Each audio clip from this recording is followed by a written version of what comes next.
TikTok, time to rock. Good evening, good morning, good afternoon to everyone who's watching from all over the world. It's your friendly neighborhood philosopher here, D Wood.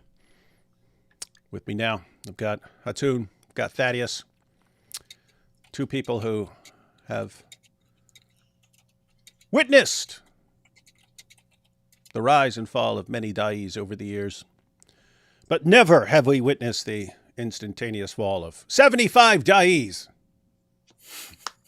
That's got to be a record. That's got to be a record.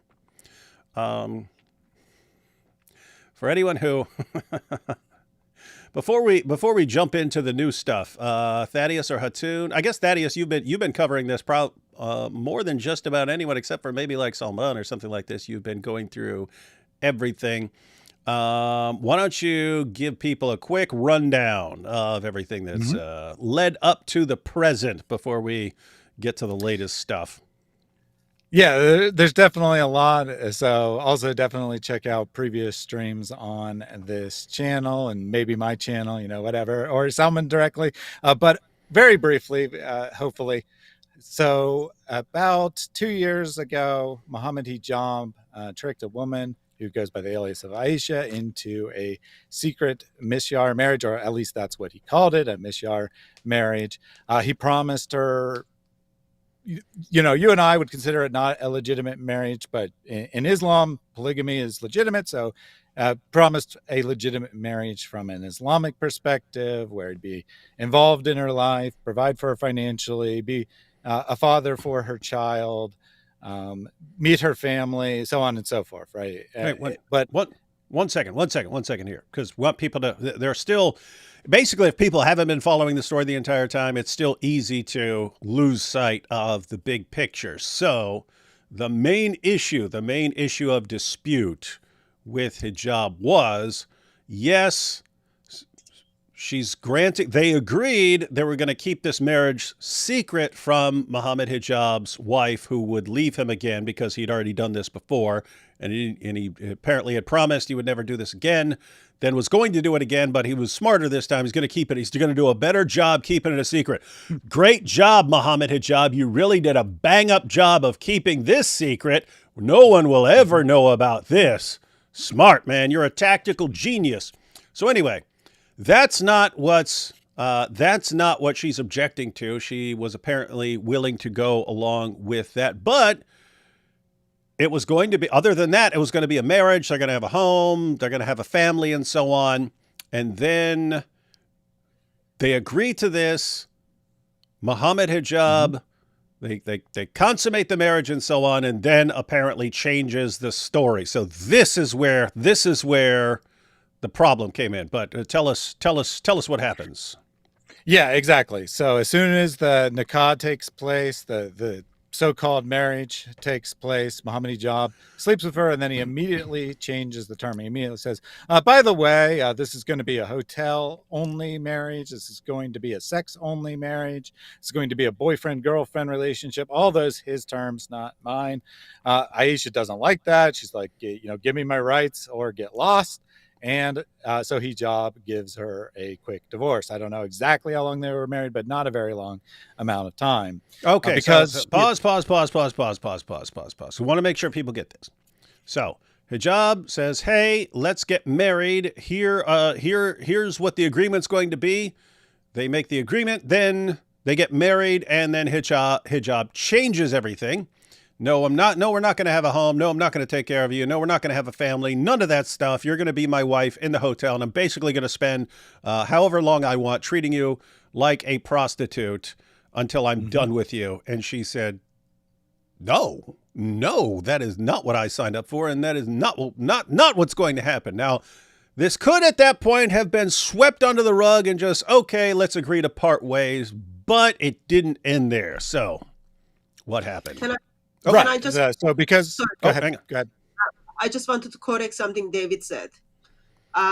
So he wasn't planning, like with the prostitution. Clearly, you don't have much experiences on that, David. With the prostitution, you pay the woman every time when you have sex with her. Oh, yeah, I get it. So Mohammed This is worse. Mohammed Hijab was not planning to do that. So he was just hoping to pay the hotel bills. That's it.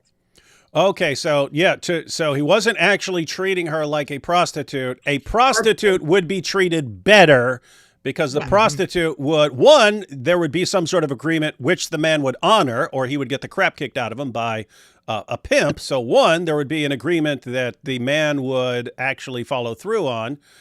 But then apart from that, at least the prostitute would get paid. He's not, so he wanted to treat her more like what we would call a booty call or something like this. You're just someone I'm going to call up when I want sex, and that's it.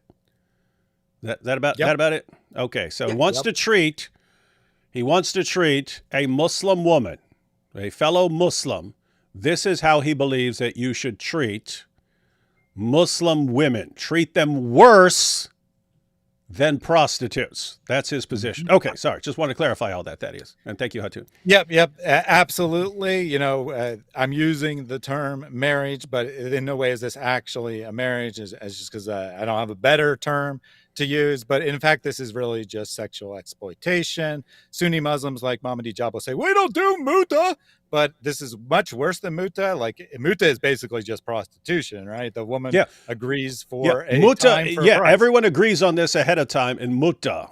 With this messed up version of misyar, I'm duping you into thinking that I'm going to take care of you, and I'm duping you into thinking this is a real marriage, but actually I'm just using you for sex. And with the muta, you're actually paying the woman, and here again, not paying at all.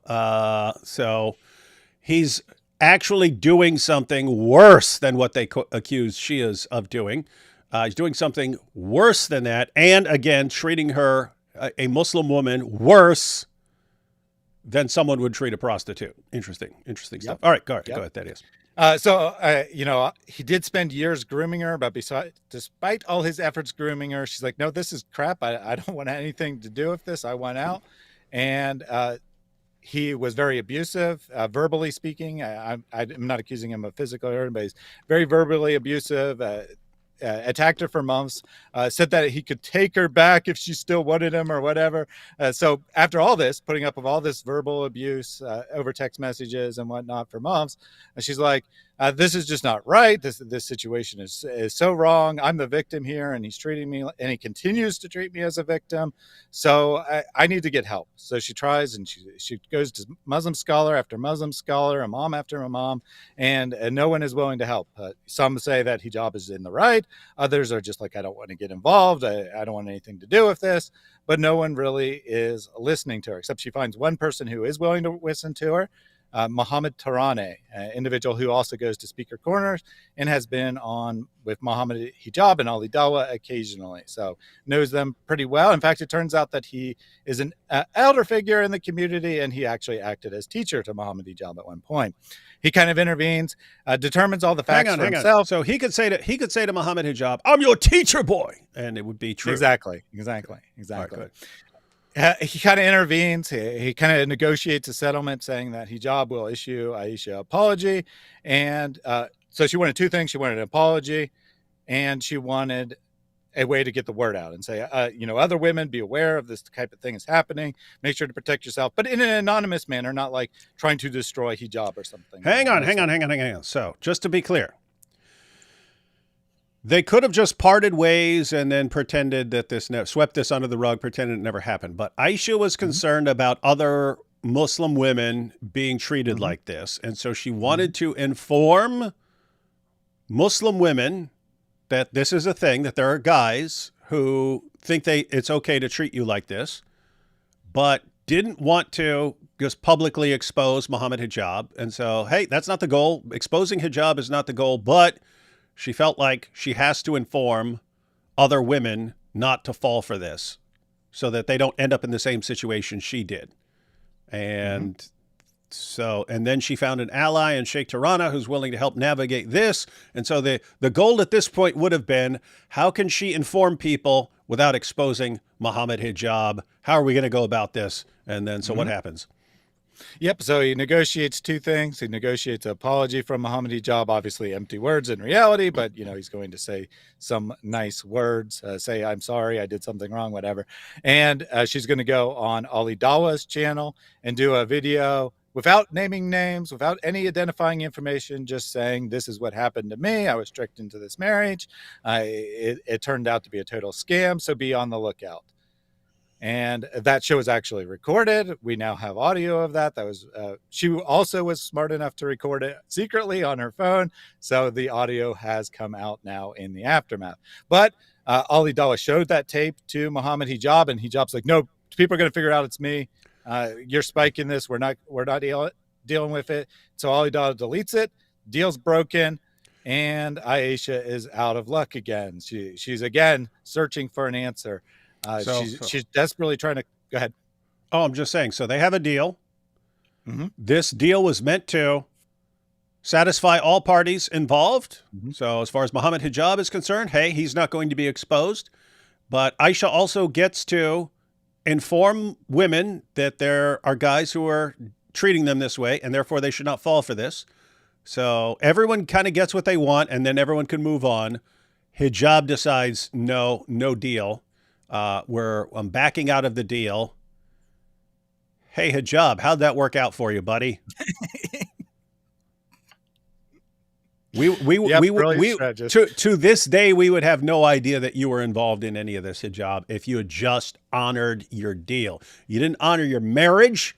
You didn't honor the deal you made after your marriage. Look at what your decisions, look where they're leading you. Has it ever occurred to you that actually honoring your agreements might not lead to this sort of thing, Hijab? I mean, that's what everyone else thinks. Your word is bond. Honor your agreements. Don't screw people over, because even if you see, the three of us here, we would believe that you just need to honor your word because it's the right thing to do.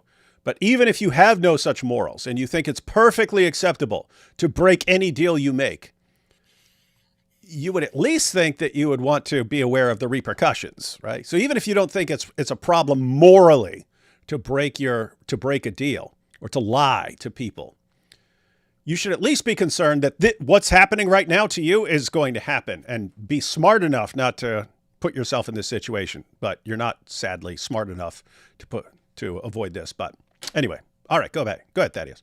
Yep. So she's out of luck again. She doesn't have any help. So at this point, she sends a couple public tweets at David's direction as well as Abdullah Samir's direction. Neither of them see it. Neither of them react to it in any way. She eventually gets in touch with Salman. And the reason I'm mentioning these tweets is because they come back to haunt her. But she eventually gets in touch in Salman from behind veils. He does a thorough investigation, spends 6 months collecting evidence, making sure that her story is true, getting Hijab's side, and actually was willing to settle it behind closed doors still. Right? He gives Hijab the opportunity to settle it behind closed doors. And Hijab's like, this woman is lying. I've never met her in my life. She's just making up the whole story. Confronted on that's clear. Not that, oh, yeah, I know who she is. She's just a stalker. She's just been texting me. I may have met her once or twice in person, but that's it. I had no relationship with her. So that's the story that he decides to go with. Blatant lies. Someone says, if you're not going to be honest, if you're not going to actually try to resolve this situation, then we're going to have to go public with it. End up going public with it. Mohammed Hijab responds to that. Sort of. We now have definitive proof that it's 100% him. We always knew it was him, but he doesn't publish it on his own channel, publishes it on a newly created channel, or at least a 0 subscriber channel, using an AI narrator, or at least voice distortion, and says, this Mohammed Hijab guy, he's totally innocent. This Aisha person is an insane stalker, et cetera, et cetera, et cetera. Total hit piece. Not very good at all. Barely any Muslims even buy into it. Some do, but the majority of the comments are negative. Someone continues to drop evidence after evidence after evidence. The case is building. So now Ali Dawah releases a response video trying to undermine her. And in Ali Dawah's video, he brings pretty much nothing, but he does bring one new thing, and that's that She had the great crime of calling into a Muslim call-in show and asking questions about the preservation of the Quran, which was the subject of the show. So he shows those clips. But Ali Dawah does bring a fake screenshot. A screenshot that supposedly proves Aisha has fabricated evidence, but in fact, because of the technical details, prove that Ali or someone on one of his friends fabricated the screenshot. Hey, one quick issue. So you're saying Ali Dawah calls her out for having doubts about Islam, and then talking to knowledgeable Muslims about these doubts. And this was presented as a problem for her, exposing her as some sort of evil person or fraud, or she's not a real Muslim or something like that. But Thaddeus, didn't Ali Dawah say, didn't these guys say the exact opposite to Sneeko, that if you have doubts, it's good to go to people of knowledge? And that was after. Not only that, Ali Dawah and Dawah gangs are making videos and trips where inviting people who's got doubt in their faith to come to these trips and classes so that they can help them out. Oh yeah. How's that work? Don't they give like a certificate saying your doubts have been destroyed? You've paid enough money that now your doubts are gone? Yeah. Wow, what a good deal. We should take one of these classes once so that we can remove all our doubts about Islam. But let's go ahead. I had this for something else, but let's check out this little Sneeko clip here. Shaq, you need to have some sympathy on that. I mean, okay, yeah. I don't think he even understood my question right away. I think that he heard me say the word doubt, and he probably deals with a lot of people who ask him questions, and he just gets annoyed. But okay, let me put it like this here. Even if you came to me today in front of the Kaaba and said, bro, I have a bit of a doubt, I'm not going to come and say to you, A'udhu billahi you in front of the Kaaba, how are you having a doubt? I have to assume the best and say, hold on a second, it can be a doubt. Actually, there's nothing. Look, doubt. There's two things you do with shubahat. You guys getting this? No problem with doubts. No problem with doubts. No problem. Even if you were to come there to Ali Dawah right now, he wouldn't have a problem with you having doubts. He'd want to help you with your doubts. Make you a kafir to have a doubt. No, Aki. Osman, if that's the case, me, I've left Islam. When I first came, there was some questions I asked. Bro, you do two. He's saying if having doubts means you're not a Muslim, then he's had doubts, and therefore what? Therefore he left Islam. Yeah. With doubts, and I'm mentioning this for those who have doubts. Number one, you have a doubt, and what you do is you let that grow. Number two, you say, I have a doubt, I want to go to a person of knowledge, and I want to ask and say, I have a genuine doubt. All right, everyone catch that? So you have two paths you could take. One, you could just let the doubt grow. You don't want to do that, do you? Therefore, you should do the other thing. You should go to a person of knowledge to ask him about those doubts. That's what you should do. Right? So it's perfectly acceptable and it's totally fine. Let's see this. She has been on multiple Dawah live channels of Dawah Wise, Brother Hashim, Mansour, Sheikh Hazm, and many of these duat with shubahat about the Quran. Shubahat, that's doubts. So because we have Sarah, could I ask you, so in terms of the Quran and its preservation, do you have an issue with that, or are you convinced that the Quran is preserved?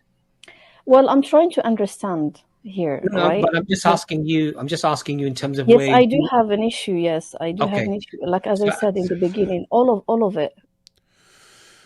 So guys, she called in to talk to knowledgeable Muslims, sharing her doubts about the preservation of the Quran or something. And and Ali Dawah uses that to say, you see, you can't trust her. She has doubts. What an evil woman. She's not even really a Muslim. When he said the exact opposite to Sneeko, saying, of course you have doubts. We're fine with doubts. We're fine with doubts. That should clue you in that they're trying to cover some stuff up here. They're changing their methodology like this.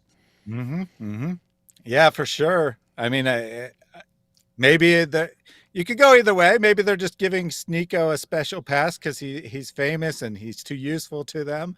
Or maybe it's because he's a male and she's a female. But I think that the reality of the situation is whatever most benefits the Dawah, right? What most benefits hijab, really, is what you want to do.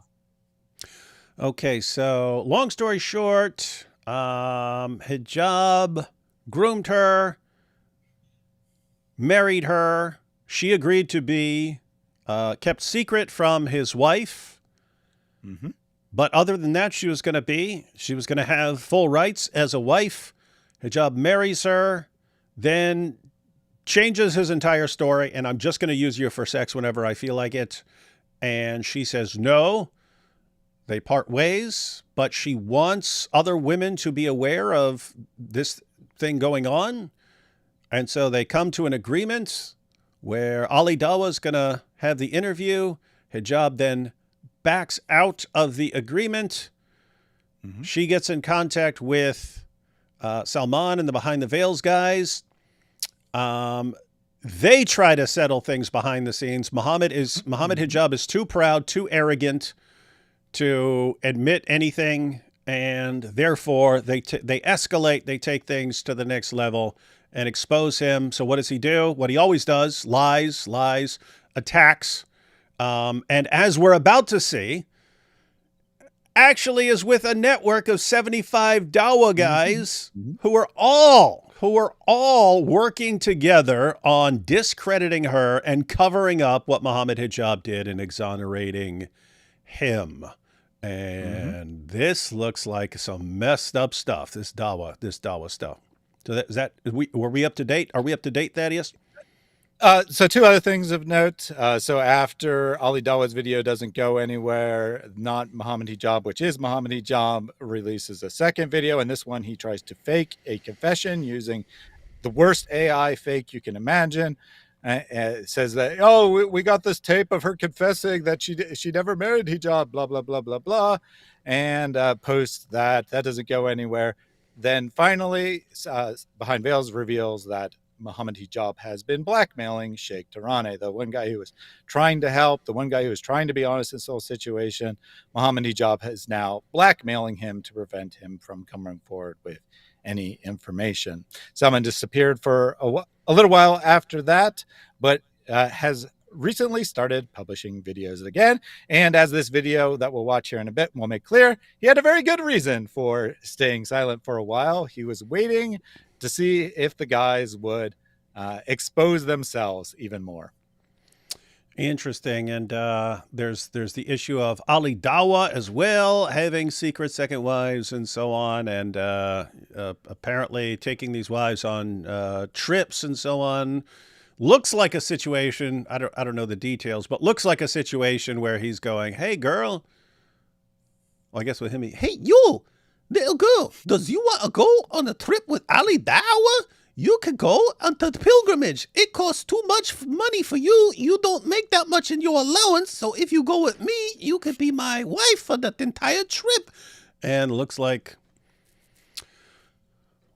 at least one woman agreed to this. But more on that will be coming out later from Salman, who's been exposing all this stuff. And yeah, this brings us up to date for the latest stuff, which was, I was expecting something with Ali Dawah. I knew the story wasn't over, but man, trust me, guys, do not get on Sister Aisha's bad side, because she will keep coming at you no matter what you do. You will not get away with it.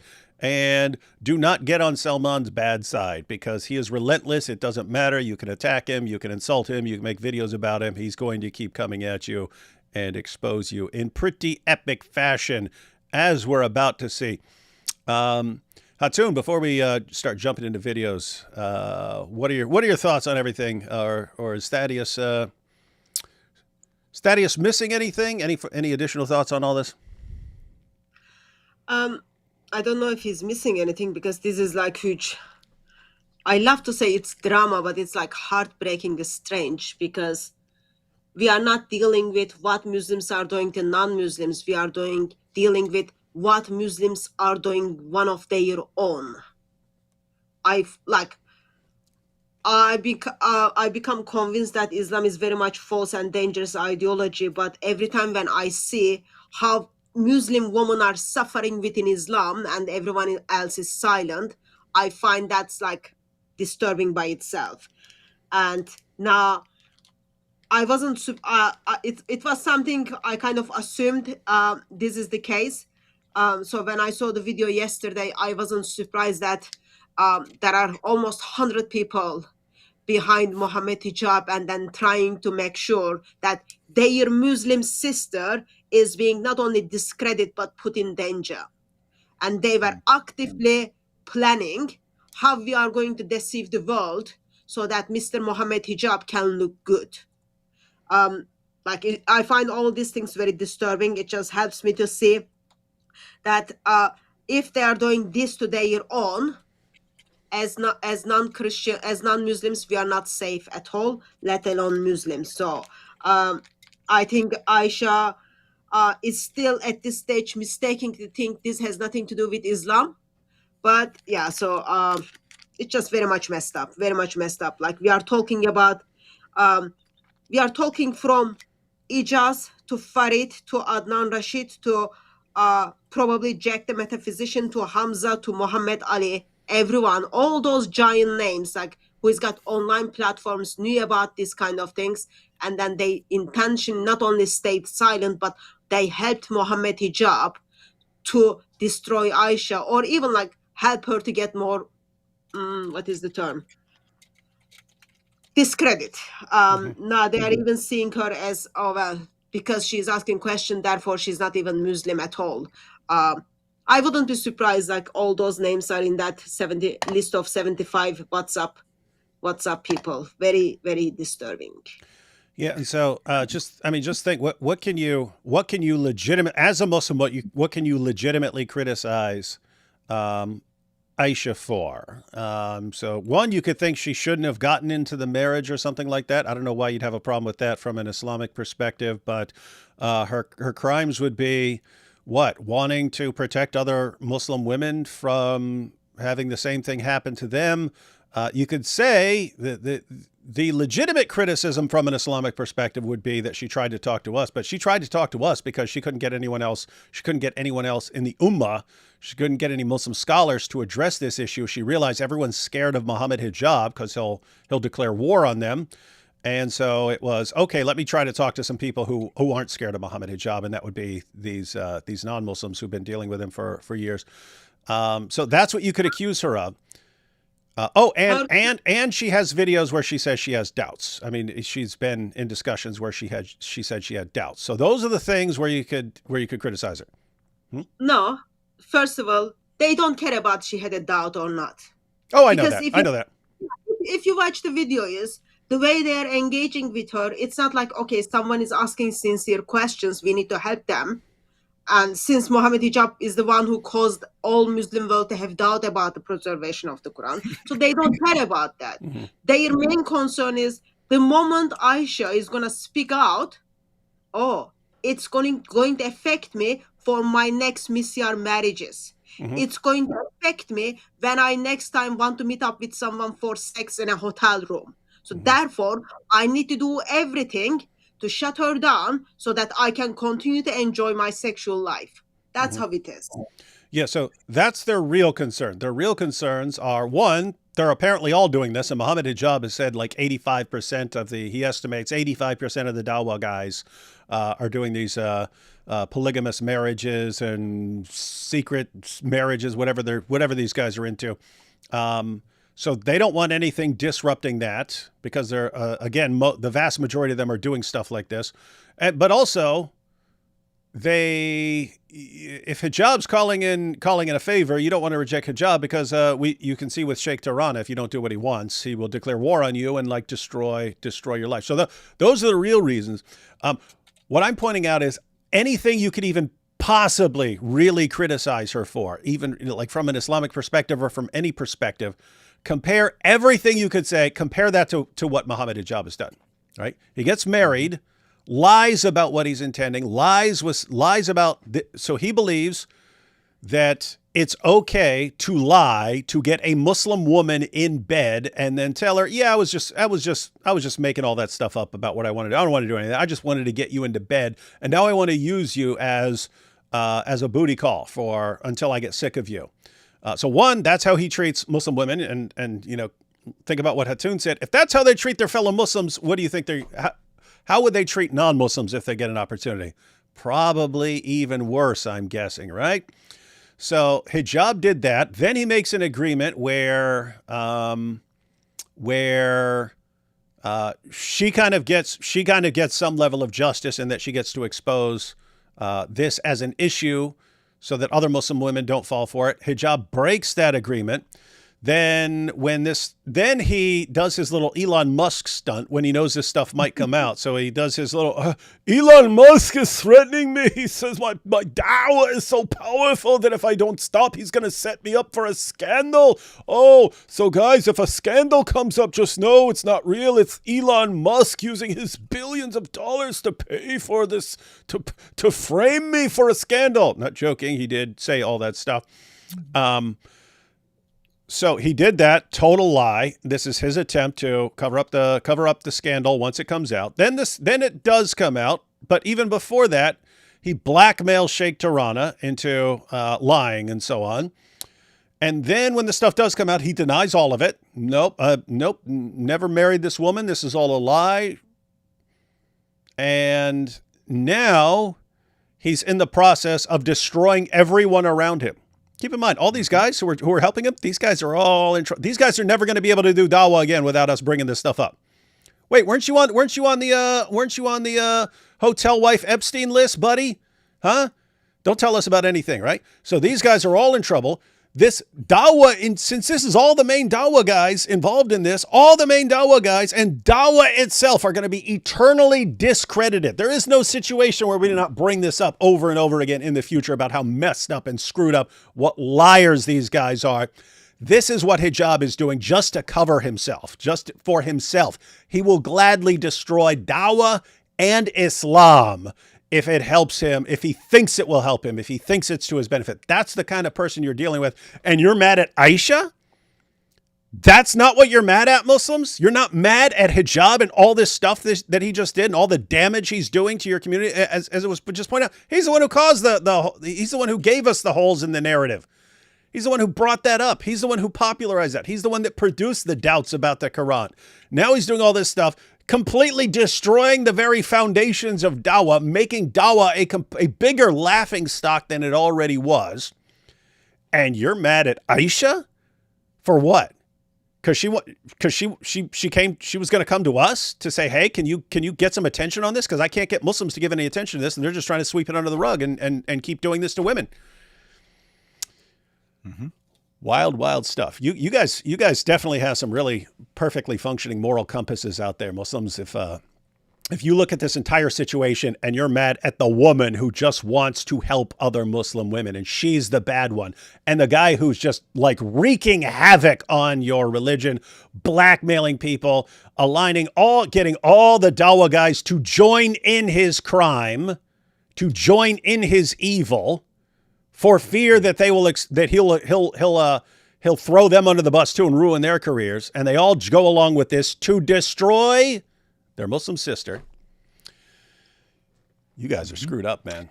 Don't ever tell us about anything involving morality, ever. What's up? So one thing to add to that is this isn't, I mean, it's bad enough as a reaction, right? It's bad enough as a reaction to the scandal coming out and them all defending him, actually, it's worse than defending. They're like actually conspiring how to manipulate the public behind closed doors, as we'll get into the video. But this was actually happening even before Salman dropped the video. Hijab was already spreading lies and slander about Aisha when, people might have learned of it. And then he would, he'd be like, oh, don't worry, it's this is this, and she's crazy, and she's just she's basically just a prostitute, a dirty woman, or whatever, right? Whatever he needed to tell them. It probably varied between people, but he was going around making up stories about her even before she went public, because he was afraid that one of his buddies might not be as loyal as he thinks they might be, or he might not have as much good dirt to keep them loyal as he thinks he does. So he was also poisoning the well, making up lies about her before she even went public. All right. And Thaddeus, you sent me I have not seen this, but you sent me just a few minutes before we started, you sent me a video. Well, it's audio only, but this is Sister Aisha's response to, this is after Salman's video came out yesterday, right? Yes. So on Salman's video, she had not seen it in advance either. She had some idea, right, obviously, but he'd been keeping this a secret from her as well. She didn't know about any of this. In that video, there's some things said about her in the private chat, and she had a pretty strong reaction to that, posted a public comment on his video saying that it was haunting her. I'll get into details when we get to that part, but she felt she had to say something on the public record, so she put out a video on her channel. Okay, guys, so I've not seen this, but Hatun, have you heard this? Yeah, it was just a few minutes before the live stream started. I saw it. Yeah, it's 4 minutes video. Okay, so everyone has heard this except me. Let's see. Okay, so this is Sister Aisha's reaction or comments after Salman's video yesterday. And here's what she had to say. أعوذ بالله من الشيطان الرجيم بسم الله الرحمن الرحيم صلى الله وسلم وبارك على رسوله الكريم الحمد لله رب العالمين. It was really hard for me to gather my strength and come forward and record this audio. I developed a very high fever since I saw the video Brother Salman posted yesterday. I feel ill, extremely ill, sick to my stomach. This whole thing that I have gone throughout all these years was saying it made her sick. That just reminded me of Sheikh Tirana. He was actually hospitalized. This is how your favorite Dawah guy affects his fellow Muslims. All you Muslims out there, this is the impact that he has. He just ruins lives and makes people feel completely sick, and then actually gets one hospitalized. Great guy. Great priorities you guys have. Anyway. Piece of hell. Everything from A to Z. The interactions, the deception, the slander, the lies and lies and lies, fabrications, manipulation of people who knew the truth, and taking oaths by Allah. If you want to pause online. there. What's up? Real quick. Now, just again, all that's before this goes public, right? He's manipulating people. Some people know about this. He's manipulating people behind closed doors, manipulating Ali Dawah, manipulating Sheikh Tirana, probably manipulating dozens of other people whose names we don't know, all before this even becomes public. He thinks he's really smart, and he's covering all his bases to make sure this never comes out. But he was wrong, obviously. That so many religious people I trusted have done. This whole thing from an early stage created an issue of faith for me. It was my understanding of the concept of trustworthiness and how we do derive that trustworthiness, how do we establish it, and how do we go around it from a religious and theological perspective. These questions arise at a very early stage throughout my interaction with Mohammed Hijab, some of the things that I noticed. And then it did grow even bigger with time. Every single religious person who got involved either remained silent or decided under pressure to give a false testimony or take an oath upon lies. And all the shuyukh who just decided that they are not even going to correct Mohammed Hijab as false teachings from a fiqhi perspective. So I was navigating this personal thing on my own. I bought books. I enrolled in courses that I paid with my own money. 90% of the time I was dealing with this in private, like any normal person, except for the few times where I reached out to the live streams. That I contacted the brothers through email. So what she's saying is, I put a lot of effort into this. I was trying my best to resolve my doubts. I spent money. I got courses from, Islamic universities, maybe courses from the Dawah guys trying to make a buck. I don't know exactly what the courses were, but she got courses. She read books. She put a lot of effort into resolving her doubts. And then, she still had some doubts. So she called in to shows to try to get more help. I mean, everything about this is, I'm trying to resolve my doubts. I want to be a Muslim. I believe Islam is the truth. And this is what they're using against her to say she's not actually a Muslim. Yeah, not a Muslim because she spends a lot of time trying to reassure herself that Islam is true. but they didn't reply me. This whole situation makes me wonder even more, like if a random person who I know they are liars, deceivers, and they fabricate things and they are not reliable, texts anyone, they would believe him. If he gives instructions, if he gives a testimony or a statement, they would unconditionally and blindly believe him and follow in his instructions. So I was dealing with this situation. What's that? This is really crucial to her crisis of faith. So she's realizing something you say often, David, or you try to get Muslims to realize often. If your scholars are lying to you about one thing, in this case, they're trying to cover up for Mohammed Hijab. They're trying to push aside her doubts. They're trying to give it. What about everything else, right? What else are they hiding? If they're going to just believe Mohammed Hijab or defend him or go with when he's a criminal liar, a psychotic, evil guy, if they're just going to blindly believe him, what else are they blindly believing? What else are our scholars blindly believing and repeating? What about the rest of Islamic history? What if people were blindly believing and repeating things for years? How do we know any of this, right? So this is actually really crucial to her crisis of faith. Seeing the poor character of Mohammed Hijab and no one's thinking it's a problem, she says, wait a minute. If none of the scholars have a problem with the character of Mohammed Hijab, that means they're just accepting things from people with poor character. But I thought the whole basis of our religious texts, right, the whole basis of our faith was that we carefully only took information from people who were reliable. We only take information from people who can be trusted. But that doesn't seem to be true. So this is where her crisis of faith is coming from, seeing the way people are acting versus the way supposedly Islamic history has been done.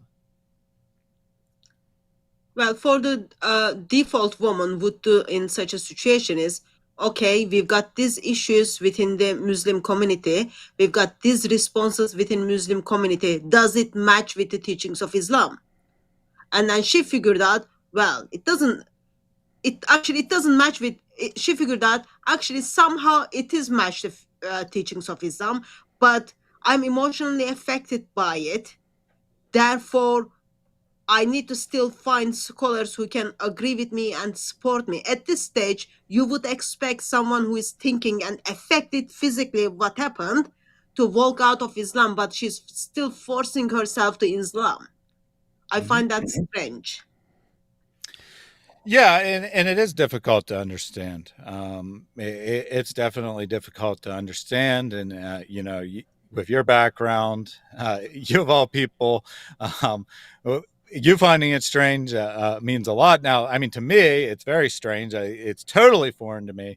But then I try to understand that, when you grow up in this and you're conditioned from birth to believe something and it's central to your identity. You're told if you leave Islam, you'll be trash. You'll be the worst of all creatures, et cetera, et cetera. It does create a very strong incentive to find ways to stay in Islam. And I think that what most Muslims do is they encounter doubts at some point, and then they're just like, yeah, it's not worth it. I'm not going to really look into that. I'm not going to really think about it. It's better not to think about anything. It's better to just blindly trust, because leaving Islam isn't just, saying that this proposition is false. It's saying I'm forsaking my very identity of who I am. Frankly, I think it's a miracle anyone ever escapes Islam based on how the system is set up to condition people to stay in it. Well, at this stage, I am thinking some of the apostates or ex-Muslims are treated much, much better than Aisha. That's true. That's true. Yeah, that's true. But yeah, guys, so think about the situation she's in, right? So she ends up having doubts about various things in Islam. And what do you do? What are you supposed to do? You're supposed to, even according to Ali Dawah, you're supposed to go to people of knowledge, ask them about these issues. But think about this. She's asking people who, on the drop of a dime, would go along with anything Mohammed Hijab says, even if it's a complete lie. Mm-hmm.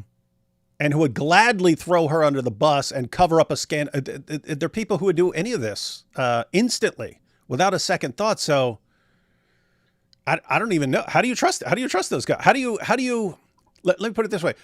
If if I were having doubts about some position, but I don't trust the people that I could go to explain things to, it's kind of a really, really weird situation to be in, isn't it? Like, anyway, but that's the situation. Something like that was a situation she's in. She's looking for help, but she's looking for help. She's looking for help with the hijab situation, and she's looking for help about various doubts she's having. But she sees how they're reacting to the situation with hijab, and how it sounds like, how can I trust them on this other stuff when I can't trust them on this stuff? This is just basic worldly stuff. I can't even trust them on this stuff, but I'm going to trust them on matters of like that are of like eternal significance. This is a rough situation. Yeah, just one other thing real quick before you play the video. She talks about how she was all alone and no one was helping her, and she just occasionally reached out to other people. I think she's actually underselling it a little bit, that not only was she alone or attempting to solve her doubts on her own, but she's also being attacked by Hijab and his goons, right? They're spreading rumors and lies about her in the Dawah scene, poisoning. Like, she could go to her local mosque and there's a chance the sheikh will have heard about everything. They heard some nasty rumors and not want to associate with her. So it's just really terrible situation what Hijab's doing to her to save himself, right? To save himself from this ever coming out public. And so looking at it sort of from our perspective, but I mean, kind of like from her perspective, if, hey, I could go to people to try and help, but Hijab can tell a lie and they'll just instantly go along with his lie for whatever reason. Yeah. What, why would you trust people like that? That's a weird situation, isn't it? Why would you trust these people? What's that? Emotional attachment is very dangerous. Yeah. Yeah. So Mohammed Hijab has emotional attachment with all those individuals. So because of that, he's able to convince them. I say jump, and then you ask me how far you want me to jump. Versus Aisha is already like disadvantaged because of her gender, and probably because she has not built relationship with Mohammed Hijab and his kind of gangs. So whatever she says, minus point for her. Believe him and follow in his instructions. So I was dealing with this situation, and at this stage in my life, I just decided that I'm going to take a break because of all this trauma that I'm going through.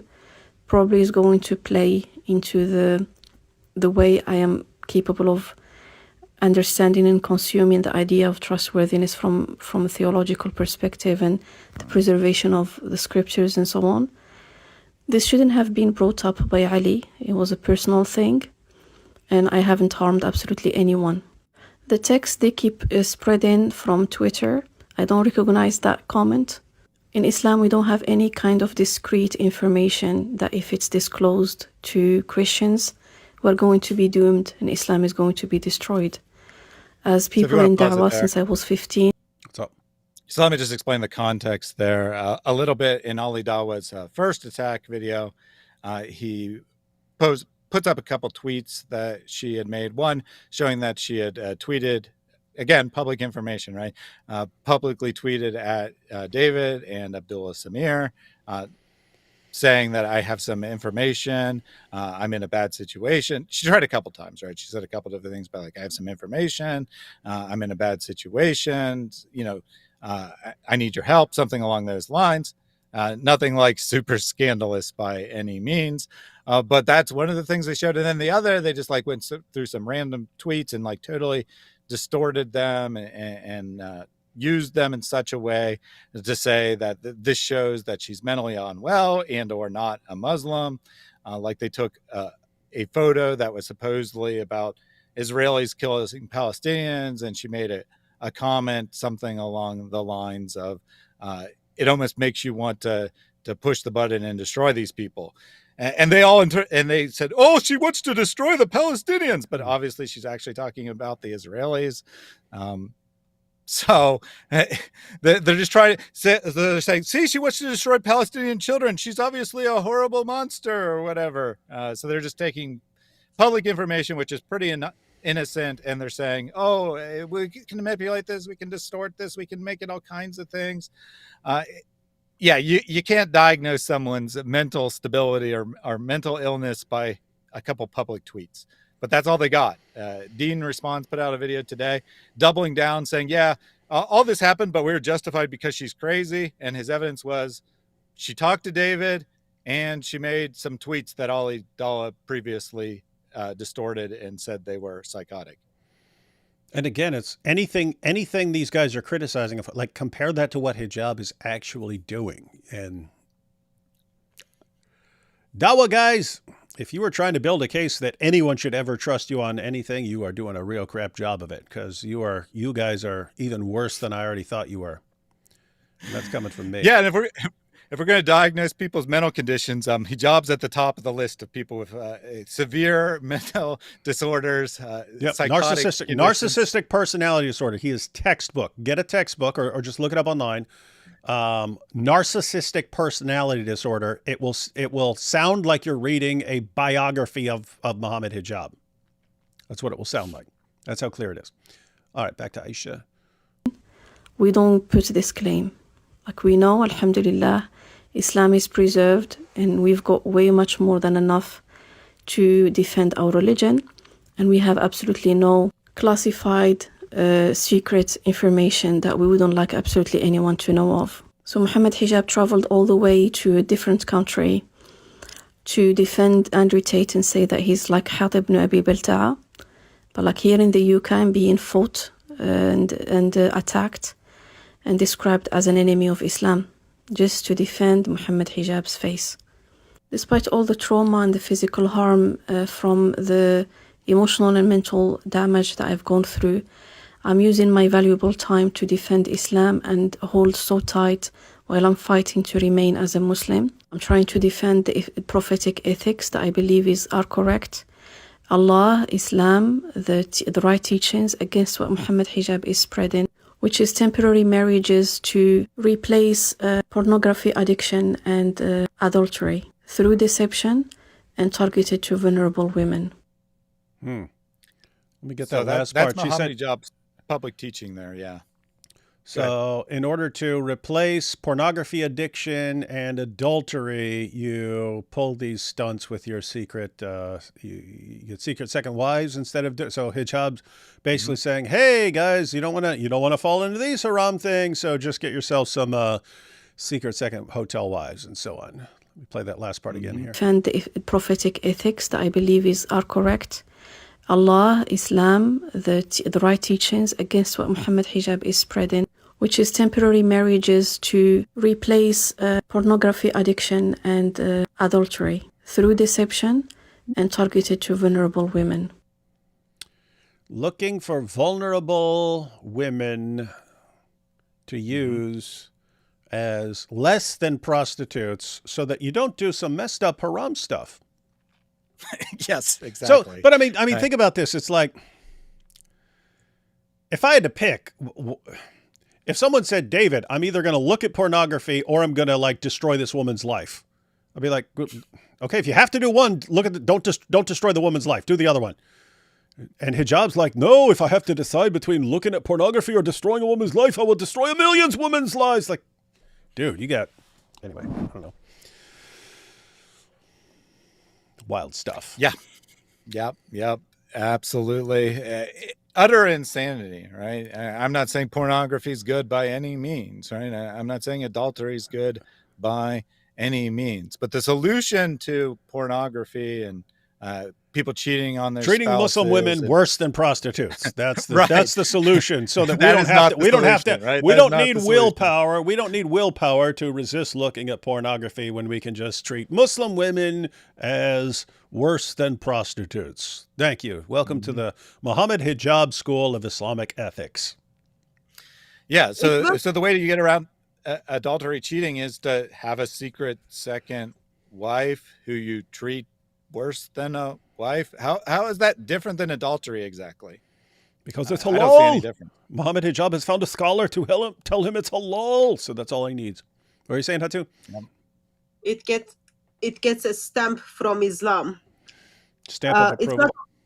yeah, stamp of approval from Islam. And it's not like only, it works very well. In Aisha's occasion, yeah, she kind of, okay, the reason she's speaking up is because we made a deal, our deal was different.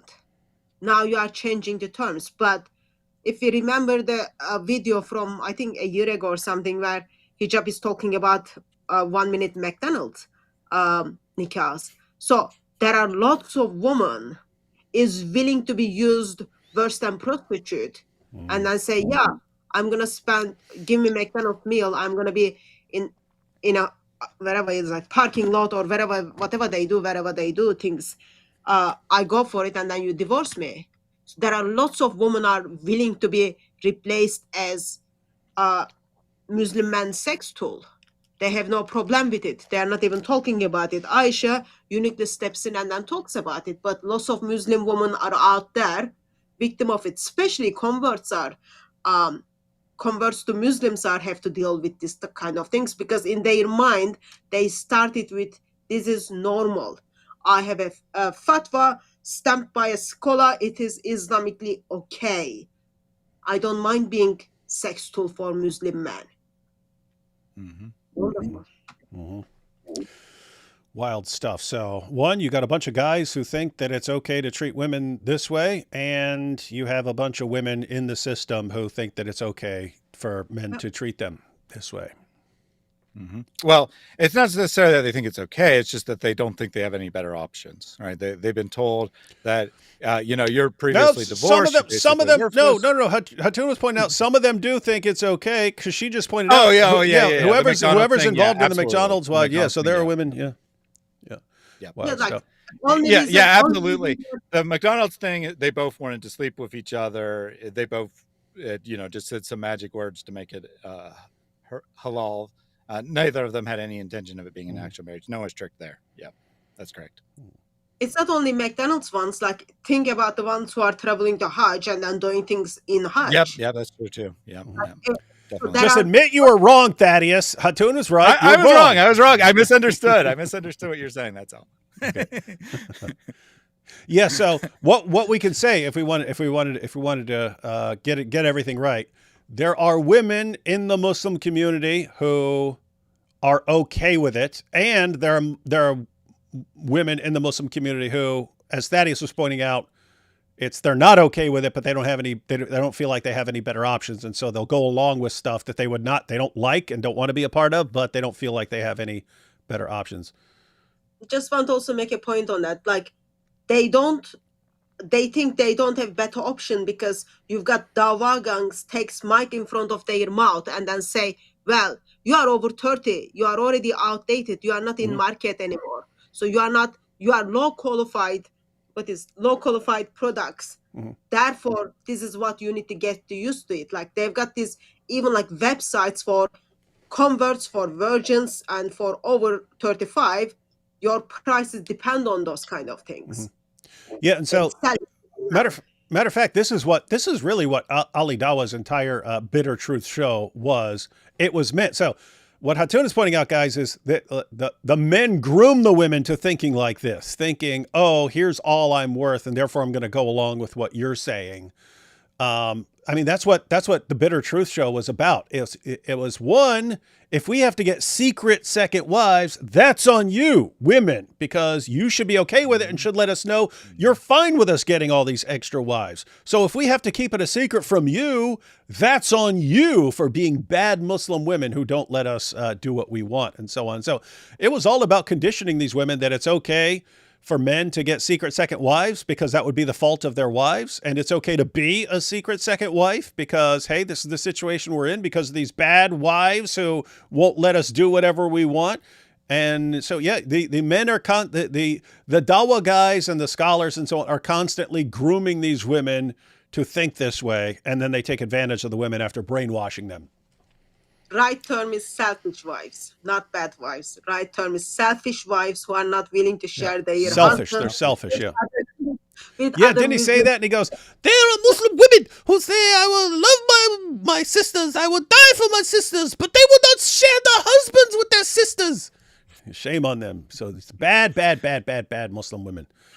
selfishness takes Yeah. over. So that video that Ali Dawah did that is in a hotel room. He's actually doing, and he does it for a couple of reasons, right? He says like he ironically tells Aisha to go public in that video, but he's mostly doing it because of a situation with a guy named Zaid who tried to trick a woman into a temporary marriage, but he kind of goofed and actually admitted it before things went forward, and so she ended up calling him out publicly. But Ollie's like actually doing that video kind of to defend him. I mean, he's not like completely defending him, but kind of. He's like the problem is these evil first wives, they just don't want you to have another wife, and they look at the poor single mothers that you want to marry, and they say, I just hope she would die. I just hope that she would die.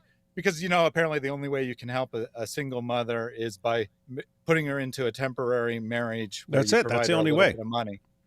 Yeah. That when I see a helpless woman, I think, oh, if only there was some way to help her. Oh, there is. I could bang her. Yay! Welcome to Dawah. What the heck is this religion, man? Anyway, all right. Let's take these first super chats, and then we'll jump into the epic, phenomenally well done video by Salman of Behind Veils, and then the whole Behind Veils team over there. Time to humiliate the Dawah scene. Yeah, we don't even have to do anything. It's like we talk about when we're responding to Dawah claims, and we just say all we do is read. Here, all we have to do is watch. They're imploding on their own. Mohammed Hijab and Ali Zoot Dawah are back again. Yep, guess who's back? TikTok time to rock. As a Christian, just sending some love early. I really appreciate you exposing Islam and just being able to learn from you in general. Keep revealing the truth and exposing the gospel. Yeah, we're going to keep bringing the gospel to everyone. I have raged and complained to God about these mosquitoes, and the mosquito only exists to provide a protein-dense meal to beneficial insects. Kind of funny. I hate mosquitoes too. You always get the idea, just wipe them all out, and then like the entire ecosystem collapses. Happy to see you guys. You are some of my favorites. You are some of my favorite crackhead clown individuals. Just be careful. Mm-hmm. Thaddeus, do not repeat that. If you repeat that even right now, your life will be destroyed. Yep. Again, but start again. Asa here says, I adore that lady. Sorry, I don't know her name, but seen lots of her videos. I assume you're talking about Hatun. Ali Dawah's monogamy is an impossible existence. There's 3 types of existence, yeah?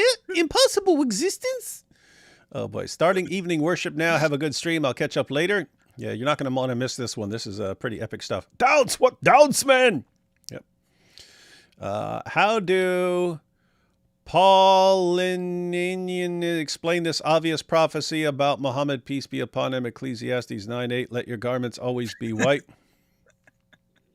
So I can describe it. Why are your glasses so glare-free? All 3 of you, no matter what I do, my glasses are in all of my videos. Glare is in all of my videos. Share your secrets. Well, you get a glare. I got the glare-proof coating. Did you guys do the same thing, or just normal?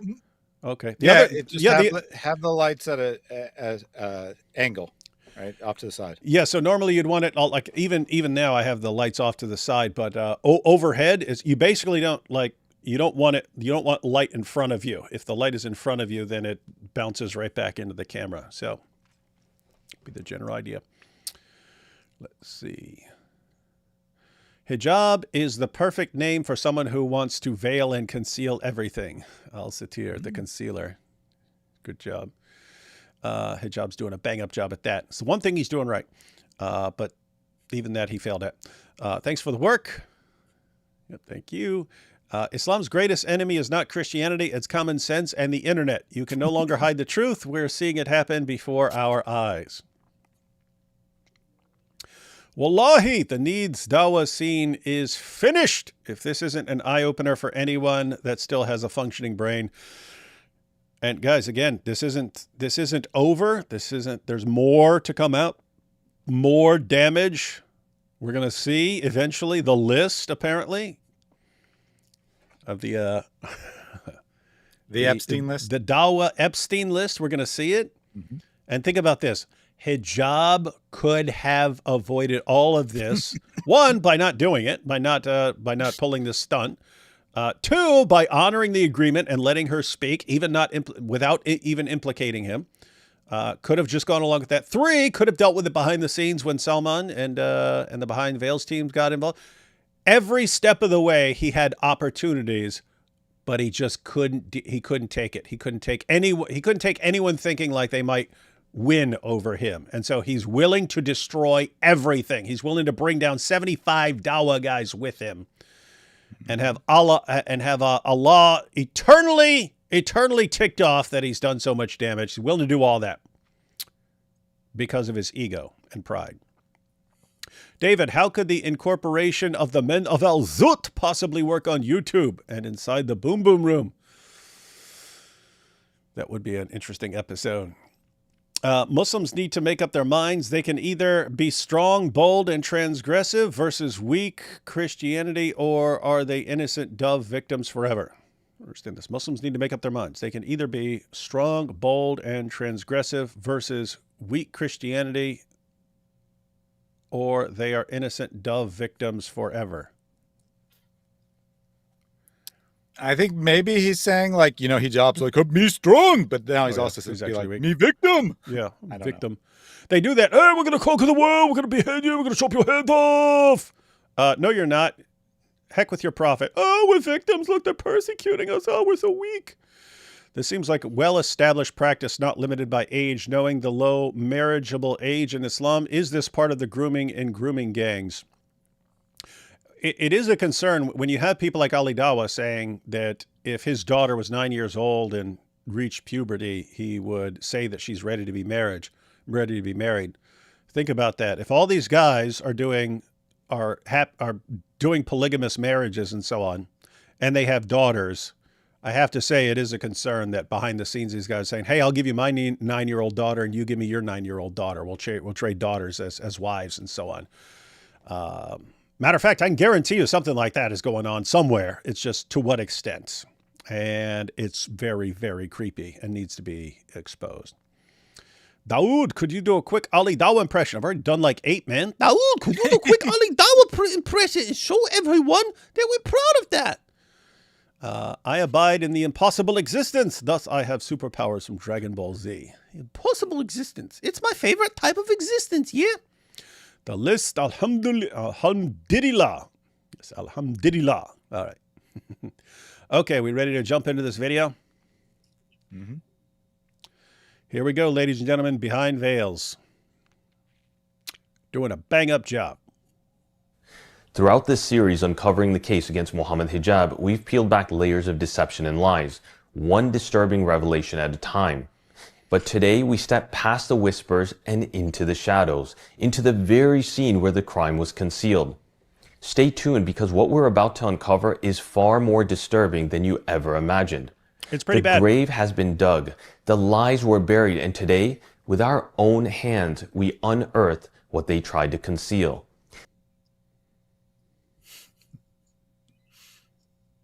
Sounds like he's talking about a zombie here. Hang on. This is not a debate. This is not a refutation. It is not a discussion. This is an autopsy of a cover-up, of a calculated smear campaign, and a desperate bid to bury the truth just beneath the surface. And if you look closely, the soil is still unsettled. The body lies nearby. Dude, I'm getting like every zombie movie I've ever seen in my life is like, you're just thinking about like, zombies coming out. Anyway, sorry. The body still warm, a moral and Islamic crime freshly committed, and we are standing just a few lengths away. Scattered before us are the blood-stained fragments of truth, voice notes, WhatsApp messages, threats, fabricated evidence, and even first-hand testimony of blackmail. And while we stand here dissecting the truth in broad daylight, we begin to hear shouting. Lo and behold, it's Mohammed Hijab and Ali Dawah yelling at the top of their lungs. Look over there, everyone. There's a fire. I swear, over there. It's a gigantic fire. So you got the whole Ummah there, right? Looking at them, and there's a fire behind them about to consume them. The Ummah is about to be destroyed, and they're saying, look, there's a fire, everyone. That would be my one criticism of this video is the little reenactments here. I don't know, but some people might like it. Some people, I can't say it's wrong because other people may love it. I don't know. It's weird. Yeah, that don't look anything like Ali Dawah. Yeah, that doesn't look like Ali Dawah. And I'm just sitting here thinking, Salman, if you ever need someone to do an Ali Dawah impression, I'm your guy. You don't need AI, man. You don't need AI. Just give me the lines. Send me the lines. I'll read them and send them back to you. Look, it's a gigantic fire, isn't it? See? That was easy. Much better. See? Both of them frantically trying to draw your attention away from the crime scene. But what they didn't realize is that they left behind a fresh trail of evidence. A lot. Brothers and sisters, do not fall for the misdirection. From day one, Mohammed Hijab and Ali Dawah have relied on theatrics, smoke and mirrors to deflect and divert. What's funny is as he's talking about this, rely on smoke and mirrors to divert attention. So it's like they're using the same skills they used in Dawah. They use the same skills they learned for years of what makes you a successful Dawah clown in the Dawah community. Now they just use the same little tricks and so on. Which, keep in mind, the Dawah, what does it do? It's tricks meant for duping gullible people, not serious people who are doing serious investigations. Well, this is the same thing. Who's being duped by anything Ali Dawah and Mohammed Hijab are saying? People who are gullible and fall for anything their guy says. Every serious person who's watching this is like obvious what's going on. So anyway, let that be a lesson to you, Dawah guys. You think just because, these set of skills made you a successful Dawah guy, therefore you can use them in other things and learn your lesson from Mohammed Hijab and Ali Dawah. Make better choices, make better life choices and better methodology choices. Your attention. But today, the smoke clears. And beneath the ashes lies another damning revelation. A continuation of Mohammed Hijab's deceit, a confirmation of Ali Dawah's collusion, and a reminder that no fire they set can burn away the truth. In the past few months, I gained access to a WhatsApp group being used to coordinate the planning and the strategizing discussions related to Mohammed Hijab's response. Hang on. Do we know how this happened? Because he's saying he gained access. So that would mean two things. One, that would mean someone's leaking stuff to him. So someone in there, someone who's already in the group is saying, hey, I'm actually one of the guys who I actually think this is wrong and I'm going to leak it to you so you can expose him. Or it's just someone who maybe didn't like hijab all along and is like, oh, I'm in this group and I don't approve. Man, I don't like these guys. These guys are doing messed up stuff. So now's my chance. Or like he actually infiltrated, you know what I mean? Like, in other words, he's got this other account and is like, hey, I'm a Dawah guy too, and I'm interested in Dawah. Can I be part of your group? And they're like, sure, come on in. Now let's discuss our plans for ruining Sister Aisha's life. And he's like, screenshot. What? So group is High Park Dawah. So people who are coming to High Park to Speaker's Corner or involved with people in Speaker's Corner. So it's not like specially set up as Mohammed Hijab's strategy team, but it is individuals runs by Hashim, individuals who are coming to Speaker's Corner. Okay, this is what we are going to do. We are going to ignore that person. We are not going to talk to that person. We are not going to give mic to that person, but also they discuss all other things. So I don't think he would easily get into the group because they had the Facebook as well. So I don't think he will easily get into the WhatsApp group. Probably he needs to know someone, and then they need to say, okay, this is that person. Someone would have to be able to vouch for him to say, nope, this is a good guy. Let him into our group. Yeah, but not in this name, because by that stage, when you add someone in the group, everyone can see who you added. So people would respond. So he either used fake name that someone said, okay, let's take him, or someone is just simply getting him screenshots. Like I've got people who, in different groups, they just send me, oh, did you see there is a video come up? And then I see like who's in that group stuff. So it's very normal. But like mainly for people who come to Speaker's Corner or involved with Speaker's Corner. Therefore, I said I wouldn't be surprised if Ijaz, Farid, Adnan Rashid, Muhammad Ali, Saraj, Jack the Metaphysician, Hamza, all those people are in that group, because that's the kind of purpose of that group. And this would be, guys, this would be really, really, really intimidating because, again, we don't know. We don't know how he has access to this group or how long he's had access to it or how long back, how far back this group goes with all their stuff they've been saying. And so this would be kind of creepy if you're in this group, right? It's like, okay, we know this guy has some level of access to all these discussions we've been having where we're running our mouths and talking about all this stuff, but we kind of don't know we don't know exactly what he has access to. And if he put it this way, if he got access to all of that, what else does he have access to? Maybe he's a part of all our different groups, and this would be pretty, these guys are wetting their pants right now. Let's just put it that way. Yeah. They're all wetting their pants. Someone says he has direct access to the group. I think that one of two things happened. Either way, someone in the group had a conscience and they said, this isn't right. I need to get him involved. So they either vouched for him under a fake name, said like, he's a behind the scene guy. He helps me out with stuff, something like that. Or they just gave him access to their login, right? Just gave him access to their password to the group. One or the other. But I got to imagine that group is in utter chaos now. Can you imagine like right now, like them flipping out and trying to figure out who the... Everyone. Yeah, like, okay, is that guy really good? Maybe we should delete him. Who's the snake here, right? They're all probably like looking at one another. And I wouldn't completely rule out the possibility that it was a known name either, right? One of the big names who did Hey, Hijab, maybe this Ali Dawah, buddy. Yeah, maybe this Ali Dawah. Maybe Ali Dawah, maybe he had second thoughts. And look what he's doing. Oh, hey, Mohammed Hijab. Maybe it's even, I tried to defend and protect Mohammed Hijab by lying for him. And what happened? He ended up exposing my wife from the Hajj. So now I was going to declare war on him. See, you're making enemies, buddy. In fact, I mean, seriously, as Thaddeus is pointing out, it could be a famous da'i who's just like, look at the damage. This guy's a freaking narcissist. I don't want to cross him directly because he'll do everything he can to destroy my life for telling the truth about him. So, but you know what? I'm gonna feed this information to someone else. Could totally be anyone on that list, including Ali Dawah. Everyone could be sick of this guy. Do you remember when we were in Ohio or in California, in one of the mosques we went, soon after we got out of the mosque, someone received a text message that they sent a message to this big Muslim group within USA telling people I was in their mosque. Yeah, you're in there like disrupting things and so on. Yeah, so that person had access to this Muslim WhatsApp group under the fake name. So that wouldn't be kind of surprising. To the case we had brought forth against him. Despite having direct access to this group for some time, I decided to wait. But that wait is now over. That is creepy, man.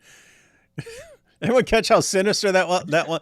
Despite having access to this group for some time, I decided to wait and just let them keep running their mouths while I took screenshots. Salman. Yeah, I'm guessing. No, you're from a different religion, man, but we love you. What? It was at least a month, right? Because it was kind of strange to us. We're like, why did he go silent after the video accusing Ali Dawah? And he didn't release anything for a full month. He must have had access to this group for at least a month, probably more. And he was just waiting to see if they would take the trap and expose themselves. And maybe they did, maybe they didn't. I have no idea what was said in that group, but I guarantee there is a lot of incriminating stuff. Even if it isn't on Ali Dawah's case or anything like that, I guarantee there's all kinds of embarrassing material in that group that someone can release at any time if he so chooses. Yeah, so it's kind of a question like, is he going to focus on, is he just going to stick to the stuff that's relevant to this case, or because he obviously has access to other stuff. Black Angel has an interesting theory here. She says, didn't Mojab make fun of Ali's tiny banana in that group? Maybe that's Ali's revenge. So yeah, it is true. Mohammed Hijab, as we're going to see, had some negative words for Ali Dawah's situation, and maybe that's what drove Ali Dawah to leak these messages. He's like, if you're gonna talk to me like that, then I was gonna expose you. Then you'll see. So that's where we're at in the Dawah scene. This is the moment of truth that you've been waiting for. The details I am about to share are from conversations that ensued in this WhatsApp group consisting of 75 du'at. 75 individuals that spread and invite people to Islam. Before I share these damning proofs of their engagement in lies, deception, collaborative planning, and collusion, I want everyone watching to solidify this important point. All of these discussions are happening in a chat, in a room of 75 du'at, many who are leaders, influencers, and wear a badge of religiosity on their sleeves. Of the 75 du'at, key individuals include Mohammed Hijab and Ali Dawah. In addition, there is Hashim from Speaker's Corner, the admin of the group, someone who runs a YouTube channel called Dawah and is a colleague of both Mohammed Hijab and Ali Dawah. In addition, there is Muhammad Murad, who runs another YouTube channel called Deen Responds. And it's interesting. So you got 75 Dawah guys on this list. He only names these 4, I think, unless it's one more. But I think he names these 4, and other names he's keeping quiet because he's giving them an opportunity before releasing the list. So he's actually taking steps to keep people's names off this list. But he's got the list. Maybe I have the list. Maybe I have the list right here. You don't know. You don't know what we got. Better come forward now while you got a chance. Funny. Without further ado, let's dive right in. The messages you are about to see are from a WhatsApp group called HP Dawah, short for Hyde Park Dawah. As you can see, this group consists of 75 members. Let's take a look at what Mohammed Hijab had to say behind the curtains. Chapter 1. Deception and Lies. On April 8th, just 2 days after we published the case against Mohammed Hijab with respect to the secret marriage with Sister Aisha and the deception he engaged in, Hijab posts a message to the group stating, "In 1 hour, I will put up a response video to some serious allegations made." To ensure he gains a favorable and positive sentiment with regards to the public's perception, he makes a request. If everyone can positively comment on this video, I would appreciate it. So in 1 hour, I will put up a response video to some serious allegations made. I went through this. I went through this last night, but as usual, not paying perfect attention. This is about his AI video. Yeah. Yeah. So this is the video that's going to be put on False Accusations UK.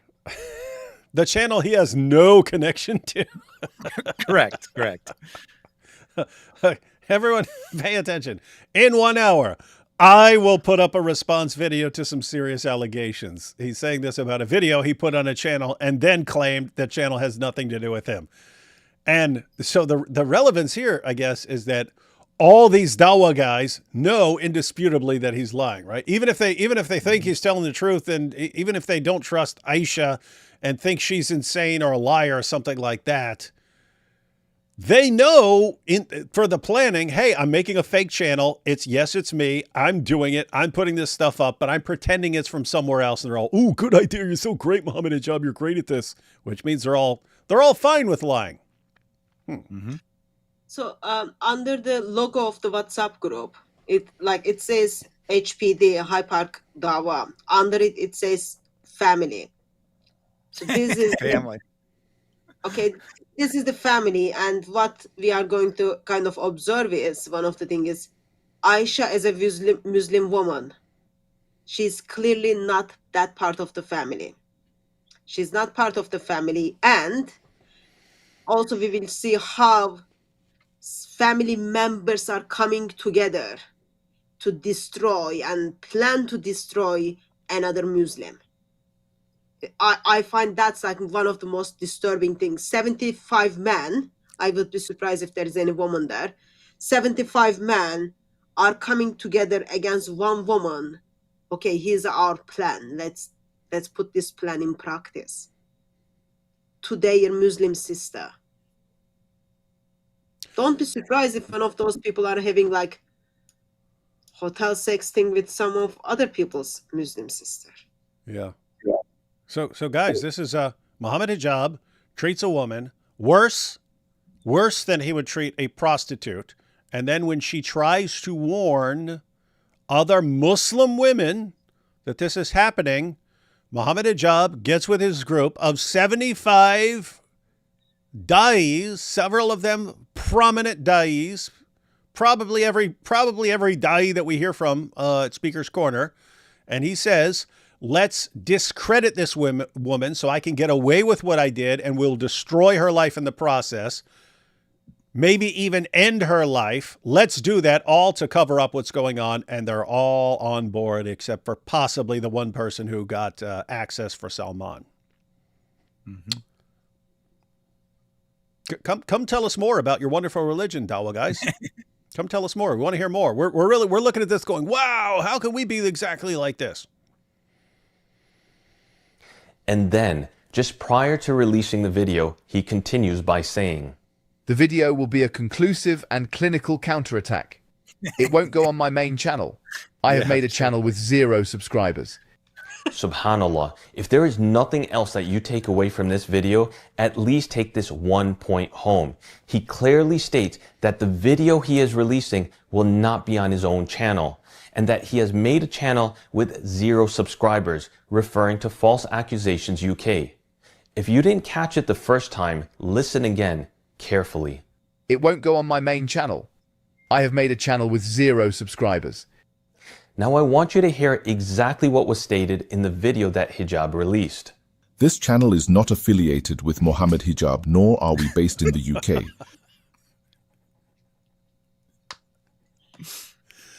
Everyone catching this? So his video says this channel's not affiliated with Mohammed Hijab, nor are we based in the UK. And the channel's like, what is it? Something.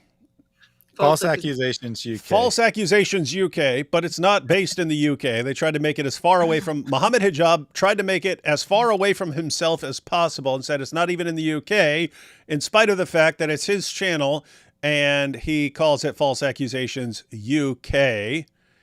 Mm-hmm. And all these Dawah guys know that it's his channel, and they know that he's publicly claiming that it's not his channel and has no connection to him. And they're fine with it. They're fine with it. Well, you are going to see some slight pushback from one of the members of the group, but maybe not like calling him out on his deception or anything like that. All right. I backed up a little because we want to make sure we get everyone gets this point. Listen again carefully. "It won't go on my main channel. I have made a channel with 0 subscribers." Now I want you to hear exactly what was stated in the video that Hijab released. "This channel is not affiliated with Mohammed Hijab, nor are we based in the UK. While it is true that in our initial video we reached out to Hijab, who provided us with key pieces of evidence that shaped our conclusions, this time there was no need to make any such request, because this time the evidence came directly to us." So it's Hijab's video on a channel that he made, and then he posts a video saying, oh yeah, we had to contact Hijab to get a little information from him, but not now, not this time. And it's Hijab's channel and Hijab making the videos. This is nuts, man. And guess what? Oh, go ahead. Do I remember correctly? This channel was set up almost a year ago. It was sometime last year, yeah. Yeah, so he knew a year and a half. Yeah, he's investing and waiting for that things to happen for over a year. Mm-hmm. And here's what's creepy. I mean, even today. So one, none of these Dawah guys, again, especially with the possible exception of someone who leaked things and anyone who might say something, they generally don't have a problem with this deception. They don't have a problem with deceiving to destroy someone's life and so on. But even now, if you put all of this out there, all this information is now available. How many of Mohammed Hijab's fans are seriously bothered by this and are calling him out? Just understand. If they eventually do turn their backs on him, it won't be because they think there's a serious problem. It will just be, oh, he's become useless because now everyone just makes fun of him. If he can somehow pull through this and just keep destroying and humiliating the kuffar, they'll let all this stuff slide. They do not care. Absolute lies. He openly admits in his own words that he created the channel. Then without hesitation, he lies to your face in public, claiming that the channel is not affiliated with him. So ask yourself, why use an anonymous AI narrator to deny affiliation? Why pretend this was some independent third party? And why, behind closed doors, in a private WhatsApp group of 75 du'at, does he plainly state that he made the channel and would be posting the video there and not on his main channel? Because the man is not just dishonest, he is a calculated, pathological liar, a wicked deceiver cloaked in the language of religiosity, and he is absolutely not to be trusted. I did want to point out, I don't know why I try to help these guys, but it's something that I said.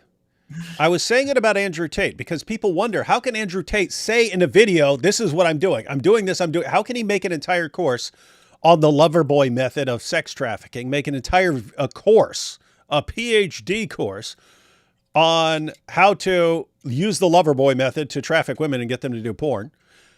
How can he do that? And then as soon as he's accused of it, turn right around and say, I've never done any of that stuff. Or it happened so long ago, even though you can actually look at when he was posting this stuff. Like, how can he lie in a way that it's so easy to expose the lie and he'll still do it? Why? What's going on there? Well, here's the thing. When you have a narcissist, so keep in mind, you've got your narcissist, that's like Mohammed Hijab, Andrew Tate. These guys are narcissists. The universe revolves around them. Everything is just a tool to serve them, right? People are mere tools to serve them.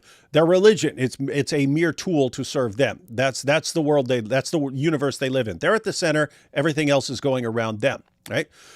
So people like that become manipulators. They get other people to do what they want. So you could actually go out and work for what you want and try and get it all yourself. Or if you're a good manipulator, you could get other people to do it for you and give you whatever you want. That's what they do. But here's the thing.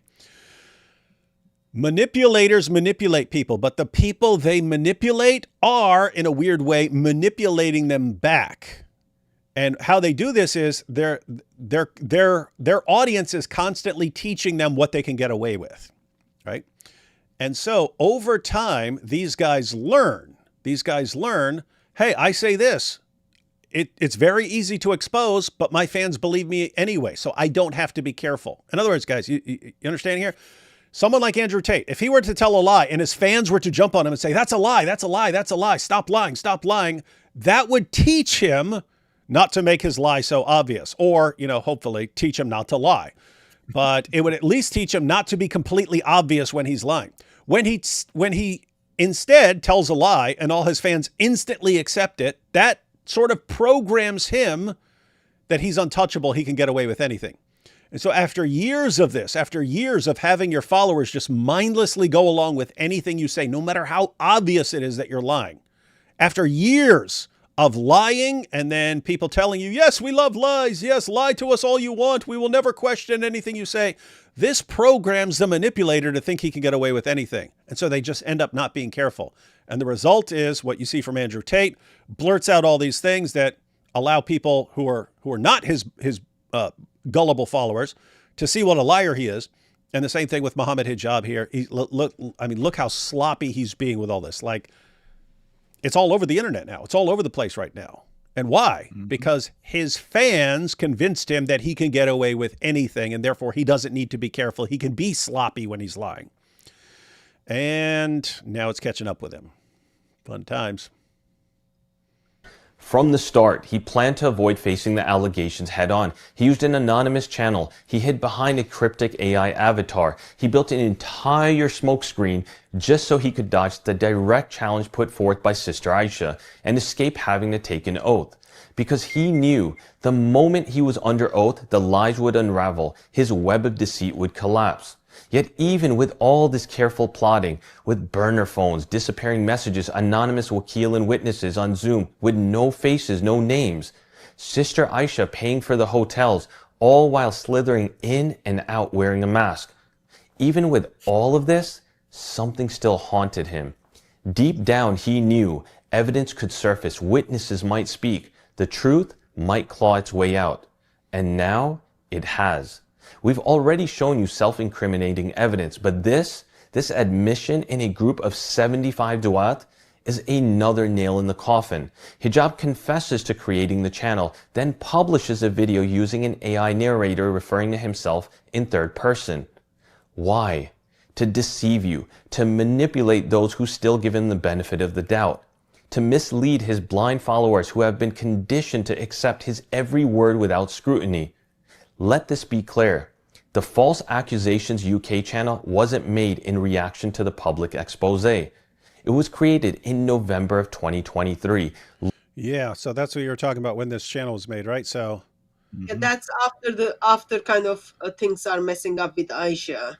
He's like setting up his channel, and he said something. He said, "Aisha is the one who is paying for the hotel." Did I get that right? I thought Yeah, he Mohammed did say Hijab, that.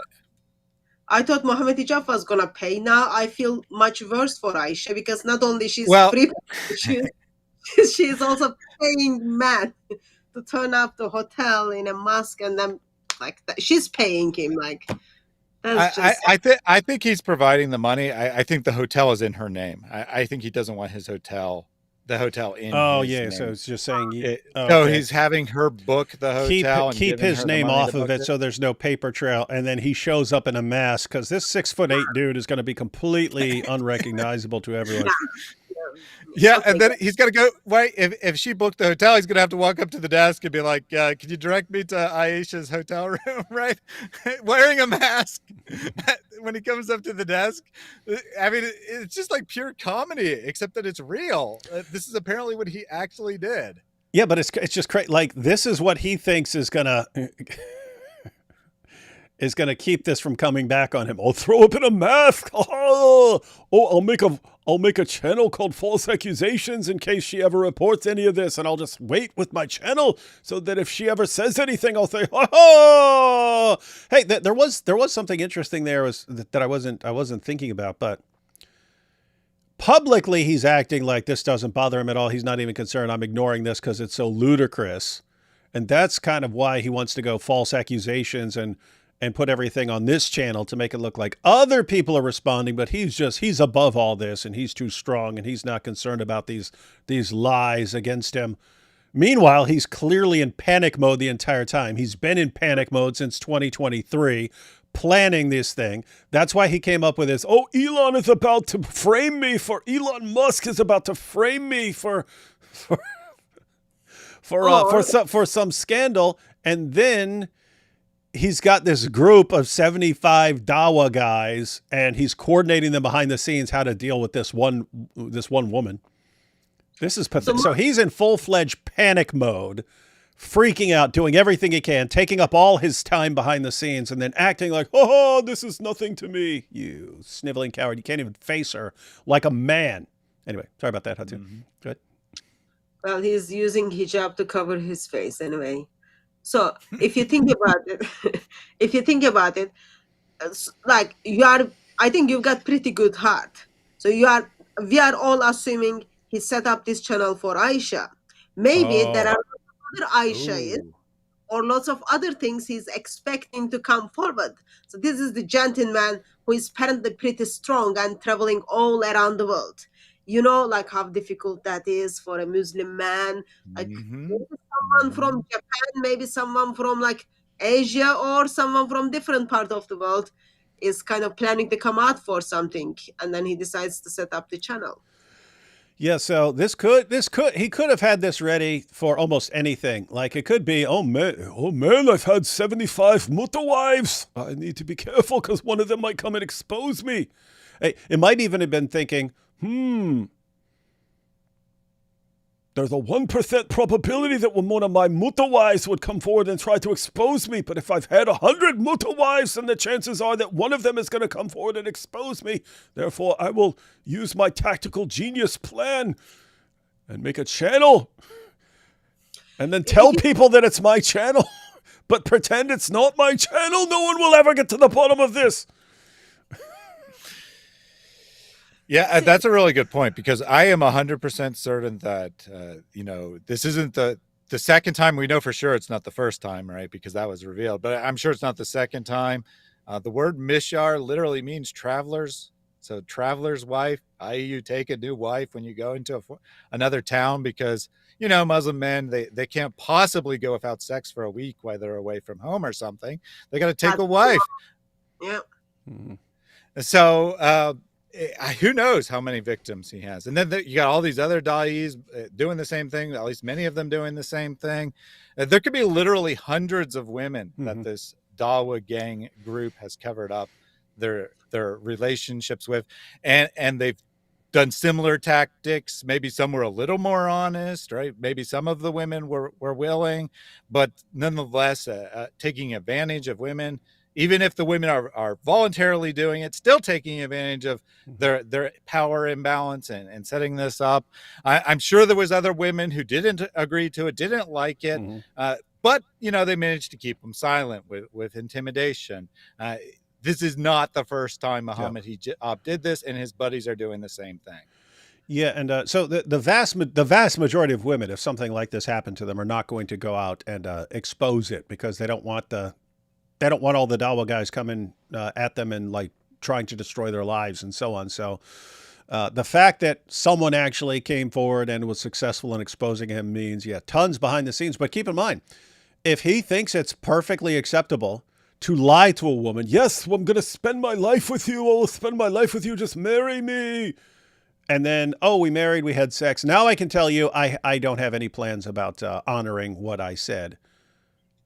Mm-hmm. And I actually, think about that. If he thinks that's fine, so who knows how many women he's done this to, as you already pointed out, but who knows how many women he's done this to. But think about it. If you can lie and say, and then have sex with a woman and then say, hey, actually, I'm just using you for sex. You're just my hotel wife, and that's all you're ever going to be to me. Well, there's two possibilities. Either woman says, oh, okay, I'll be your hotel wife, in which case he wins. He has a woman just for sex. Or she says no and divorces him, and okay, bye. I already had sex with you. And now I could go, now I could go do that to another woman, and I could have sex with every woman in the ummah this way. We are thinking of all of his wives are in UK.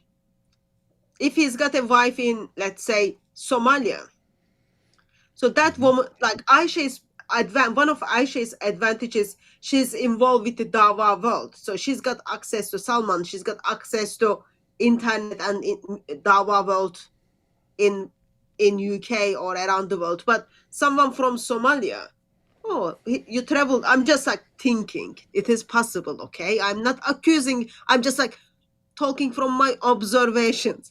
So if you think about it, he traveled to Somalia, let's say, to do training, and then he married with a girl over there.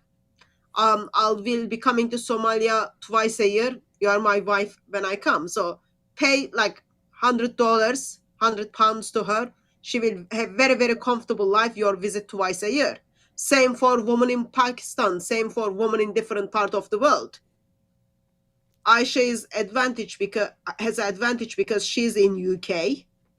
She's got access to certain things, and she's upset by what happened. In Muslim world, this is shame and honor culture. So you wouldn't come out and then say, oh, this is what my husband is doing to me. You just shut up. Mm-hmm. Exactly. And a minor point, but I just actually remembered something important from Sheikh Tarane's testimony. He said that Hijab was having the witnesses of the wedding, so the only two other people or three maybe who knew about the situation, he was having them send money to Aisha. So actually, not only was he not paying for the hotel with his own money, he wasn't even sending the money. He was having one of his friends send the money to her to pay for the hotel, so that he was twice removed from having his name on a hotel room, because he was terrified that the staff of the hotel might figure out that who he is and tell on him or something, as if that's like even a normal concern of people, that the hotel staff is going to say, that guy was here the other day. So Hijab took many, many brilliant steps to cover up his tracks. So how's it working out for you, Mohammed Hijab? Autopsy is Working not out well. right. Is this going the way you anticipated, Mohammed Hijab? Is it worth it? All right, back to Salman here. Long before any videos that went live, and shortly after things escalated between him and Sister Aisha after a deception-laced marriage, he began collecting dirt, plotting responses, building a backup channel, just in case she ever had the courage to go public. And now she has. And every step he took to prepare for that moment has come back to expose him. It sure has. He tried to dodge future accountability, but despite him trying to carefully tread a trail without tracks, he slipped. And this group of 75 du'at, they witnessed it. If you shift to the bottom of this same message, you will see another member of this group comment. But its commenting on the channel soon after release would mean the Dawah brothers knew the person who created the video. Hey, everyone catching this? I would call that comment. Mohammed Hijab is a terrible. He thinks he's a brilliant tactician because he's a narcissist. He's not. He's extremely sloppy and stupid and the worst tactician I've ever seen in my entire life. He comes up with these plans. Like, guys, if you don't know what I'm talking about, like, again, with the, someone's about to say some stuff about me and expose me for my secret hotel was, you know what I'll do? I'll say it's Elon Musk using his billions of dollars to come at me and frame me for something. I'll tell my followers that. Okay, that is so insanely idiotic that you wonder how anyone could ever take a person that stupid seriously. And yet he's the hero. He's the hero of the Ummah. But look here. So what's he saying? He's got a channel. He already said it. A channel with 0 subscribers. He's starting off brand new channel, and it's supposedly some anonymous person who's posting this. And then he tells all these guys, all these 75 popular Dawah guys, hey, as soon as I post it, everyone rush in there and comment and start sharing it and stuff like that. And they're like, wouldn't that make it obvious that this was planned behind the scenes? If this video on this brand new channel with 0 subscribers and we all just can coincidentally watch it right when it comes out and then start sharing it and commenting on it, won't that be obvious? I mean, as obvious as anything can possibly be that this is part of the plan behind the scenes. That's the first thing I would think. Hijab, it never crosses his mind. But to one of the other guys, he has that basic level of common sense. Dude, if you want to make it look like this thing is just anonymous, it should look like we just randomly pick up on it over time, not we're all there right at the beginning. That makes it obvious to anyone who's not a complete moron that this was all planned. Do you want it to look planned? It seems like you would not want it to look planned, so maybe don't do it this way. Got one person with common sense there. Yeah, exactly. So I said that they push back slightly, and this is them pushing back. Not to say that there's something wrong with this, not to say that, you know, maybe you should like actually speak in your own voice or anything like that. No, they're pushing back to say maybe we shouldn't comment right away. Hey, Hijab, we're trying to help you deceive people, Hijab, but people are going to see through the deception the way you're doing it. So maybe we make the deception a little better by doing it this way. And he goes, no one will catch on. I'm too smart. Idiot. Oh, my goodness. Implying you.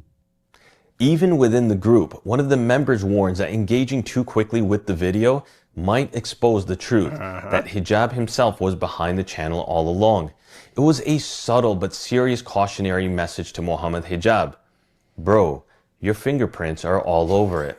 This wasn't just a one-off comment. It highlights the coordinated effort to hide Hijab's involvement and deceive the public.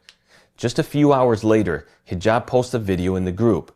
A member compliments it, calling it solid. Hijab responds, if they retaliate, we have more. In other words, he wasn't just responding, he was preparing for war. A calculated strategy, ready to drop follow-up attacks if anyone dared to speak the truth. Soon after, Murad responds. AI voice just makes the situation look even shadier. It does, doesn't it? Wait, is that the same guy who pointed out the other thing? Because we know there's one guy. The other one was just some random guy. He wasn't identified, but so Murad here is Dean responds. Okay, that's Murad. So he's they don't seem extremely sharp. It's just like basic level of common sense. And yet they have significantly more common sense than Hijab. That should tell everyone something. Even his own circle recognized how suspicious it all looked. But instead of addressing the concern, Hijab laughs, mocking it, dismissing it. By now, the deceit is undeniable. Hijab deliberately misled his followers and the public through a calculated campaign of misdirection and dishonesty.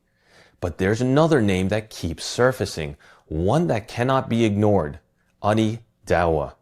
In previous videos, we've already exposed his lies, his deflection, and even his use of fabricated screenshots. And when caught, what does he do? He says nothing, hoping the dust will settle, hoping people will forget. But today, his role in this entire scheme becomes even more obvious. Shortly after the comments above, Hijab posts a poll in the group. Guys, do you think I should put the scandal refutation video on my main channel, or should I wait? Let's take a look at the results. So you've got the worst tactician of all time asking a group of other horrible tacticians, what should I do? It's funny because now it's kind of hindsight, but we see how all of this plotting and planning just blew up right in their faces. Wow, Allah brags about being the best of plotters, but yeah, these guys aren't. But it's actually perhaps worse than you even realize, David, because he's actually already posted the video on the other channel. So he thinks, I'm pretty sure this is what Mohammed Hijab thinks, that he can just post it on his main channel and say, look at this video that someone else made about me. Because I really like this random video that some anonymous person has posted. So I think I'll put it on my channel to get more attention to this random person's video. Wow. Hey, Salman did make an important point there right before this, where he said Ali Dawah said all this stuff, and when it was all exposed as lies and fabricating evidence and stuff like that, he just ignores it, moves on. It's like, isn't that amazing that you can lie to you can flat out lie to your entire community, all your fans, and so on, and then when your lie is exposed, you just keep going. Who cares? Welcome to Dawah. Results. Yes had 0 votes, while there were 12 votes suggesting no, Hijab should wait. Now here's where it gets quite revealing. One of those 12 votes telling Hijab not to publish the video on his own channel came from none other than his sidekick, his enabler, his loyal attack dog, Adi Dawah. No, wait. This speaks volumes. It confirms that Adi Dawah knew exactly what... What's that? There are 75 people in the group. Only 12 people respond to question. And all these 12 people seem to say no. Yep. So 100% of the people who replied are smarter than Mohammed Hijab. It's not only they're smarter than Mohammed Hijab, but like, where is the rest of the one? Or like, well, a lot of people are probably like, I don't know. It's kind of a coin flip. Like you could, and that would help get more views to it, but maybe not, because then it would kind of make it look like it's you, which it is, and we all know it. These are the guys, ladies and gentlemen. They tell you to follow their wonderful religion, so you could be like them. Was happening, that Hijab was behind the video, that the channel wasn't independent, and that the public was being deceived by design. And if anyone still had doubts about Adi Dawah's awareness of this deception, let's look at what happened next. A telling exchange between Murad, Hijab, and Adi Dawah that shatters any remaining excuses. Whatever point you want to make, Mohammed Hijab, I think it's best to keep it off the main channel. Mohammed Hijab, I no longer think you should remain silent. You should publish a video. Apus made a vid on it and has 100,000 views in 13 hours. Good job, AP. He already published video. It's just not on his channel. He knew. He was... Oh, yeah. He already posted the video. It's just not on his channel. So everyone knows that's Mohammed Hijab behind the scenes. Publicly, he's telling everyone, including his fans, nothing, no connection to me. Good job. Good job. In on it. After Hijab already admitted to creating the anonymity-based channel, Adi Dawah clearly states, he already published video. It's just not on his channel. Let that burn into your memory. I shall. Chapter 2, Affirmation of Marriage. In a previous video, we heard shocking and revealing testimony from Sheikh Mohammed Torana, clearly establishing that he spoke to a witness of the nikah, that a dowry was paid, and that he even facilitated getting hijab to apologize to the sister after their divorce. But then Ani Dawah came along, passionately taking one oath after another and trying to distract from Torana's testimony. They all refused to address it. But now we take a look behind the scenes where many of these Dawah bros were conversing about the public case. A quick question. Sheikh Torana, is that the sheikh that Mohammed Hijab blackmailed into helping him cover these things up? Yep. Sure is. Good guy, guys. This is a good guy. I want to learn from your guys how to take advantage of women, lie to them, get what I want from them, destroy their lives, and then blackmail and destroy the lives of anyone who opposes me. So I could be a good Dawah guy too. Salman just said there that Ali Dawah was taking one oath after another. One of the oaths he took, he swore to Allah that Hijab did not ask him to make a response video, that Hijab had nothing to do with his response. So Ali Dawah, in a public video, swore to Allah that Hijab was not in no way influenced his video. I wonder if that was a true oath. Obviously, because the Dawah guy is saying it, so you know it's going to be true. Let's see. One of them was unsure about the claims of whether or not a marriage actually happened, and Hashim was there to quickly assert the truth. So there was no marriage, right? Misyar marriage. It became... Uh-oh. Everyone catching that? So this is in their little group chat. And someone who's not clear on the details says, so there was no marriage, right? So she's just making all this up. And then someone responds, Misyar marriage.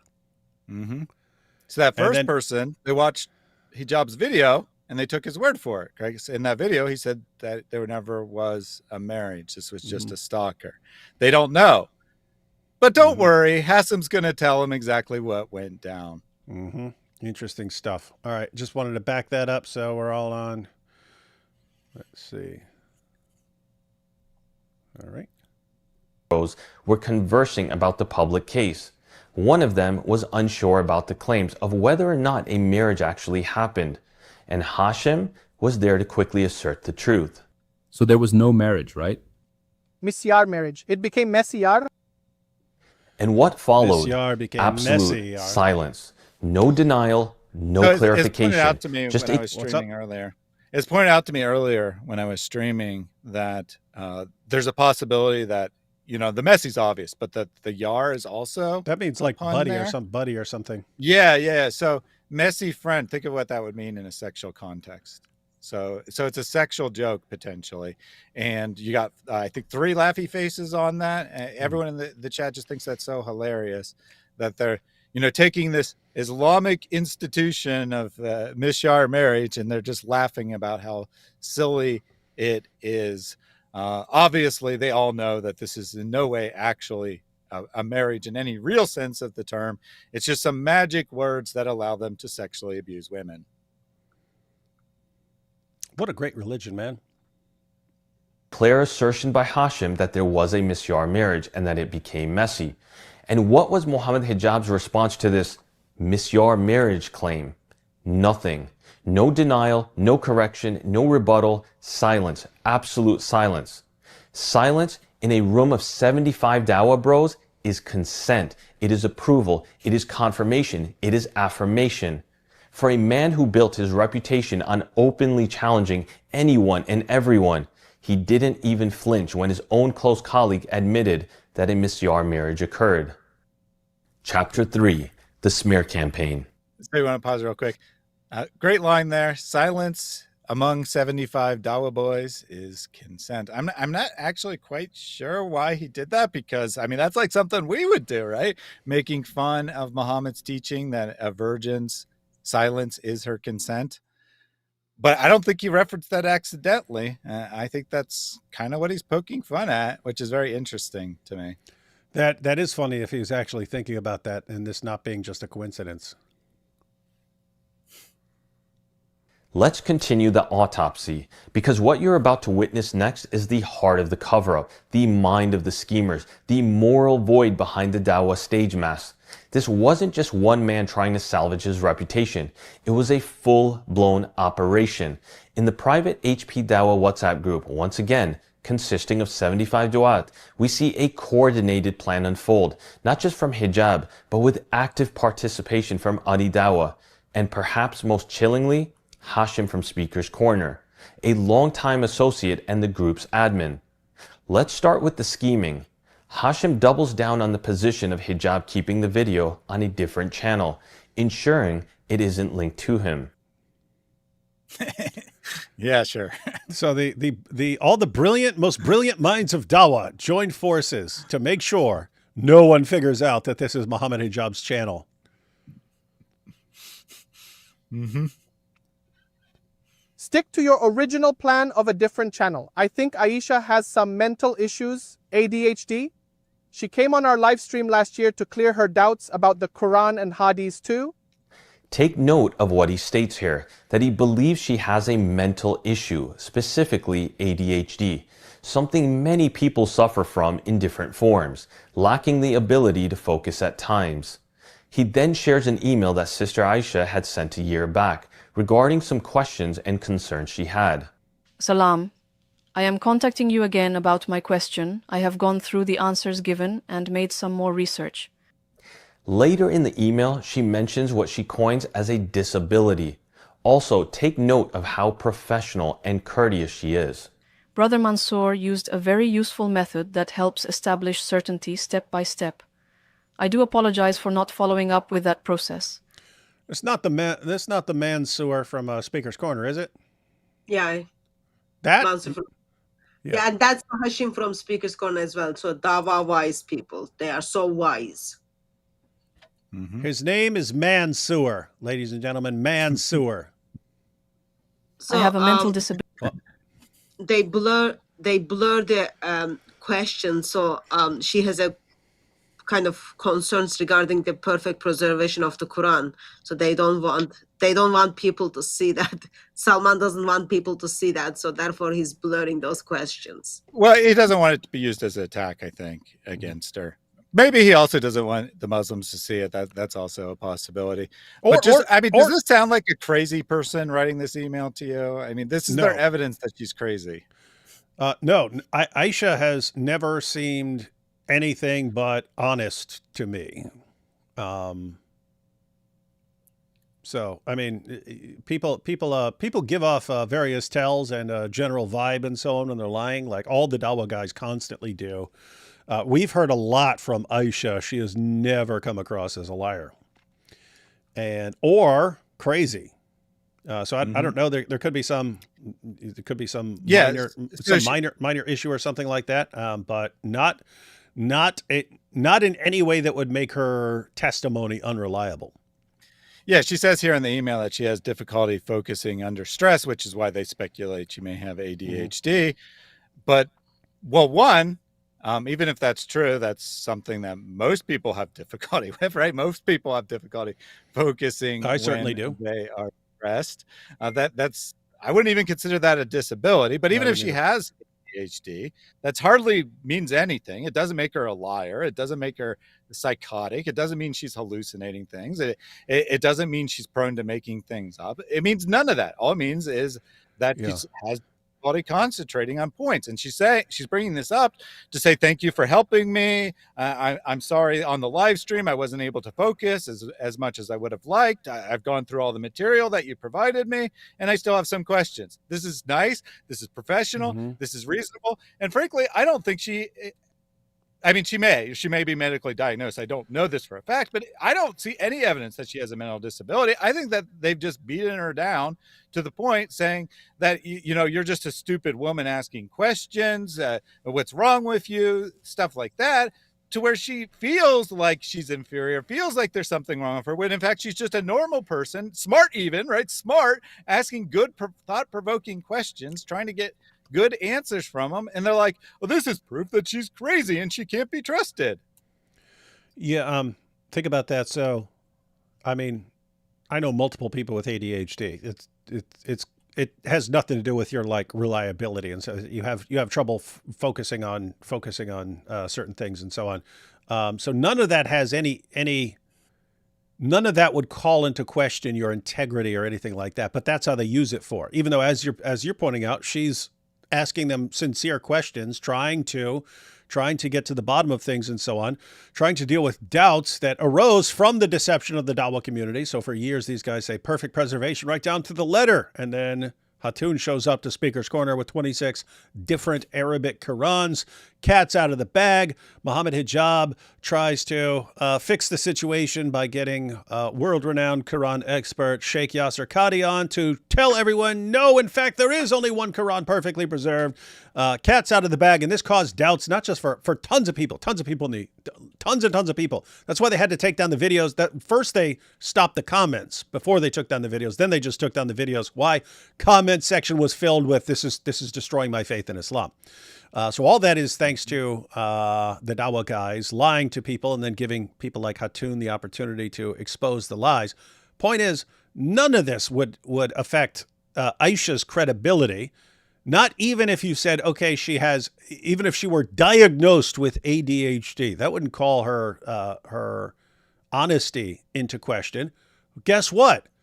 Hijab has narcissistic personality disorder. That is an almost guarantee that you're dealing with a compulsive liar, because that is someone who will lie to do anything to get people to do what he wants and control people. And so it's just amazing that you have a person with a serious mental problem, that because of that mental problem, he will destroy anyone and everything around him, all for himself, if he thinks it will help him. And they're like, hey, let's attack this woman for not being reliable because of her mental disorder. And they're doing that for Hijab, a guy with a serious, serious mental problem. Can I point out something? I'm sure three of us in this panel receive email that people are expressing they've got doubts, they've got concerns on the things we say, or concern on the things they read from the Bible or from Islamic teachings. How many times any of you put that private email on a group of 75 men in the intention of how can we use this email to destroy that person? How many times? I don't recall Zero. ever doing it. I'm not even in WhatsApp. But I do get emails where people say, okay, what I said caused doubt, all those kind of things. In the first Zoom meeting, I would read their email and then express and then focus on the reason you got in touch with me because of your doubt. Let's focus on that. And I would meet with them week after week. I really don't recall ever bringing up that again to that person. Maybe I did, like if I did, it would be like less than handful, but I don't recall it. Versus she emails them July 2024. And what are they doing is, my Muslim sister emailed me that she's got doubts on Islam. She's got doubts on the preservation of the Quran. Let's figure out the ways to make sure Mohammed Hijab looks awesome to the world. Let's figure out how we can use this email against her to put her under the label of disbeliever and discredit her testimony. Let's figure that out together as a 75 people in this group. We are so clever. I am sure we can use this methodology and then just discredit her. That's like the way Muslims are thinking. That's the Dawah gangs are thinking. Imagine, like, it's just disgusting. I don't know what is the like other word worse than disgusting. It is like, I am Christian woman, just seeing this email, how Muslims are using this email against their Muslim sisters, makes me feel sick, versus they're absolutely okay with it.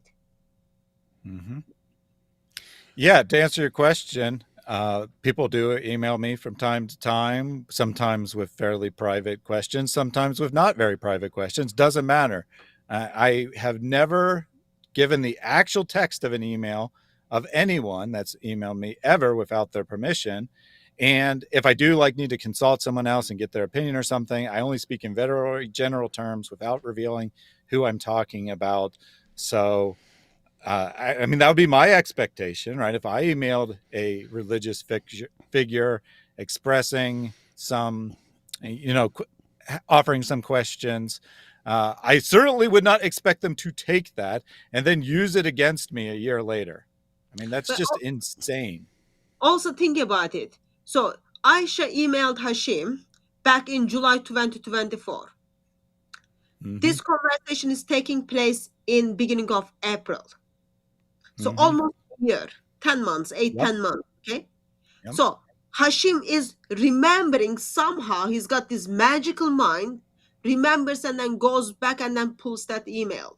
That, from my perspective, Hashim is expecting something is going to come up like this. How many times, David, do you remember someone sent you email, not only yesterday, but a year ago? You need to go and... I don't remember the emails from yesterday. Yeah, so Hashim is remembering email last year, July, and he's able to identify that email and then bring it to people's attention, how to use against her. And I think this is tied together. We've talked about how, if someone let's say Sheikh Tarana crosses Mohammed Hijab is ready to destroy this guy's life. How? Keeping dirt on him. And then it really seems like all these guys are constantly keeping dirt on each other so that no one can get out of line or their lives will be destroyed. But it also looks like they just constantly keep files of stuff on everyone in case they ever need to destroy someone. It's this is, guys, anyone out there want to contact these guys with advice or your concerns about Islam or something, knowing that they're just keeping files in case they ever need to come after you? What a sick community the Dawah community is. And when I am under tension, it becomes hard for me to clearly express my ideas or focus on all information given. I would appreciate it if I am able to meet with Brother Mansour to discuss further. I will share here some of the resources I checked. She clearly states her mental challenge being related to not being able to express her ideas or focus when under tension or stress. Despite that, let's take a look at the conversation that ensues. Make a second video on new channel with more evidence that we have given and make a case she's mentally ill. Get it? She's honest. She has a problem focusing, paying attention, or expressing herself on certain issues. And hey, let's use this against her to make the case that she's mentally ill. She's insane. She's a nut job. Don't take her seriously, because these are Dawah guys just planning, hey, how can we discredit a person who's speaking the truth against Mohammed Hijab? How can we all unite and lie for our hero, Mohammed Hijab, and destroy the life and credibility of a Muslim woman? And by the way, Mohammed Hijab said after he released that first video that we have more. The only new information that came out after that was the kind of stuff they're discussing here. In other words, he didn't actually have anything else. All he just postured that he had a bunch of stuff against her. He didn't. And then his friends helped him find new stuff that they could use against her. Mental illness will work in her favor, as it'll show Mohammed Hijab took advantage of her vulnerability. Boom. Who is this? Hashim. Hashim is okay, I pointed out she's got all these mental issues, but it might actually make Mohammed Hijab look bad. Yeah. This is another example of someone thinking exactly what I would think in that situation. You're like, hey, here's this woman. Let's all expose her for being mentally ill. I'd be like, well, we already think the Dawah guys take advantage of vulnerable women. Wouldn't that just be a prime example? If we're going to say, hey, this woman's crazy, she's mentally ill, doesn't that just make Mohammed Hijab look worse? Like he was targeting someone who's got a mental illness or something. Maybe don't go that road. Maybe don't go that road. So yeah, but Hashim is the one who suggested that. Hashim is the one said, stick with your original plan of the different channel. I think she has mental issues, ADHD. She came to our live stream last year to clear her doubts about the Quran and Hadith. So that was Hashim said it. Yeah, And but that's not saying, hey, use this to attack her or something like that. It sounds like he's trying to inform them, hey, I think she may have an issue, right? he's just, I am putting out there 75 of genius. He brought it up. Yeah. 75 of genius. Let's put this together. Here's the information for you. Oh, it's not only information, here's the physical evidence. Email, July 2024. But note what is implicitly being admitted here. That Mohammed Hijab did, in fact, have a relationship, a marriage. Because remember what the claim is in the response video that they're like telling him how to proceed from. He says that she was just a stalker. She contacted me. I never responded back, blah, blah, blah, blah, blah. They know the truth. They know that's not the case. There's an implicit admission in this statement that everyone knows it's the truth. Right? Everyone knows that the situation is the truth because they're saying, look, it'll look like you took advantage of her if this is the case, because we know, you know, everyone knows that you had this relationship. Are you sure you want to say you knowingly had a relationship with a mentally ill woman? And look at that. I mean, he states it as like, I mean, obviously you're in a relationship with this woman, and this is how it's going to come across if you say she's mentally ill. Look at that. But look at it. Mental illness will work in her favor, as it'll show Mohammed Hijab took advantage of her vulnerability. Because she's not in a Muslim country. If she's in a Muslim country, yeah, it will make her look awful. But now she's in West, it's not going to help her. So, Mohammed Hijab, last thing you need is you look bad. So let's fix this. So the obsession is always making Mohammed Hijab look good and trying to avoid anything that makes him look bad, even though he's the scumbag who's lying and destroying everyone's lives. Pump him up. Best case would be to expose her as someone doubting the Quran, the very book she uses to demand a mubahala. Hey, that's funny. Hey, the best route, the best approach would not be accusing her of being mentally ill. Instead, let's go after her doubts about the Quran. Even though we've got Ali Dawah on record saying, it's no problem if you have doubts. If doubts is a problem, then I would have left Islam because I've doubted. Doubts are not a problem. But yeah, let's use that to show the ummah that she can't be trusted. Yeah, so this is, and Mohammed Hijab ends up doing both. Or Ali Dawah is the one that says that she had doubts, but whatever, right? It's one and the same. They end up using both. But so you got Hassan here saying, no, we should argue that she's basically already a kafir. She's not really a Muslim. She's a pretender, whatever. That's the implication he's going for. And then you got Dean saying, no, what we should do is we should paint her as mentally ill. Well, Dean released a video today and he doubled down on it. He says that, you know, strangely, he shows his own screenshots from the group. Like he goes in and shows that these are real messages and says, oh, but Salman didn't show you everything. See, I provided more evidence that she's mentally ill, which consisted of her tweeting at David and a couple other people. And that one post about Palestine that I mentioned. So he's doubled down, and his evidence that she's mentally ill in his video that he put out today is 1, she contacted Islamophobes. 2, that she has doubts about the Quran. Those are his evidences. Those are his primary evidences that she's mentally ill. So he's saying expose her as mentally ill. And why is she mentally ill? Well, because she has doubts about the Quran and she contacts Islamophobes. Unbelievable. Because someone is mentally ill, therefore it gives me all the right to abuse and lie and deceive. Welcome to the world of Islam. Yeah, that was Dean's response today, is that they were justified because she is actually mentally ill. Yeah, in the meantime, they're dealing with an actual narcissist, which pretty much by definition makes him a compulsive liar. So Murad wants to make a case she's mentally ill, and Hashim says that might work in her favor. So instead, he suggests, quote, exposing her as someone doubting the Quran.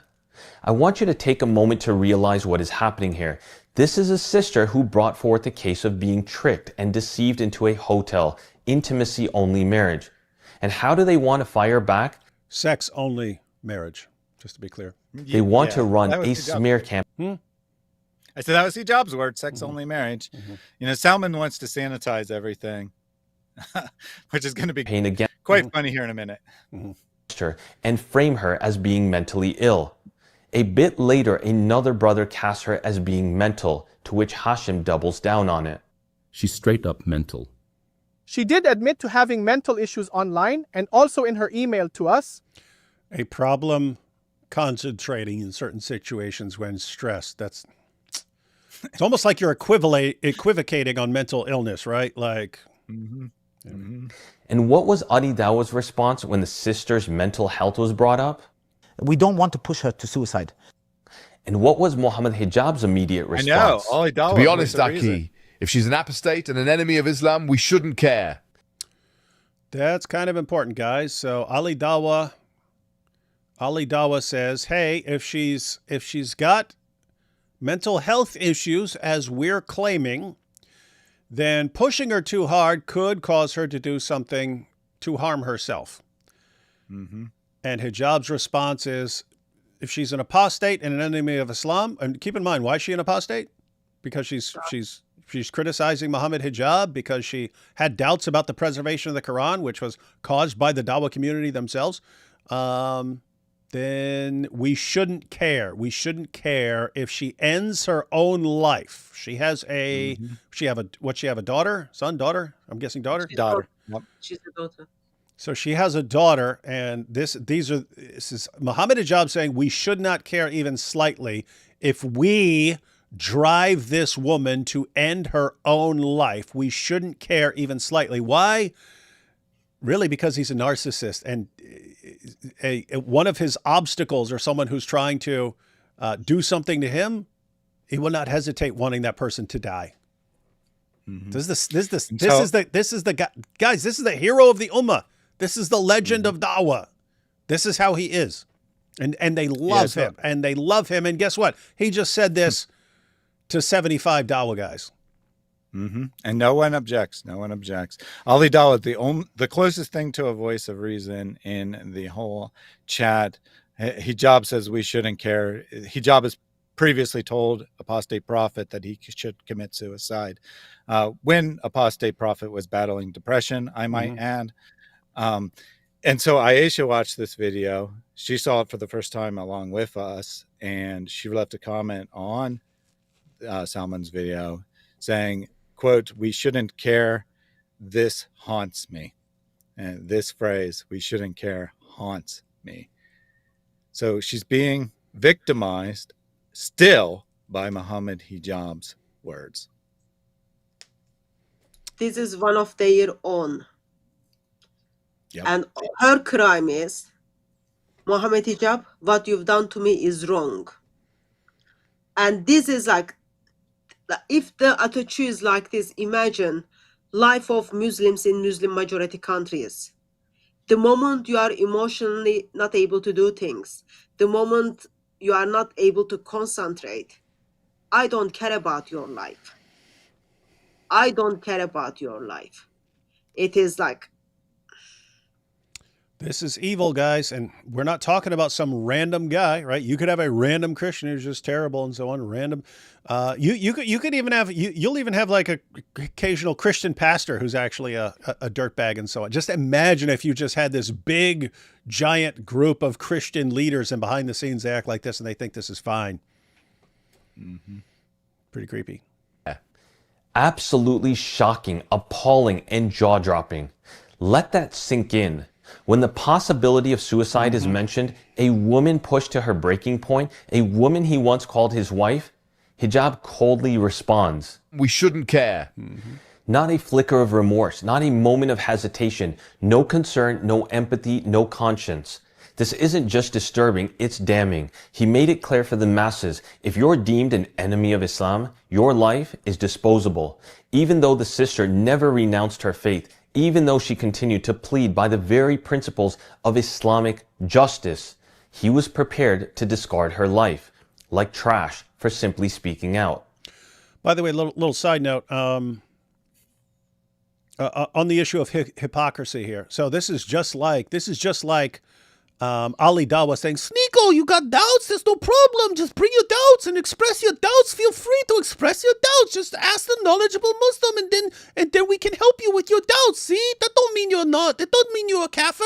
And then she has doubts. You see, she's an apostate. She's an apostate. Yeah, that sort of thing.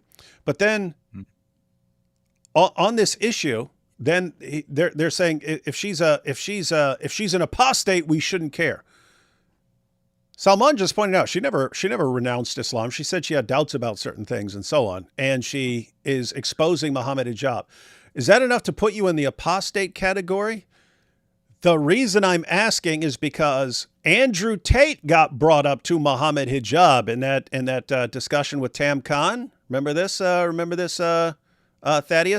So Mohammed Hijab is having a discussion with Tam Khan, and who knows Andrew Tate. That's the guy that Andrew Tate was in the mosque praying with when it went viral that Andrew Tate had become a Muslim, right? And they're talking about all the stuff that Andrew Tate has done, calling himself Lord and this and that, and all the stuff with all the girls and also. And what does Hijab say? He hasn't done anything that puts him outside of Islam. So wait, calling yourself Lord and telling people, hey, I'm on the way to church to celebrate Christmas. We're going to worship Jesus and all this other stuff he says. They're saying, no, none of that puts you outside of Islam. But, hey, I have doubts about the preservation of the Quran. You see, she's an apostate. We shouldn't care if she died. Guys, there is a fatwa talks about if you are even doubting a letter in the Quran, you are identified as disbeliever. So there is a fatwa for it. That would be the whatever camp. What's that guy? What's that guy who called Sneeko the Kafir? Sheikh Asim al-Hakim. Yeah, he's the hey, you doubt? Get out of here, you kafir. Mm-hmm. Oh boy. But Andrew, notice the pattern. Sneeko, you're useful. Do anything you want. You're good with us. Andrew Tate, we don't care if you call yourself Lord. I mean, we try to keep that a little quiet. We don't care what you're doing with the women. We don't care. Just be careful with, publicly announcing that stuff. That's the real issue. This woman here, she's not of any use to us. Therefore, we can just trash her. Yeah, and hope she actually dies to get out of our way. Lovely community, guys. And here's the most chilling part. Not a single da'i in that group challenged his words. No one stood up. No one pushed back. They sat in silence, complicit. They weren't just defending him. They were colluding. They were orchestrating a smear campaign. They were planning a character assassination in broad daylight. And yet, in the face of this darkness, we remember what Islam teaches us. There was once a funeral that passed by the Messenger of Allah, sallallahu alaihi wasallam, peace and blessings be upon him. And he stood up, to which they informed him, this is a Jew. And what was the Prophet sallallahu alaihi wasallam's response? He said, is it not a soul? Islam does not teach us to disregard life. Not the life of a Muslim, not the life of a non-Muslim, not even the life of an ideological enemy. Hatun, I see you shaking your head, Hatun. We can obviously respect Salman for taking a stand against Mohammed Hijab and doing such careful research in order to defend Sister Aisha, but I think we're both probably thinking some of the same thoughts about this particular part right here. What were you thinking in all of that was causing you to shake your head? I'm just thinking he's lying. Yeah, I don't even know what kind of Muslim he is, so what kind of sources he would believe in and so on. But yeah, while he was talking, I was thinking about times, who was it? Was it Al-Nadir? Who's the guy who they capture him, and Muhammad says, you know what, let's not ransom this guy. Let's just put this guy to death. And he's going, but Muhammad, who will take care of my kids? And he goes, hell, and kills him. So things like that. And, killing the Jews of Khaybar. Well, you had the entire war of Battle of Khaybar and so on, but, torturing a guy to death for money, Kanana. The Jews of the Qurayza Jews, 600 to 900, according to Ibn Asaq, Jews who were executed. But I don't know. He killed a lot of people, let's just say. So I don't know if you could base your case on him being a super good guy on his respect for life. I'll just point that out. Yeah, I have to agree. We looked up this hadith on my live stream earlier. There's some question about the hadith itself, but even just granting that this actually is an incident that took place, I mean, all it means is that he respected a dead body. It doesn't mean that like he has this like super great respect for human life in general. And it would directly contradict the Quran to suggest that all human life is of equal value. It would not, however, contradict the biblical principles. Salman seems to adhere to biblical principles quite often, to be honest. It is good to see. It is good to see, as David expressed, that he's standing up for Aisha because he feels that if something is done, it is wrong. And of course, it has something to do with Salman's background, what happened to him in the past as well. So there is like emotional attachment, all these kind of things, how he was hurt by Dawah gangs, and then now he's seeing other people within Islamic kind of umbrella are being hurt. And it is good to see that he's desired for a God who simply values the soul or life of human being. But dear Salman, that's not the God of Islam. And that's not the Prophet of Islam either. You will never find that the Prophet of Islam, the one you kind of claim to follow, is valuing the soul of non-Muslims, even soul of Muslims as well. And you are someone who is very much hurt. You are someone who see how Muslims are practicing Islam, and that's not far from the teachings of Islam. Islam is not based on just a book. It is based on the views and ideas, and the rules and regulations are put together by Muslims as well. So you are ignoring that, and you are desired, seriously, you are desired for a God who thinks life is important, but sadly you settled for a God who thinks death is everything. And that's really, really bad place to be. The Muslim sources do come across more like the writings of a death cult than, so it's a weird situation, because if Salman is basically saying, hey, we should have more respect for life than these guys, it's kind of like, I mean, I want them to have more respect for life. So I kind of want Salman to win this argument and say, here's why we should respect life more than these guys do. So I kind of want him to win that, but at the same time, it still sounds like a death call to me. But all right. But let's just agree that Salman definitely has more respect for life than the Dawah guys, and so he's significantly, whatever his religion happens to say, he is a massively better person, and so he would get our thumbs up on this issue. He's better than Allah, better than Muhammad, and better than Dawah gangs. I wasn't going to say that, but I won't object. Okay. But here we have a man who claims to defend Islam, saying that even if this woman commits suicide, if she dies, it means nothing. We shouldn't care. This is not Islam. This is sociopathy cloaked in religiosity. Hey! Don't be talking about sociopaths, man. We stayed out of this. I didn't say anything. Narcissist. That's a narcissist. He's a narcissist. Okay. Despite the silence of 75 du'at in that group, including Ani Dawah, the collusion continued. Salam, guys. I heard that David Wood knew that something would happen. Hey, what? That there would be some kind of scandal, and that there is a video that proves it. Does anyone have that video? We need. So if you want to pause it, I actually figured out what. So a rumor got to Mohammed Hijab that you'd figured out a scandal was coming. You know how you know what that video really is? It's tell you making fun. Yeah. I'll tell you exactly how I knew there was a scandal is because him saying Elon Musk is going to frame. It was the most ridiculous story I've ever heard in my life. Elon Musk, who has hundreds of billions of dollars, is focusing. Oh, look at Hijab's powerful Dawah. He's making fun of me. Oh no, what am I going to do?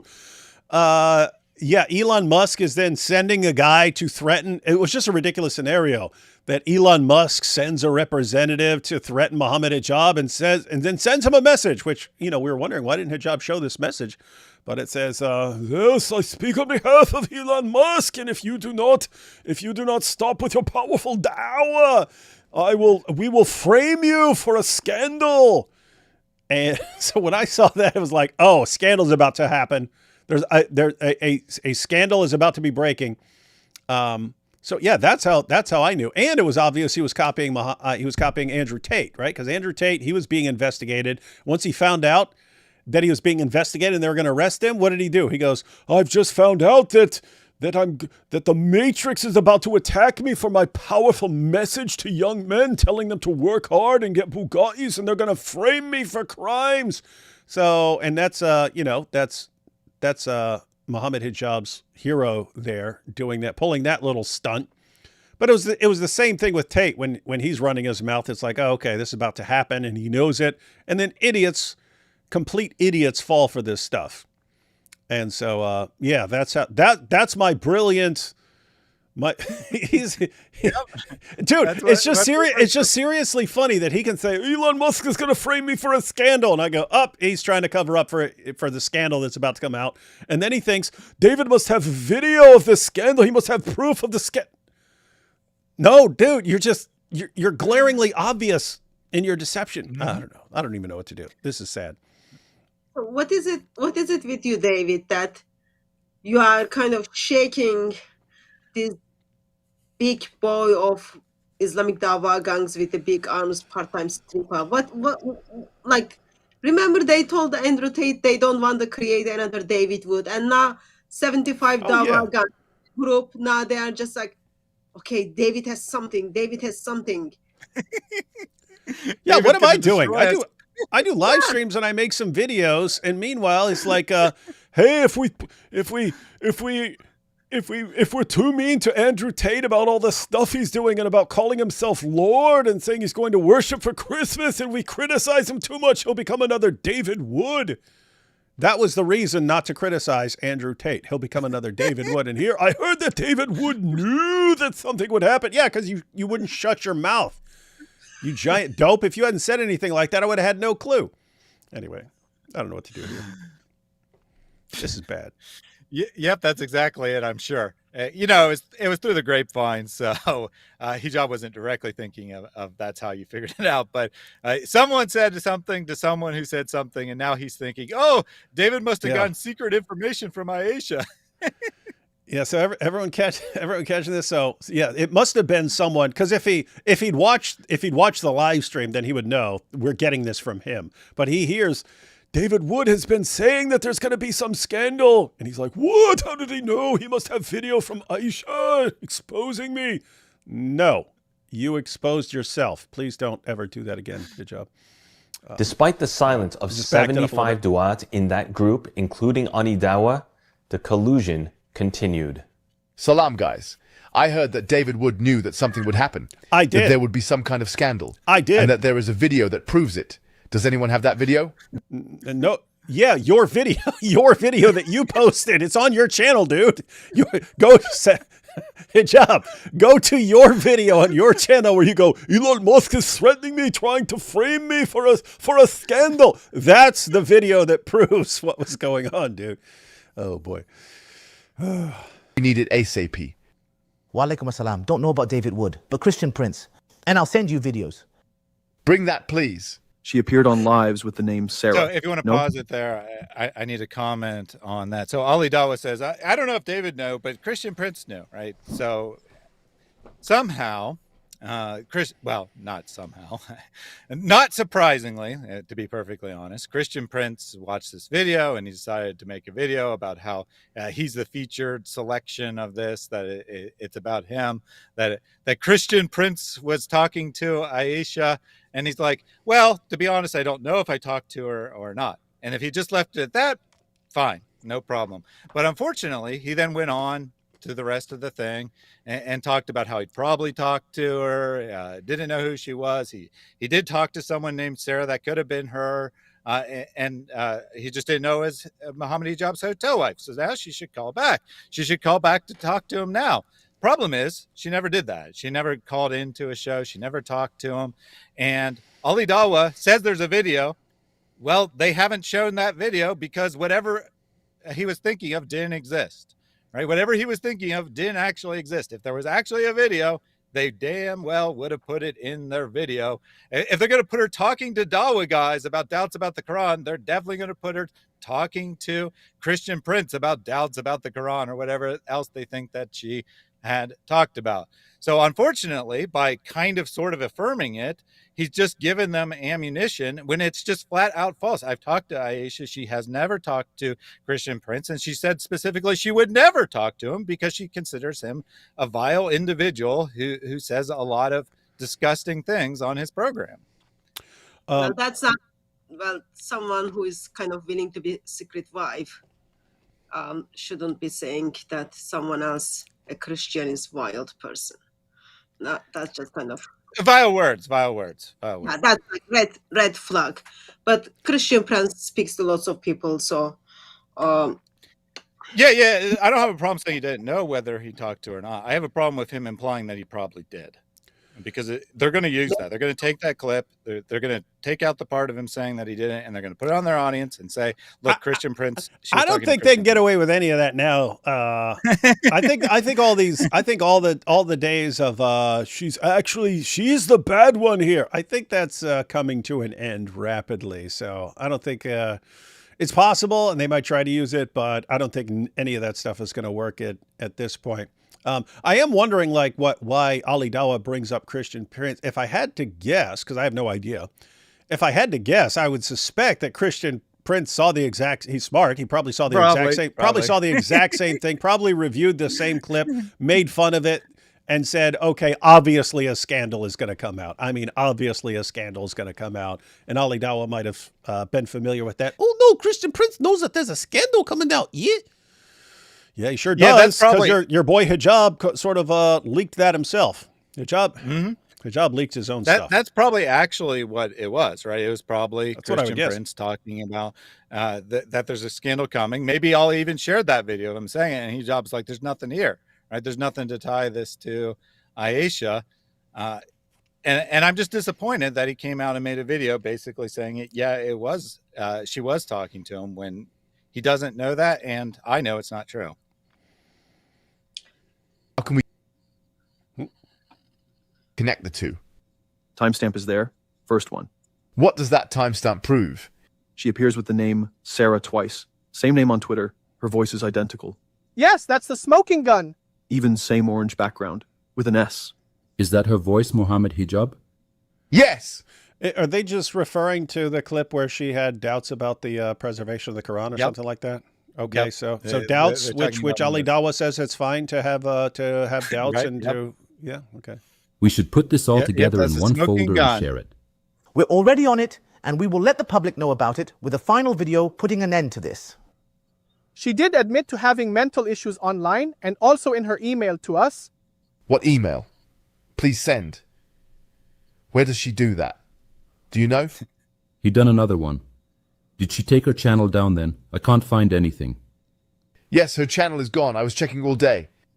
Who has Dunya Shuaib's number? Can I just point but this is... What's up? So, Mohammed Hijab is so brave. You also pointed out earlier. He's so brave. He sets up different channel and then use AI to produce a video because he's Very so strong, brave. Strong man. Yeah. He doesn't want like people to think like, oh, he's dealing with those side things. On the other side, he spends all day to keep eye on Aisha's channel to see what she's publishing. Mm-hmm. All day. Yeah, the tactical genius here, right? So he's like refreshing her channel all day, which at the time is like, I don't know, 10 subscribers or something along those lines. She just posted a long time ago, she posted a couple videos of like people like singing in mosques or whatever. I mean, not singing, but, doing the Islamic chanting thing in mosques or whatever. And then she posted like a couple things of her making statements similar to what we watched earlier about Mohammed Hijab. For the massive audience of the 10 people that are subscribed to the channel, and he probably one of which is him, right? And he's terrified that she's going to put out some information there, so he's checking her channel all day. She had a video or two up showing some screenshots from their conversation. A guy on Twitter who this group is familiar with made a fake version of that and put it out saying that she had faked the screenshots in her video. It wasn't from her video. He just totally made that up. But I don't know exactly what happened exactly. Maybe Salman asked her to take it down since he was about to publish all the screenshots himself anyway, or maybe she just decided that it wasn't worth being attacked or whatever. In any case, she deleted that video. So that's what he's talking about. It's her channel's gone, except it's not gone. She just deleted that one video that they were taking and manipulating and making fake screenshots off of. Nothing to see here, folks. It's all a completely normal, wholesome community, this Dawah community. Nothing to see here. Just give me his ex-wife's phone number or email address. Yes. Nothing. I'll do. Just give me her phone number. Hey, here's what's funny. It's hey, let's go after this guy's ex-wife. Ex-wife. Yeah, how's that working out for you, Mohammed Hijab? Not working out well for you? All these brilliant plans you come up with, how are they working out? You really showing everyone that you're the boss here? Keep eye on. I was gonna joke on keep eye on hotels where tall people, big bodybuilders turn up with a mask. Just keep eye on. It can be anywhere in America. Apparently, his ex-wife lives in America. So. Yeah, Hijab's like, but all Superman needs is some little glasses and no one can recognize him, so I'll just use a mask and no one will recognize me. Super smart, man. You're great. Doing a bang-up job, man. Isn't it amazing? 75 da'is, including some of the most popular da'is on the planet. Multiple guys with million-plus follower channels and so on. Huge influence. And one woman comes along and just crushes them. She got help, but that's the point. She found the right person to help her, and she crushed all of you. She crushed all of you. Guys are a joke, man. Mm-hmm. Wow. Hey, I'm starting to doubt Muhammad's claim that women are intellectually deficient. Yeah, I think Aisha has outsmarted every one of these guys who thinks she has a mental disability. She has a mental... Okay, so you got beat by a woman who, according to Muhammad, is intellectually deficient, and according to you guys, is mentally ill, and she's the one who just took down all of Dawah? Wow. Coming to a cinemas near you. Haha, I was thinking of doing that, but nah. Main channel. Guys, the video with Ali Dawah is going to come out in 1 hour or so. When it comes out, please flood the comments. Guys, video's out. Please fill up comments with support. Comments are really important, and the earliest ones are the most important. Please comment ASAP. This was just a preview of them carefully scavenging the internet and collaborating to see what they could possibly dig up on Sister Aisha and how they could use it against her. This wasn't about their pursuit of presenting the truth. Instead, it was an all-out campaign to erase her credibility, exploit her vulnerability, and manipulate the public. Chapter 4. Wow. She crushed them. And by the way, guys, when I say like destroyed all of Dawah, I'm talking about this dysfunctional community right here. You can have perfectly nice Dawah guys and so on. But I have to say it when all of this is exposed, it's just Dawah itself is going to be in Dawah itself is going to have a bad reputation as something that, you know, grifters and scam artists and so on do. Not because of Aisha. That's going to be because of what she exposed within the Dawah community. You guys are going to have to, future da'is, or you guys are seriously going to have to come up with a way of restoring credibility to what you do. Because we're, again, 75 people. No one's objecting to this stuff. It's like what kind of toxic community you have that this stuff seems normal to you? Seems really screwed up. And just one thing real quick before you go on. I mentioned it before, but I want to mention it again. That screenshot that Ali Dawah showed there of his upcoming video that he's discussing in this group, collaborating with Hijab in this group about, is the video in which he swears to Allah that Hijab had nothing to do with the video. Besides advertising and then like giving him ideas what to do, besides strategy and all other things, he's got nothing to do with it. That's weird. This is all weird stuff. I'll take a couple of super chats real quick before we jump into this section. Al-Zut the Destroyer says, I am still missing Mo Cheeks. Now Dawah group calls mine. Very rude, very rude. Not good to make fun of someone who is horribly sexually abused. Prophet Muhammad. You see, the truth. Mojab is dirty. He has soil under his Mojab moobs. These are people who come over here from AP's channel. The Islamic Epstein list. Let's go. Yeah, what do we call it? Do we call it the Diddy list or the Islamic Epstein list? Yeah, I actually had a discussion about this. I think that Epstein's better because it's like at the top of the news, and I think it's going to be for a while. Okay. So Islamic Epstein or Dawah Epstein, either or. Someone should Thaddeus Hatun, if you haven't already, take the little clip of Salman talking about the list and so on, and make an intro and say a few things, and then title your video the Dawah Diddy list. Well, Dawah Diddy list has a nice ring to it, though. I know it does have the alliteration. We need guys. What could we add to Epstein list? Islamic Epstein list. I don't know. It's not bad. That's good. Hey, we could have a test. One person calls it. One person makes a video, calls it the Dawah Diddy list, and the other person calls it the Islamic Epstein list. Good strategy. Well, let's see.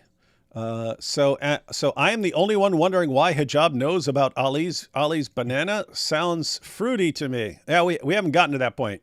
We haven't gotten to that section of the video yet, but we have referred to it. But yes, this is an issue. That comes later, right? We didn't watch that. Yeah. Okay, good. Correct. It's the last section. Yeah, Yasser Qadi got smart quick. Yes, if Yasser Qadi is the leaker. The Dawah to drama pipeline is so real. It is. It is. They're just wired for it. Mohammed Hijab is the perfect example of what Muhammad wanted his people to be. Police be upon them.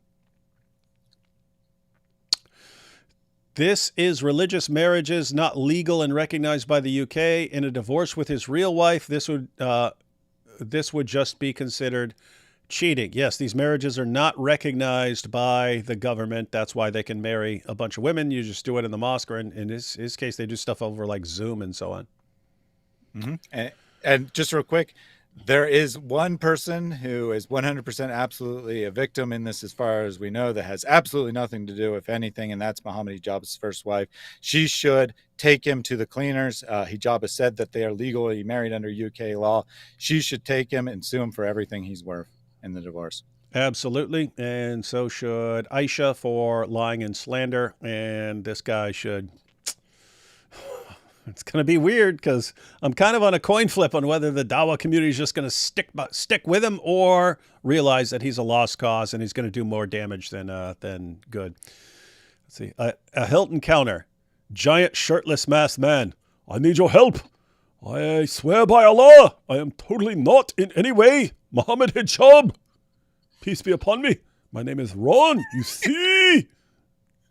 That's about how it goes. That's the level of tactical genius he is. You all know who would never make a false account? The wonderful, kind, humble, godly, magnanimous, powerful, sweet, brotherly, and intelligent Mike Winger. Are you crazy? He probably has 100,000 fake accounts, which is why his videos get any views at all, because they suck. Mojab, this totally anon account is telling the truth in support of me. I bet he is strong and handsome as well. But it's not me. I have no connection to that video I posted on my channel that is not mine. Isn't it like it's funny I'm saying that, but it's like not much of an exaggeration because he's like on Twitter, I'm posting a new video and it's on this channel. And then this channel has no connection to Mohammed Hijab. Like, are you stupid, man? Oh, boy. Wow. How much longer must we endure these Dawah clowns? End of days, lol. Yeah. Nah, you can keep your Quran, Mr. Hijab. I don't want the Zootnanas up my... What is this? Off to Scotland Yard, bigot. That's true. As a descendant of Vlad Dracula, can I use Islam to make money? Yeah, if you're a grifter, yeah, anyone can. If you're a grifter, the Dawah community is still wide open, and this is going to be probably going to be more openings. It's going to be some new openings on the Dawah scene. If you can jump in there and portray yourself as the hero, who they got left? Lily J. Lily J is going to be all that's left holding down the fort. Yeah, that was a good time to step in there. Oh, that's a super sticker. Thank you, Karen. I remember this pattern in grooming gang cases, the isolation of pimped girls. Police said they do it voluntarily and within the norms they converted to. Hijab looks like a molting owl on roids, and he has multiple wives. But my good buddy, who's basically a saint, is single. What a world. Yeah. Well, again, they spend their time grooming the women and girls to do what they want, and then it works.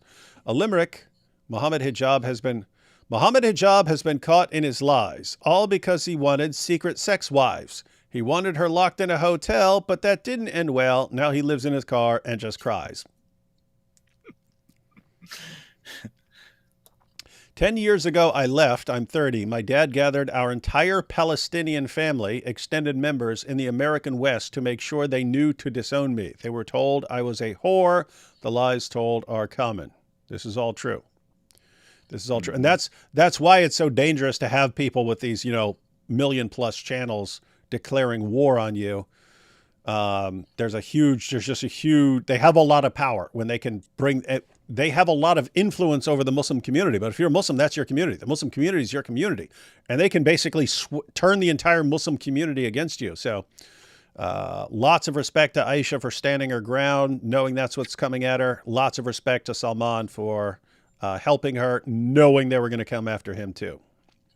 Good stuff. Good stuff. Once you know someone is a liar, their lies are almost as useful as a truth. Almost as useful as a truth. Where is the cat human? Well, AP sadly thought it was more important to go hang out and be best friends with Tucker Carlson and Dave Smith than to do live streams on the weekends. So, Traitor. Yeah, I think AP gets back. I think he gets back tomorrow, something like that. But yeah, he was traveling. The Muta Manifest. Oh, you're going to call the list? The list, the Muta Manifest. That's actually funny. The Islamic Ring. That'd work too. The only time Muhammad split the moon is when he bent over. What is this weird stuff that people are posting, man? It's all hairy chests and burger sauce. Okay. I haven't been watching you long enough to know why you seem to have such beef with Mike Winger. I'll make it clear. He's the worst person in the world. He's a total nerd, and his videos suck. I don't know how many different ways I can clear that up for you. I keep hoping it's just two Christian brothers ribbing each other. Care to clarify? I just did. And let's see. Mohammed Hijab and Ali Dawah are giving Pinky and the Brain 90s cartoon style scheming. Even the voices are similar. God bless the three of you. I still have never seen that, but now I want to check it out just to verify that is good.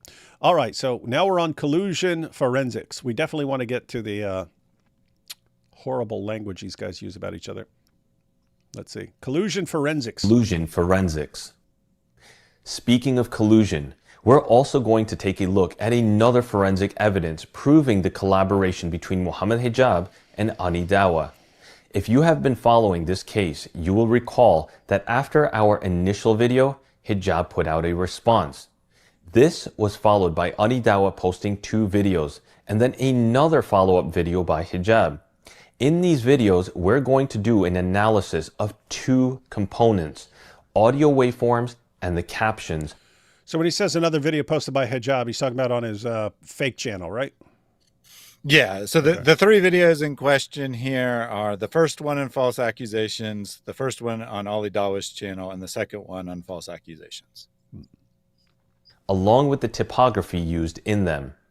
On April 8th, Hijab posted his first video response onto the channel False Accusations UK, to which he admitted to creating amongst the Dawah bros and even in his Freudian slips on X. In this video, you'll notice there are no subtitles. Guys, you see this? Keep in mind, this is a video he's claiming he had nothing to do with, except they got some information from him. But these are independent investigators. And what does he say? What does he blurt out on Twitter? I will release a video in 30 to 60 minutes, which will directly respond to some questions. I will release, that's weird, on this channel that you have nothing to do with. How are you releasing videos, Mohammed Hijab? Genius. The man's a genius.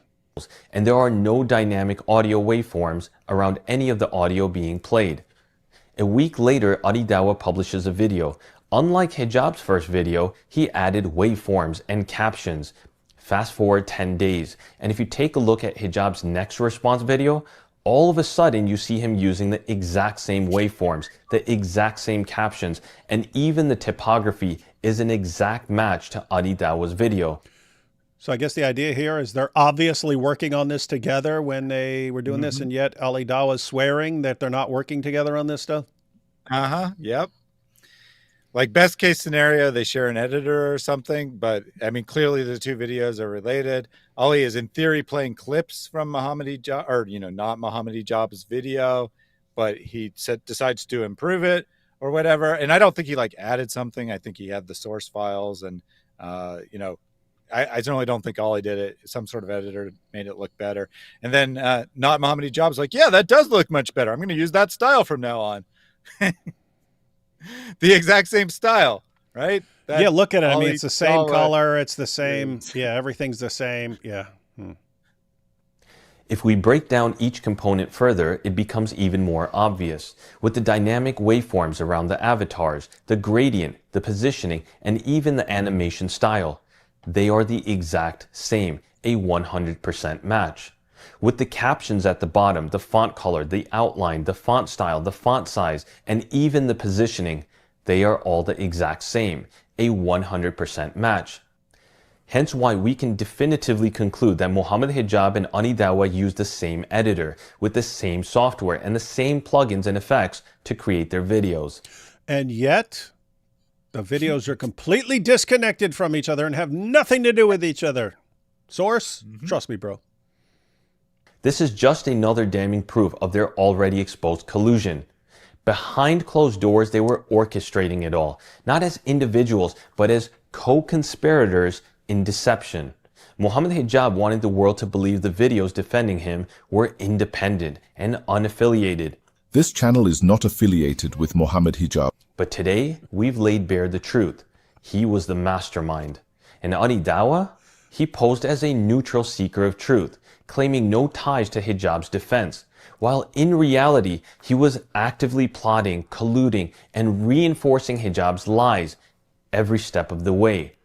The illusion is shattered. The collusion is proven. Chapter. I like Salman, man. He's got a, I don't know. He's awesome. I don't know if he does most of this stuff by himself or if he's got a team, but world-class investigator. You would not want to get on this dude's bad side if you've got dirt in your closet, because he will find it. He will somehow find it. But also got away with I think he read a book called Made to Stick, but it's about how, using mental imagery to make stuff stick in your mind. I think he does a good job at that with like describing it as like an autopsy and stuff like that, like images that stick in your head. Anyway, I like him. Number 5, vileness and vulgarity. Oh no! Get ready, everyone. Should we skip this section? It's vileness and vulgarity. Should we skip? Oh, no, wait. This is my channel. We do whatever we want here. Okay, here we go. Yeah. What? It doesn't matter what these guys are saying, because the super chat's even worse. While AP's fans coming over, constantly talking about all zut. Shouldn't even be brought up. Man was horribly, horribly abused in the desert. What happens in the desert stays in the desert. Abdullah ibn Masud had to blurt it out. The story came down to us, and now you guys are running your mouths about it. Shame on all of you. Shame on all of you. Muhammad got al-zooted in the desert. Leave it. Yeah, victim 14 shaming. centuries ago. Come on. Yeah. But I will say that, although Salman's going to act like he titled his video X-rated, and now he's going to say parental discretion strongly advised. It's actually fairly. It's kind of tame for like my channel. I mean, it's very childish. It really reveals that these are like teenage boys mentally. Yeah. But I mean, it's not explicit, sexually Yeah. explicit by any means. Yeah. So what we can agree with is Salman is a much nicer guy than even we are, because we would. Yep, that's true. Okay. All right. What I'm going to share next requires a bold disclaimer. Viewer discretion strongly advised. There's something deeply disturbing about witnessing those who preach morality in public, yet speak with filth in private gatherings. In this next part, you're going to see the actual mess. Oh, now I'll say that. The me that you get on this channel, that's exactly how I am in private. So I guess that's the point he's making, that these guys, oh, we're the champions of morality. Oh, you need us. And behind the scenes, they're like dirtbags. Like, okay, we act exactly like we do behind the scenes on our videos. Anyway. Messages exchanged by individuals who wear the title of du'at, those meant to invite people to Islam. But what you'll see is not the call to Islam, morals, and decency. It is a descent into vulgarity, sexual innuendo, indecency, and vulgar joking. The kind of talk that the Prophet ﷺ condemned as behavior unbefitting of any believer, let alone someone who carries the banner of Islam. It begins with Ali Dawah posting a poll seeking suggestions for a new alternate channel. Hold on. So wait. I didn't watch this part on the video. Oh, Hatun saw the warning and she turned it off. Yeah, she turned it off. No, I didn't come to that part. After I stopped when they were kind of okay with Aisha to commit suicide. I stopped there. But that makes sense. Am I not right to kind of remember Prophet of Islam, police, peace, FBI, and child protection be upon him, kind of using very, very, very bad vocabularies? Oh, you mean like when he said, if anyone brags about his descent, then tell him to go bite his father's penis, that sort of thing? Yeah, that. And I mean, keep in mind, they also follow the example of the rightly guided caliph. So you mean like when Abu Bakr was talking to the pagan and he said, go suck a lot's clitoris? Like when he said that sort of thing? Yeah. Yeah, I don't know. So Salman, again, we love you, man. We respect you a ton. I have to say, I respect you. There are a handful of people on the planet I respect as much as you and Sister Aisha for taking on this issue, knowing what's coming at you and so on. If you're pointing to Muhammad to say that vulgarity is off limits, we don't know what you're talking about, but more power to you.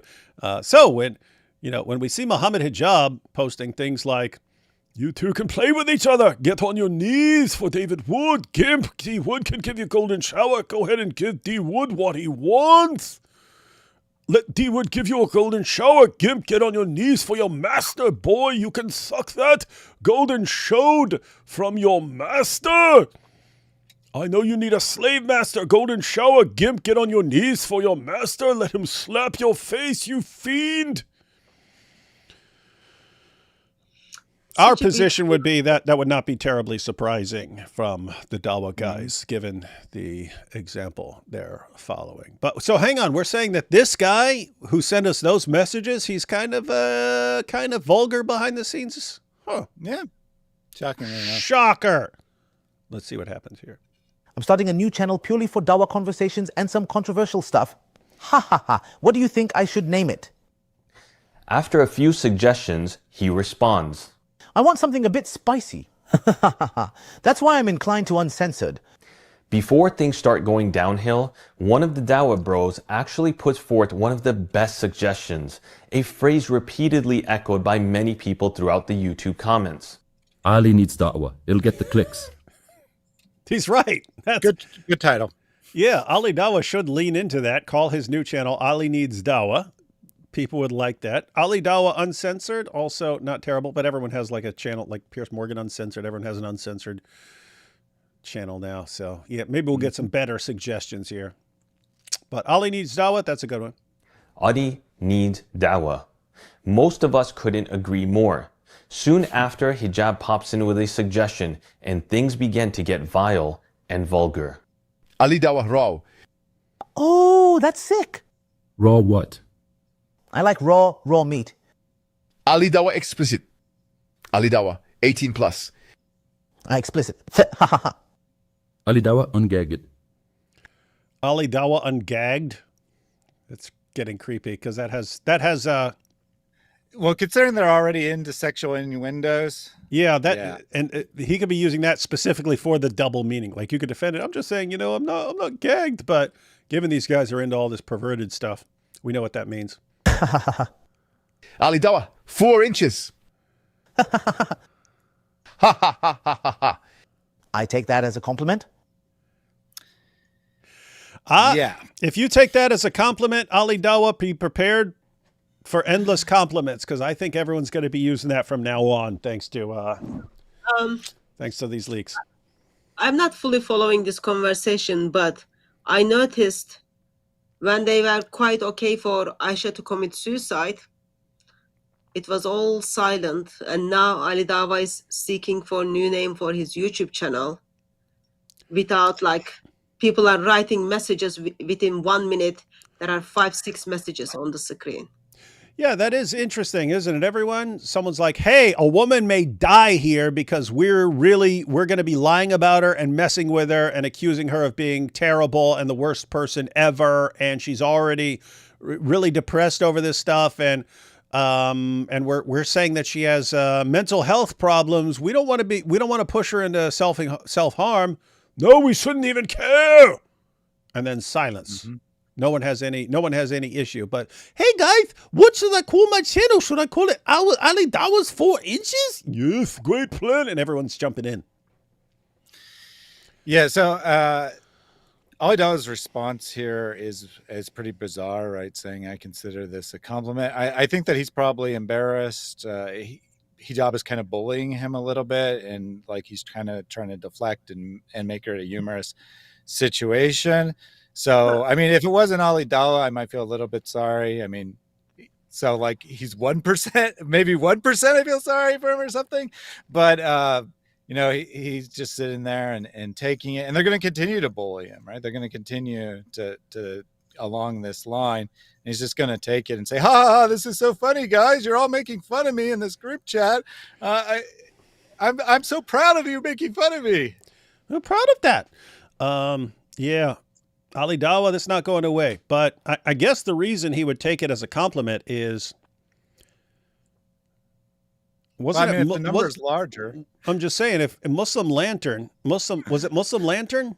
Was that the guy who was debating and said, of course, Muhammad had sex with Aisha when she was 9, but it didn't harm her. And was that Muslim Lantern? And then Andrew Wilson responded and he did the math. He had the research and the math. I'm trying to think, was that Muslim Lantern? Do you know what I'm talking about? I don't know all the names. I know you're talking about, but I don't know who he was debating. Yeah, so is this for that? What's that? Okay, so sorry for the question. Let me look it up. So Mohammed Hijab is commenting 4 inch as Ali Dawah's private part. Is that? Yes, he's calling it. So they got naughty, and he's saying Ali Dawah. He's calling it Ali Dawah 4 inches. Since they're getting naughtier and naughtier with their channel recommendations and getting more explicit, then he calls it Ali Dawah 4 inches. And then Ali Dawah says, I take that as a compliment. And I'm wondering why he would take that as a compliment. And I'm thinking maybe because, yes, it was Muslim Lantern. It was Muslim Lantern. It was Muslim Lantern, and they have a discussion. And Muslim Lantern said that Muhammad had sex with Aisha when she was 9, but did not harm her. It was not harmful. And so Andrew Wilson brought the research, and he said that the average length of the vaginal canal of a 9-year-old girl is 2 inches. So if you had sex with her without injuring her, you would have to be smaller than 2 inches. And therefore he estimated Muhammad at 1.8 inches. So maybe Ali Dawah was thinking, well, yo, I was twice a man as Muhammad. I don't know. I don't know what's going on with these guys, but this is how they talk amongst themselves. Yeah, I mean, I think he's just trying to deflect a joke, right? He's just kind of laughing it off among friends, right? They're talking to each other inappropriately, and he's trying to laugh it off. But they just keep continuing and continuing, and I mean, it's already kind of disturbing that they've made multiple sexual jokes, but they're just going to keep going and going and going. None of them are like, you know, I wouldn't say any of these words are like, you know, highly inappropriate words. Yeah. But Put it does show this the way, level of maturity. Yeah, it would be weird. Like you could have a Christian with a Christian buddy and stuff like this who jokes around and stuff but like an entire group of like 75 dudes, and this is how you guys 75 Dawah guys, and this is how they communicate. This happening among a couple of guy friends, like joking with one another, you know, jokingly making fun of one another's private parts. But if this is a large group, and then they just keep going and going and going, and it's like, how old are you guys? Are you like 12? You just hit puberty and you think that this is like so cool or something? I mean, I don't get it. Well, I mean, think about it. I mean, Mohammed Hijab is kind of like the ringleader of the group and so on. And so it's kind of like you know, you don't know what's appropriate, but you kind of look to your hero and what level is he setting the bar at as far as what's appropriate? And Hijab setting the bar at Ali Dawah 4 inches. And then they're all, ha, ha, ha, and then they can all jump in. Because now if Hijab thinks it's okay, then we can, it's fine for all of us. Okay, so now I understand what they are discussing. So Ali Dawah is asking the name of the channel, and there are 15 comments. Within 1 minute, people are suggesting name of the channel. 15 comments, okay? And Mohammed Hijab somehow, I think, observed from experience or something, I don't know, how he figured out the size of private part of Ali Dawah, and then decided to suggest that as a YouTube channel in a group of 75 people, whose one and only mission is to invite people into Islam. Yeah, he just outed Ali Dawah in this group of 75 Dawah guys. So again, for anyone who doesn't know Dawah, it's like their version of like evangelism and apologetics and so on. And so imagine 75 Christian evangelists getting together, and that's how they're rolling. All right. In this sea of disgust and feeling of being absolutely repulsed, all I can say is, Ali Dawah, what you deem as a compliment will likely be a source of humiliation that will haunt you for the rest of your public life. Though it doesn't stop there, Hijab and the Dawah bros continue. I predict it will. Let's see. Oh, more suggestions. Ali Dawah 18 up, Ali Dawah adult, Ali Dawah XXX. Ali Dawah 18 plus, Ali Dawah adult, Ali Dawah XXX. Ali Dawah unshortened, Ali Dawah whole length, Ali Dawah all in, Ali Dawah. Wow, they're not letting up here. Full out. Yeah, Ali Dawah this is a different guy, right? A different guy. Yeah, these are different guys. Yeah. Yeah, a whole bunch of people are commenting on this. They all want to get in and make fun of Ali Dawah. And this is just great. This is the best time they've had in the Dawah group chat in months, I guess. I don't know. Yeah, Ali Dawah whole shebang. Oh. Interrupted. Puny Dawah. Ali Dawah whole shebang. Ali Dawah unzipped, referring to his mouth. I'm honestly beyond disturbed. Yeah, referring to his mouth, totally. After all those sexual innuendos. Sure. Or maybe they're talking about the video clip where Ali Dawah talks about akıl versus knuckle. That was like, I saw a video, someone was pointing out he didn't zip up his trousers. Oh. Might be.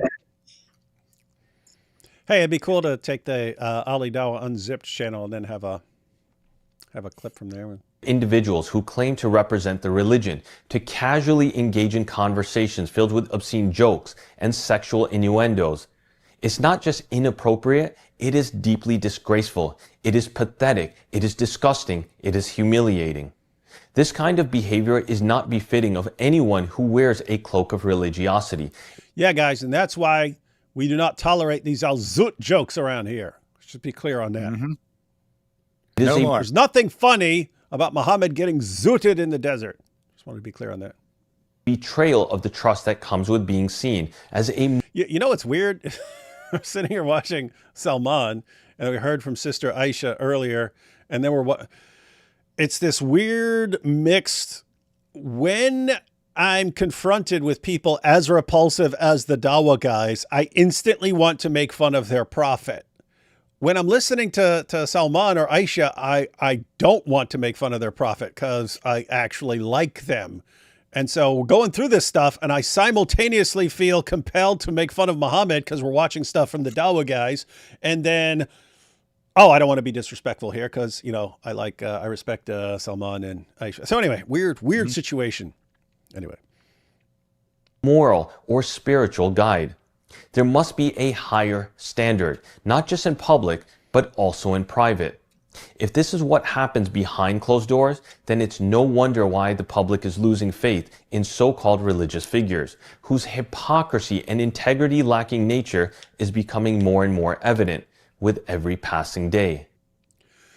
I bet someone makes a channel name called Ali Dawah 4 Inches. I bet. And several of those other names. I bet it happens. Mm-hmm. Chapter Not 6. endorsing it, but yes, it's going to happen, I'm sure. It's going to happen. I've seen too many channels with too many names to think that that's not something that's going to happen. Blasphemy. One of the most shocking attempts at humor was made by none other than Mohammed Hijab, followed by Ali Dawah's laughter. Ha ha ha ha ha ha. Maybe Brother Salman will produce a video of a woman saying, I married Ali Dawah. And after I told him I was his God.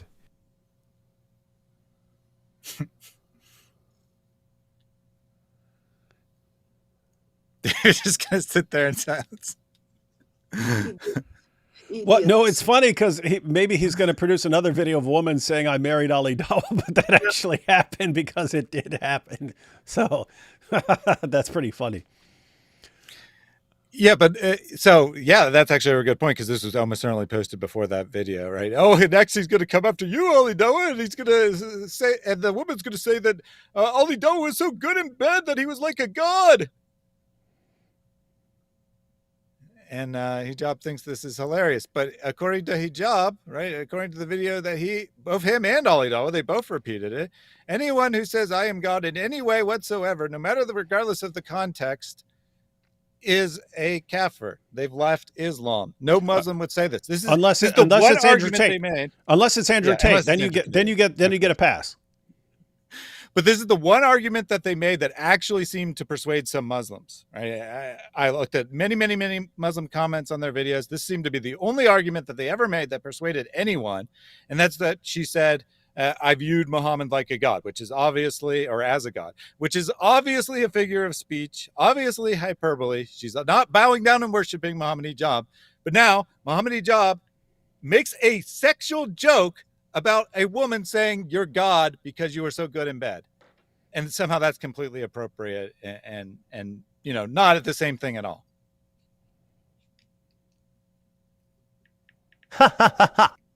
This is not just satire. This is not just a slip of the tongue. This is a man who publicly accuses others of shirk, of placing someone on the level of God, while he himself jokes about being a deity, being someone's God.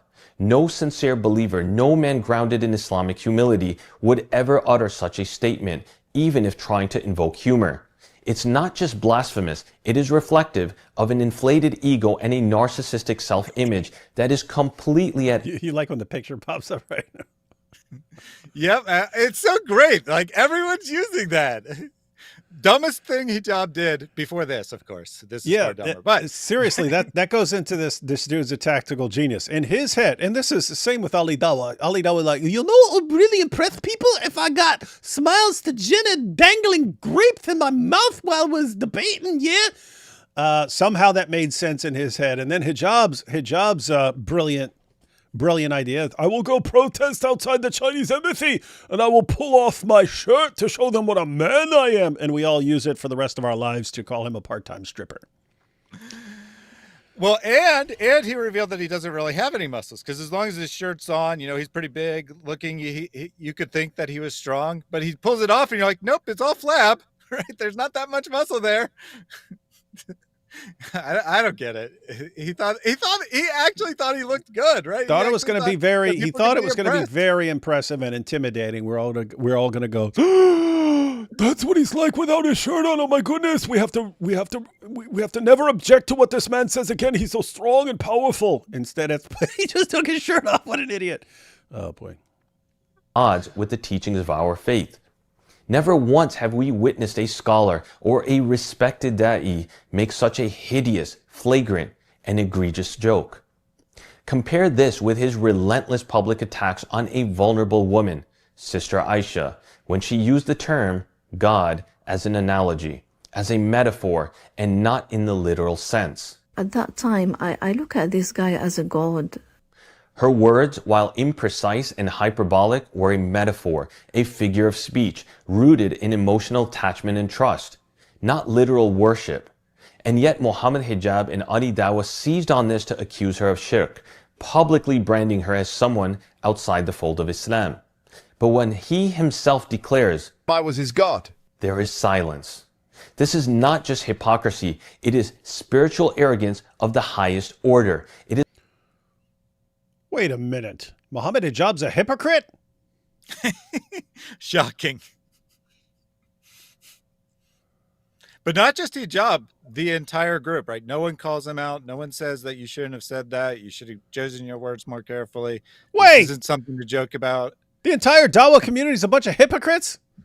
I know. Shocking as that may be, they are all hypocrites. How much more shocking news can I take, Thaddeus? I don't know.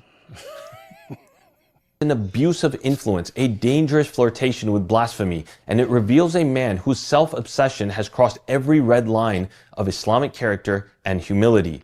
Such words should shock every Muslim with a heart still beating for truth. And they should demand accountability, not applause, not praise, and most definitely not hysterical laughter on Dawah. And after I told him I was his God. Chapter 7, The Warning.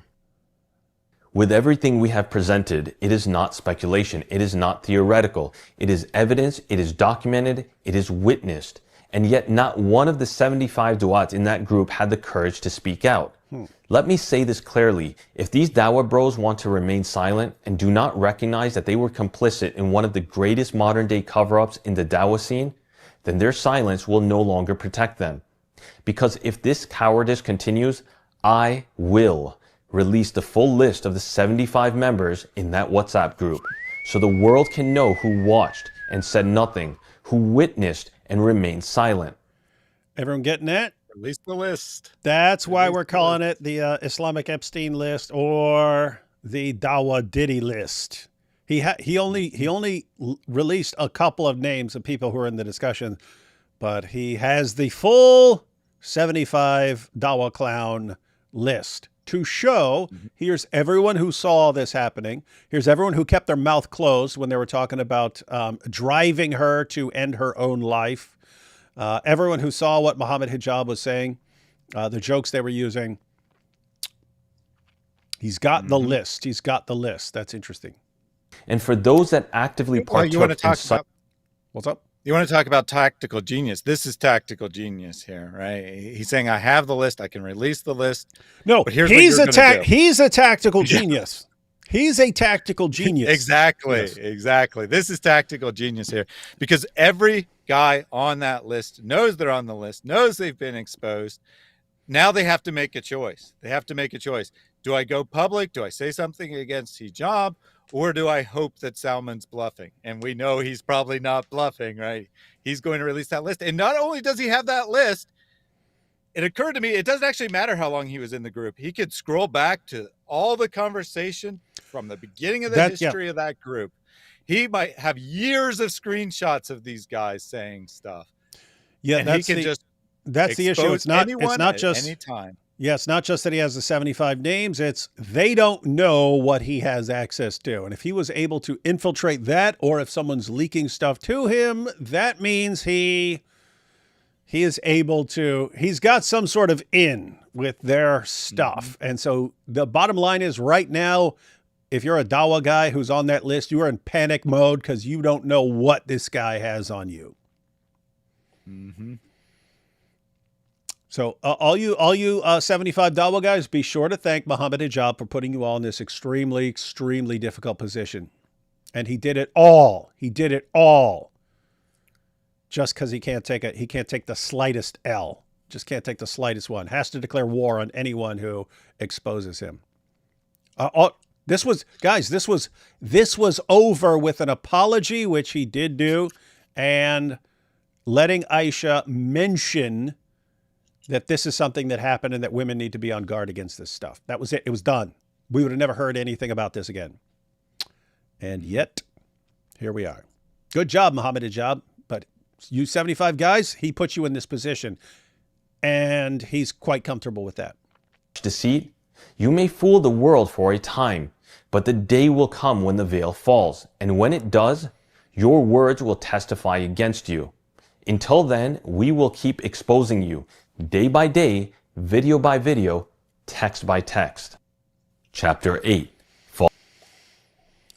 Looks like we're down to the last, we've gone through half an hour of it. There are several minutes left. Let's see, take these couple super chats real quick. Hotel, motel, Holiday Inn. If your second wife starts acting up, then you threaten her next of kin. Got to work on the meter a little bit, but you're close. I like the rhyme. Would it be worse for AP to hang out with Tucker Carlson or Mike Winger? Mike Winger.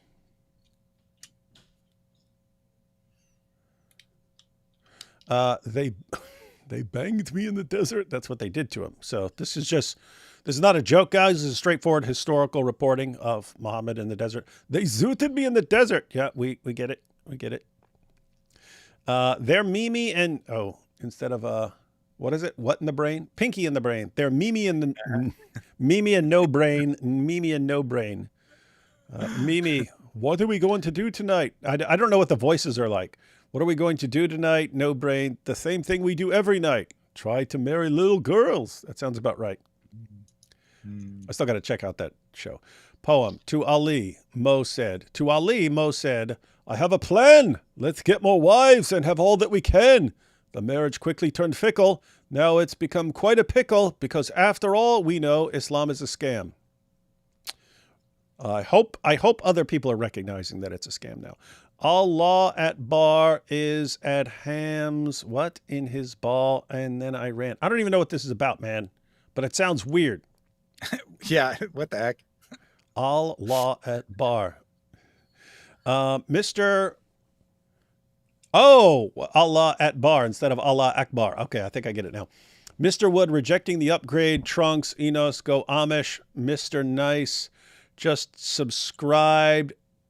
And if you would like a talk with a former Mahdi, I'm up for it. God bless, and may you all walk with God.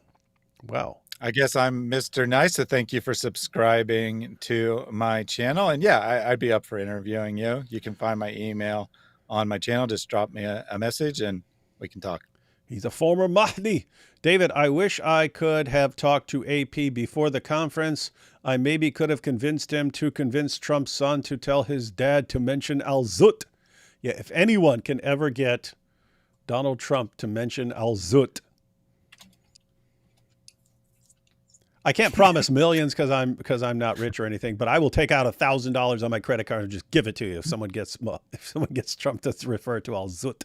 How dare you make fun of shirtless Momo Hijab? Don't you know he is a world-renowned MMA fighter? Yeah, he did a bang-up job. He's the best of the best. All right. Let's check out the false testimony here. Which really, you could play anything by any Dawah guy and it would fit in the false testimony category. Testimony. In the last few months, Mohammed Hijab and Ali Dawah have gone silent. Ali Dawah challenged me. I accepted, under the premise that it is public, uncut, unfiltered, uncensored. And now, pin, drop, silence. Because they have been exposed. Lying, deceiving, fabricating, blackmailing, and now hiding.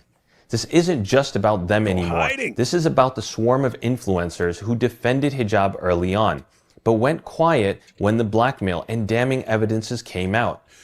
Yeah, I have to say that is weird. Like, I understand when things initially started and these guys are circulating the fakes, the fake screen, the Photoshop screenshot and then the fake AI confession. I can understand actually like being like, she's a liar. Look, Mohammed Hijab and Ali Dawah, they have all this evidence that she's a liar. Can't trust her. Yay, our heroes.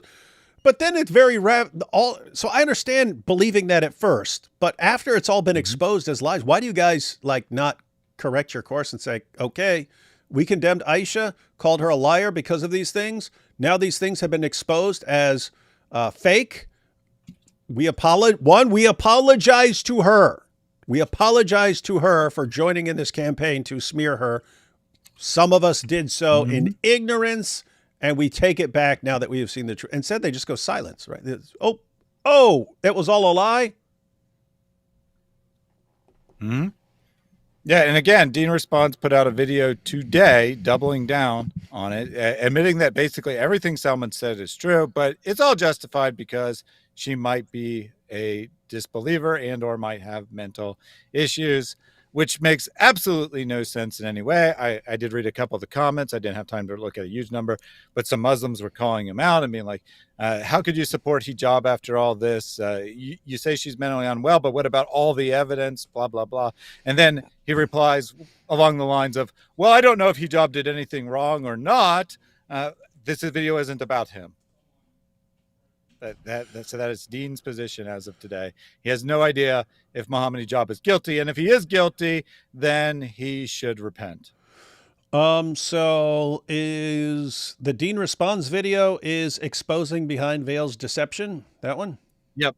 We'll go ahead and play this. I just want to check out the comments and see is it more people? Yeah, I mean the video itself is 45 minutes, so you definitely can't play the whole video, but you can take a quick look at the comments. All I can say is, to be continued. But until then, I want to circle back to what our beloved Prophet Muhammad ﷺ warned us about, and I want us all to deeply reflect. What is it that makes someone a sheikh, an imam, a religious speaker, or even what many would coin as a religious influencer? Is it their words? Is it their charisma? Is it their ability to orate? Is it the entertainment value in their presentation and theatrics? Or is it because of their character? Is it because of the knowledge through which they live, breathe, and walk? Is it because of their mindfulness and their sense of adab? Is it because of the weight, respect, and reverence they bestow on that which has been ordained by Allah and disseminated by His Messenger sallallahu alaihi wasallam? The Prophet sallallahu alaihi wasallam was once asked, can a believer be someone who is cowardly? The Prophet sallallahu alaihi wasallam responded, yes. He was then asked, can a believer be someone who is miserly or stingy? Again, the Prophet ﷺ said, yes. Then came the final question. Can a believer be a liar? This time the Prophet ﷺ replied firmly, no. If our Prophet ﷺ firmly stated that... What? So according to Salman here, I know you were looking at the comments, but Salman says that there's a hadith, and I did look for this. I could not find it. I don't know where he got this idea from. I'd never heard it before, so it must be a very obscure hadith. But anyway, he says that there's a hadith where the Prophet says, can a believer be a coward? Yes. Can a believer be stingy? Yes. Can a believer be a liar? No. Which... I mean, this isn't about attacking Muhammad, but I don't think we can just let that one go without comment because I don't know where he even found that, and two, I found it, and I don't know if he has some other source of it, but I looked it up on Islam Q&A, and they say this is a false hadith. Its isnad includes Yala ibn al-Ashdaq. Ibn Hibban said they fabricated hadiths for him, and he narrated them without reading. Abu Zahra said he is nothing. He does not tell the truth. It was mentioned by Al-Albani. It was mentioned by Al-Albani when he said it is daif, so weak, and So yeah, again, they're going. Sometimes you can look up a hadith and it can say weak, but they have some other chain for that may be more reliable. But yes, the first thing I saw when I looked it up was they said it's weak. Yeah. So I mean, if they're saying fabricated, that's below weak, but maybe it's as high as weak, I guess, at least in some people's opinion. But yeah, it's not a good quality hadith, and there are plenty of hadith that explain when a believer is allowed to lie. So saying that a believer can't lie is just nonsense. It doesn't make any sense. Yeah, like, here's no matter how generous I am. I think what you could say is Islam does list all these situations that you're allowed to lie in. Hijab has gone beyond all of that by blackmailing a sheikh and stuff like that. And so he's gone beyond what he is allowed to do, and therefore he is in trouble. And so I'm wondering if there, what other, because this hadith, you can't be a believer and lie. And so even if you added the qualifications and stuff said, except in these situations, this would be saying that Mohammed Hijab is not a believer, according to Muhammad. So if this were authentic hadith, it would mean that Mohammed Hijab is not a Muslim and that he would be the apostate and we should not care what happens to him, according to his own reasoning. You mean you would be okay for him to go and commit suicide? No, I wouldn't, because I'm a Christian. I want him to repent. With his criteria. Yeah. So meaning none of his fans should be bothered if he went and did something to himself, because he would be an apostate according to this hadith. With that said, the version I'm looking up right now on Islam Q&A says false hadith. A believer cannot be a liar, then how can we ever believe anything that these so-called religious leaders and influencers preach? How can we ever take their words as sources of guidance? All of us have been led down a path of deception, a betrayal of the very trust that we gave them by mere belief that these are sincere, righteous, and pious brothers. But the facts have been presented and their deception and lies have been laid bare. And that's why the Prophet ﷺ gave us a timeless warning when he stated, "A believer is not stung twice from the same hole." This was not just a metaphor, it was a principle, What are you laughing at, Hatun? I'm just like, this is what taqiyya looks like. I didn't say it, Salman. I like you. I don't. So lying requires intent, right? I think someone might actually believe what he's saying, right? He may actually believe that this is the kind of true justice of Islam, or good Islam, real Islam, whatever. He very well might actually believe that. I don't want to accuse him of lying, but he is mistaken if he thinks that this has a strong standing in historical Islam, let's put it that way. But ignoring the hadith, right, what he's saying is absolutely 100% true. How can you believe someone who is lying to you? How can you believe someone who is deceiving you? How can you believe someone who is making fake screenshots, doing AI fakes, conspiring behind closed doors to manipulate you? How can you believe that person on anything, not just on what they said in that particular instance, but on anything? Muslims who are fans of Mohammed Hijab, how can you believe this guy is telling you the truth about what Islam teaches when he's going around bragging and conspiring about deceit behind closed doors? That is a good question. So the principle is sound. Don't get stung twice from the same hole. It's in other words, let me stick my hand on here and a scorpion's in there or something like that. And okay, you're supposed to learn from your mistakes. And what's amazing is, I mean, think about hijab and like the holes in the narrative interview. His followers did not learn their lesson. And then he does something else and they don't learn their lesson. They just keep going back. And matter of fact, I mean, I've been saying this for a while. I mean, think about the situation with,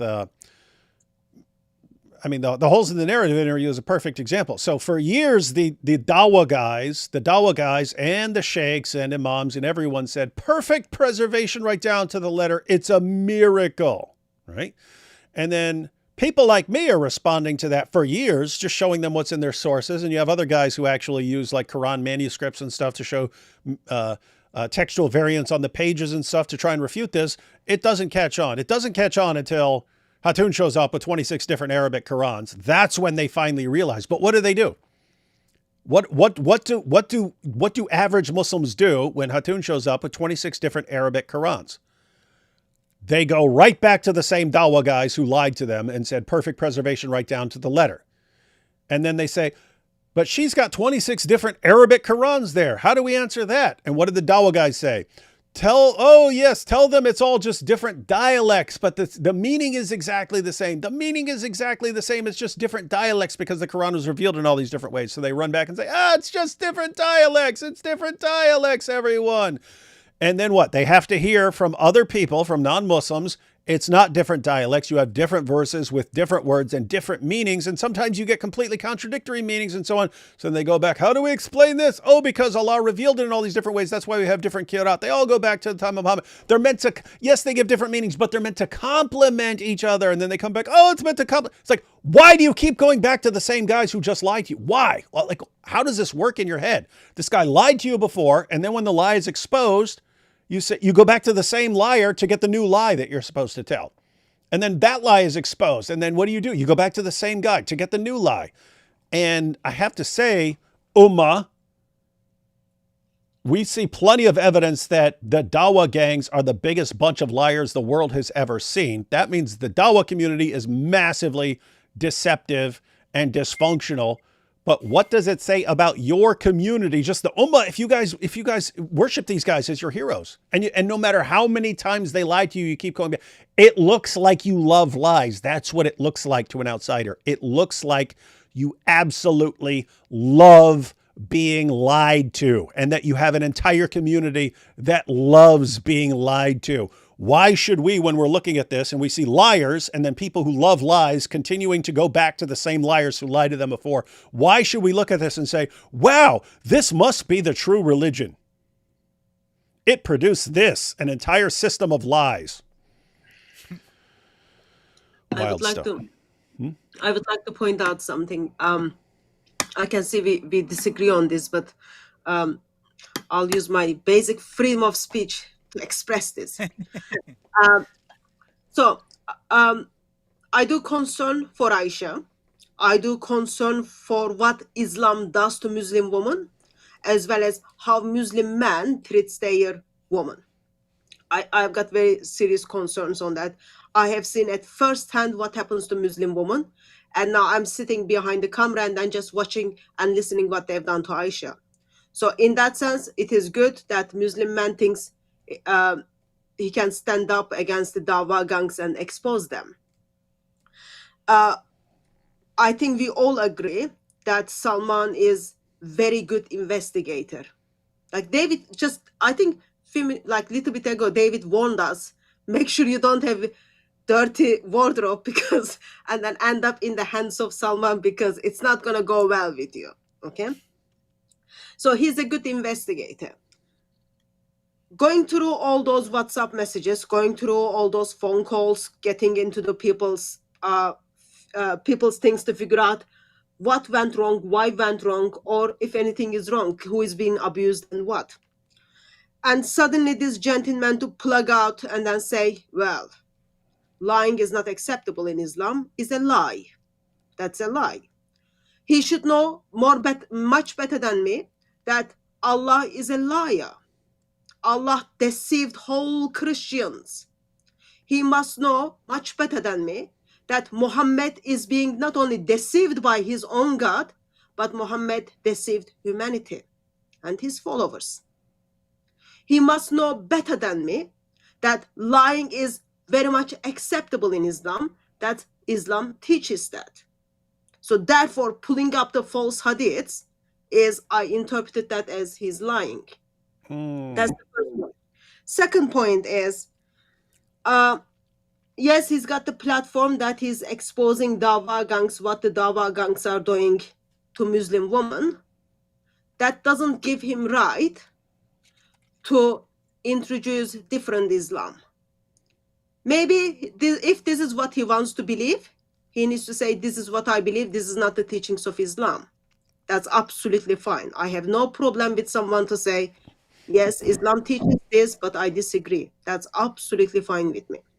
But it is serious concern that a man who is good at investigating things takes the platform and then introduce a Islam or introduce a God and Islamic beliefs as we all very honest because the God we worship is honest. I think that is simply wrong.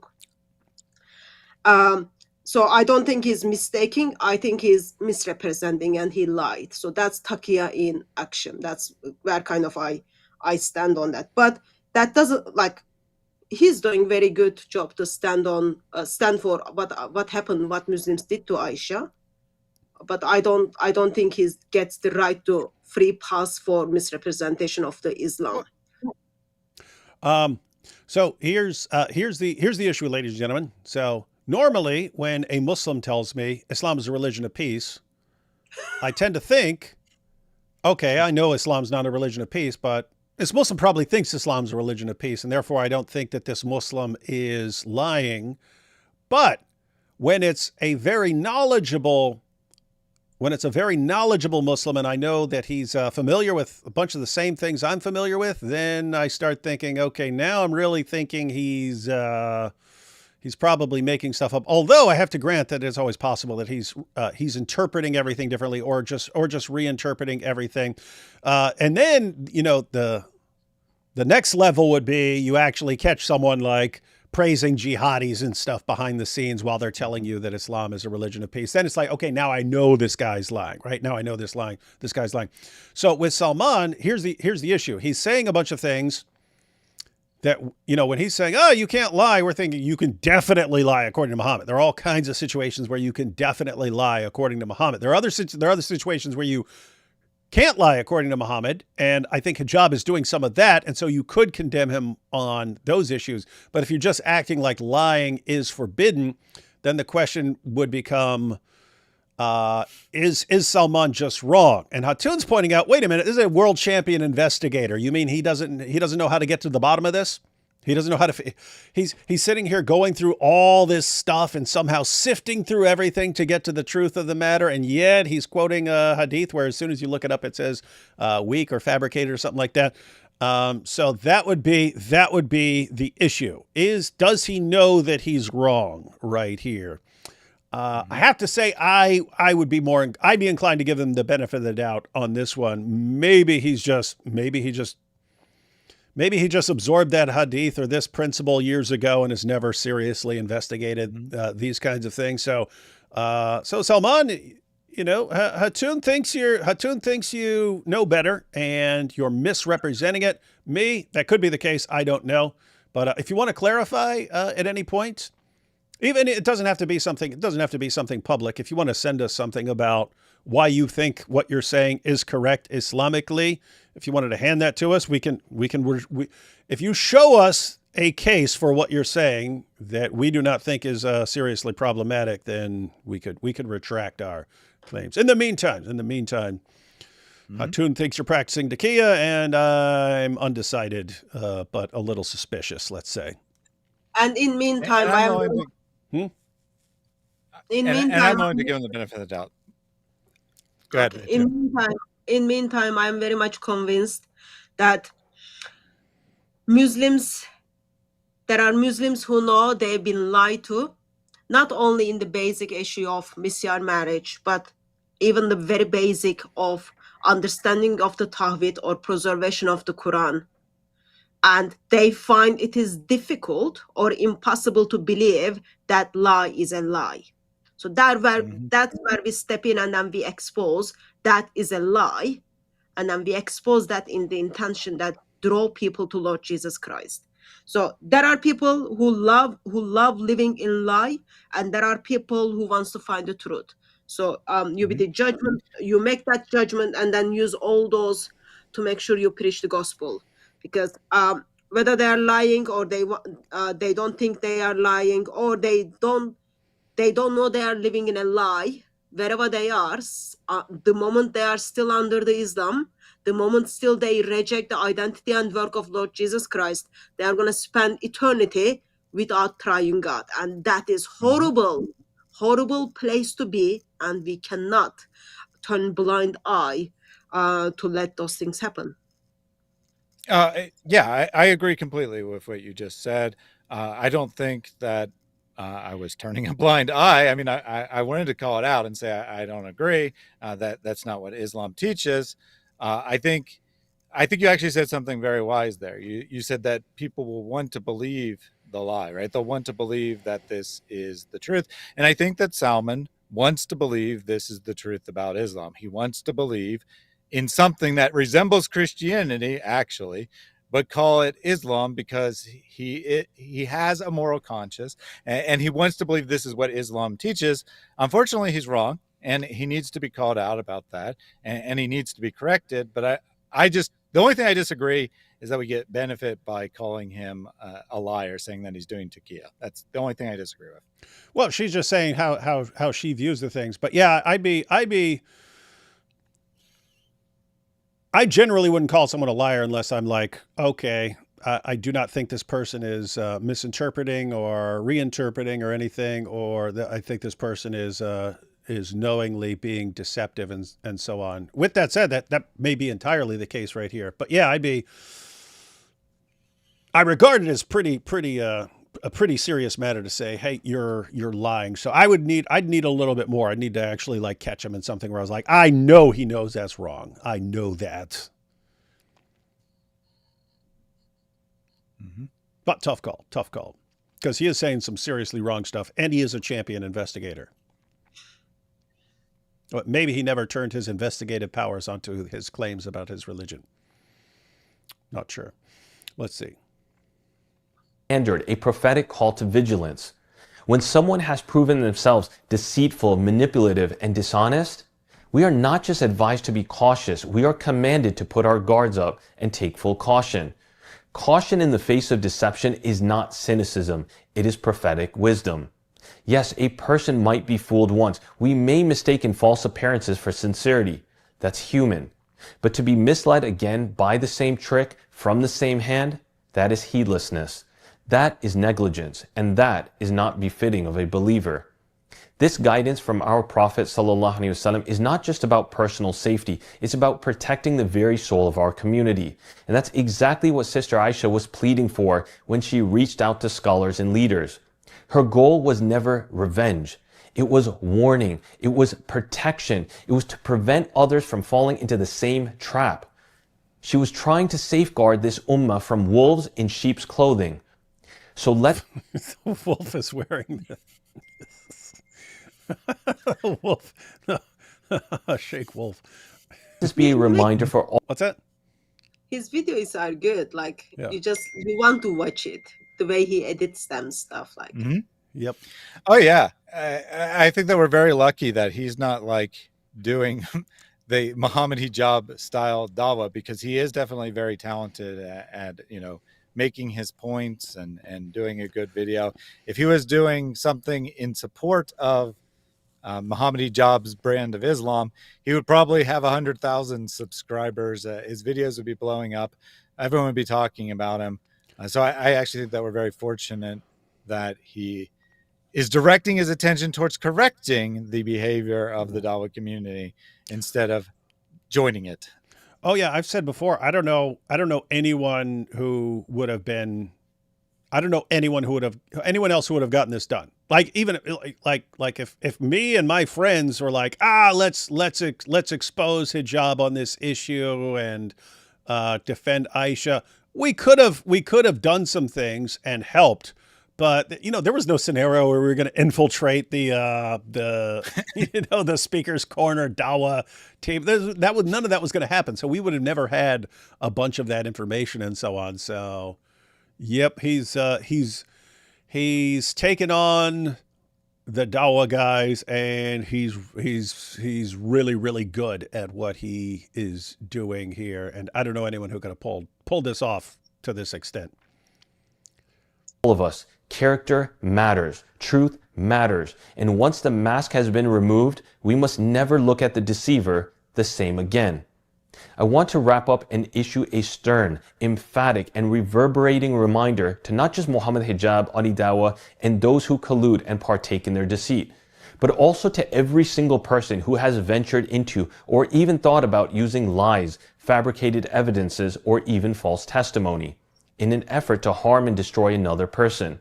Whether it's in a divorce, in a business dealing, or even trying to save your reputation by covering the tracks of your own wrongdoings. That means you, Mohammed Hijab, in case that wasn't clear. One day, the Messenger of Allah ﷺ was sitting with his companions in a reclined position. He asked them, "Shall I not inform you of one of the greatest of the major sins?" His companions said, "Yes, O Messenger of Allah." He ﷺ then said, "To join others as partners with Allah in worship and to be undutiful to one's parents." It was at this moment that the Messenger of Allah ﷺ sat up from his reclining position in order to stress the importance of what he was going to say, and then stated, "I warn you against making a false statement and giving a false testimony. I warn you against making a false statement and giving a false testimony. I warn you against making a false statement and giving a false testimony." So you see, Hatun, Muhammad was in favor of complete honesty in all situations. You've been refuted. Yeah, so I think that the language here is probably like a formal oath. That it's not really about lying in general, it's about a formal oath. But even then, unfortunately, Allah instructs Muhammad to break his own oaths in the Quran.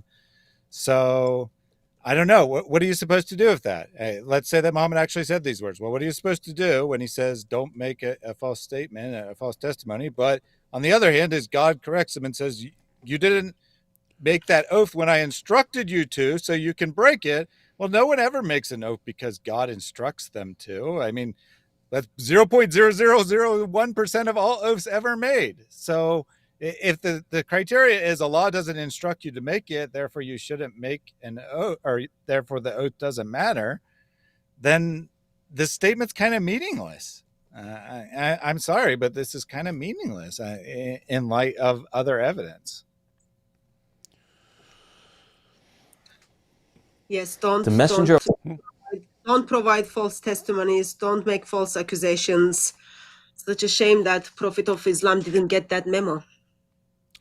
Yeah, there's a weird situation where, I mean, you've got this in the hadith, but let's just say you're definitely not getting a full picture of speaking the truth and when you're allowed to be dishonest by just going to that and not examining some of the other passages about all the various situations where it's perfectly acceptable to give a false testimony.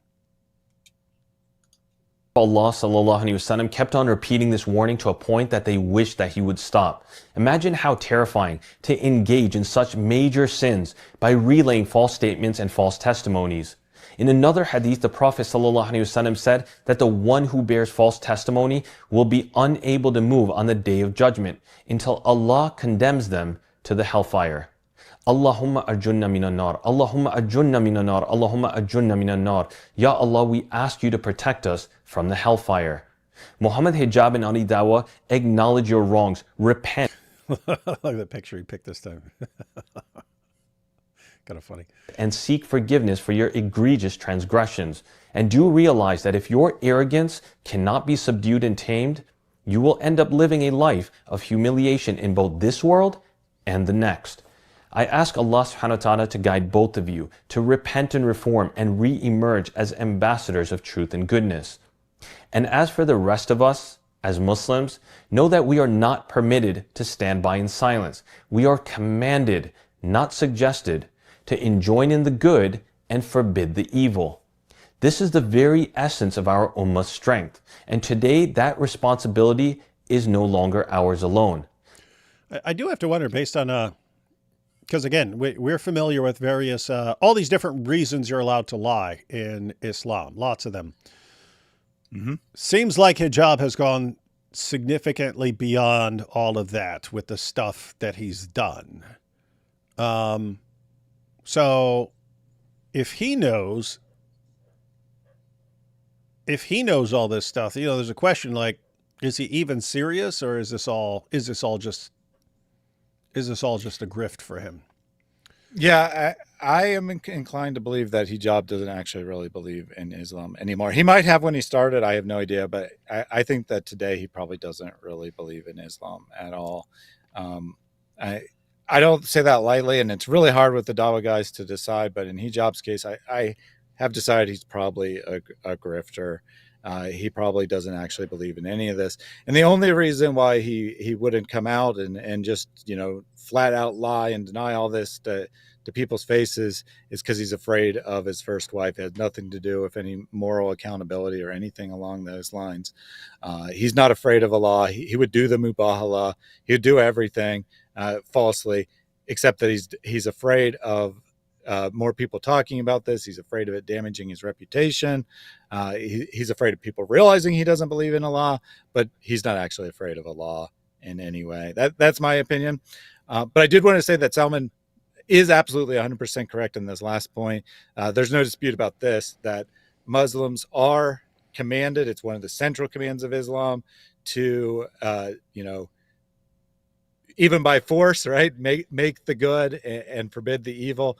They may just have a different opinion of what. They have a pretty screwed up idea of what's good and what's evil. Let's just agree on that. Right. Yeah. But that part is absolutely central to Islam. The command the good and forbid the evil is one of the most central commands of Islam. Yeah. We command the good, and the whole world goes, yay, great, command the good. Good like what? Oh, banging 9-year-old girl. Wait a minute. I didn't sign on for that.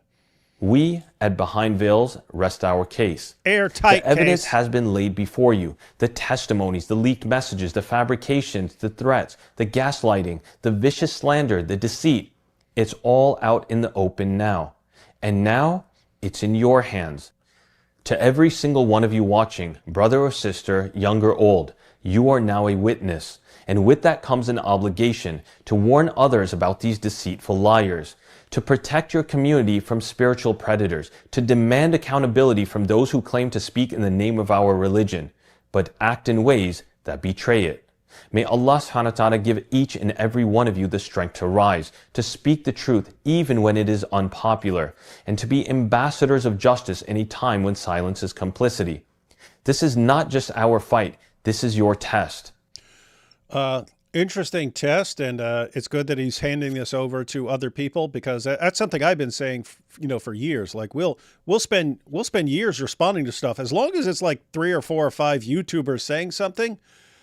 It doesn't change everything. It's only when people catch on and you end up with a population who knows about something. That's when things kind of change. And so, if people do not, go out there and expose this, then yeah, it'll eventually fizzle out. So this is a challenge for people. That's why I'm looking at the comments here over on Dean Responds, and it is actually a little encouraging that various people are calling out Dean as well as Mohammed Hijab and so on. But one here says, "Can I say I am a medical doctor? I am qualified to judge mental illness, and you are not. The way you are attacking this sister is sick. If it was your own sister or daughter, you would not be speaking this way. She was pushed to the verge of apostasy and had severe doubts when your friend religiously manipulated her for sex. Do you not see how traumatizing that might be for someone, especially if you looked up to someone and saw them as a righteous believer, then they lie, use, and abuse you? Thank Allah she did not leave the religion. She is only human. You are trying to defend the indefensible rather than side with a Muslim sister who has been wronged. You attack her. Wallahi, this is sick." And there are a bunch of comments like that. So there are people heeding Salman's advice and actually going out and calling them out on this stuff. So that's good. Yeah, I think we would all agree on this panel. We would all agree that Islam is evil, but I think we would also all agree that common Muslims don't necessarily know all these teachings, that the number of Muslims who openly embrace these teachings is much smaller. And what Salman's doing is he's saying, if you believe as I say, or at minimum I say, right, we can debate whether he actually believes it or not. But what I'm saying here is, if you believe this, if you believe that wrong has been done, if you believe that Mohammed Hijab has done something horrific, it is on you to stand up for what is right and say something about this. And that message, I think, is one that we can all agree with. Everyone should be talking about this. Everyone should be holding hijab accountable. This should be the end of his Dawah career. I'm not saying it will be. I'm saying it should be. It should be. I know. Even from an Islamic perspective, right? Even from an Islamic perspective, this should be the end of Mohammed Hijab. And I like that. I like that the comment from that doctor when Dean responds and all these other guys are attacking her. And I like that question. If this was your sister or your daughter, would you guys be attacking her if someone treated her like this? It's just like, but that's an appeal to like basic humanity. It's like, why do you think it's okay to treat someone? Would you think differently if this was your daughter and some guy used her for sex, and then when they get a divorce, then he declares war on her and tries to like destroy her entire life by lying about her? Would you guys be cool with that if that was your daughter? There's only a few seconds left. And as Allah subhanahu wa ta'ala says in the Quran, I have no problem with this stuff, but I don't know what's copyrighted and what's not. So I'll fast forward to this. And do not mix the truth with falsehood or conceal the truth. Hey, wait a minute, dude. Look what he just quoted, Surah 2, verse 42. Do you know what you just quoted, Salman? Let me finish playing this. Falsehood or conceal the truth while you know it. Now you know it. So what will you do with it? Allahu musta'an. Wassalamu alaikum wa rahmatullahi ta'ala wa barakatuhu.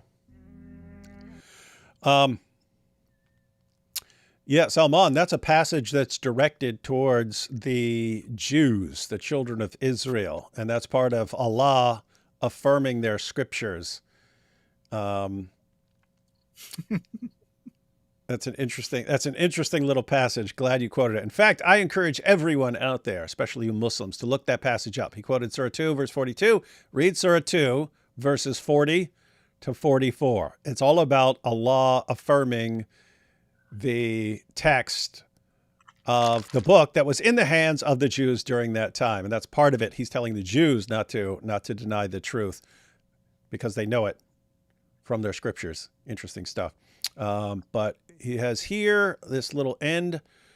The text messages of the Dawah Bros are available for download at behindveils.com. That's behindveils.com. You can find all those text messages and maybe eventually the entire Dawah Diddy list or Islamic Epstein list. If I understand, you can save those to your phone and bring them up when you see Ali Dawah, who's hiding from Speaker's Corner. The group is about Speaker's Corner, but he's no longer going there. He's going to random locations around London to do his Dawah. Well, when you see him on the street, say, hey, what do you think of these messages? It has your name on it. What are you saying, Hatu? I was saying, if I understood correctly, these cases in Islamic councils are checking this case. And if I understand correctly, they've got no problem with the whole this process. Only problem is with the divorce situation, right? So councils... That's what I've heard. Islamic experts are kind of... Interpretation of that is Islamic experts are saying nothing that Mohammed Hijab did is going against Islam. Only problem is how the divorce took place. That is not being done rightly.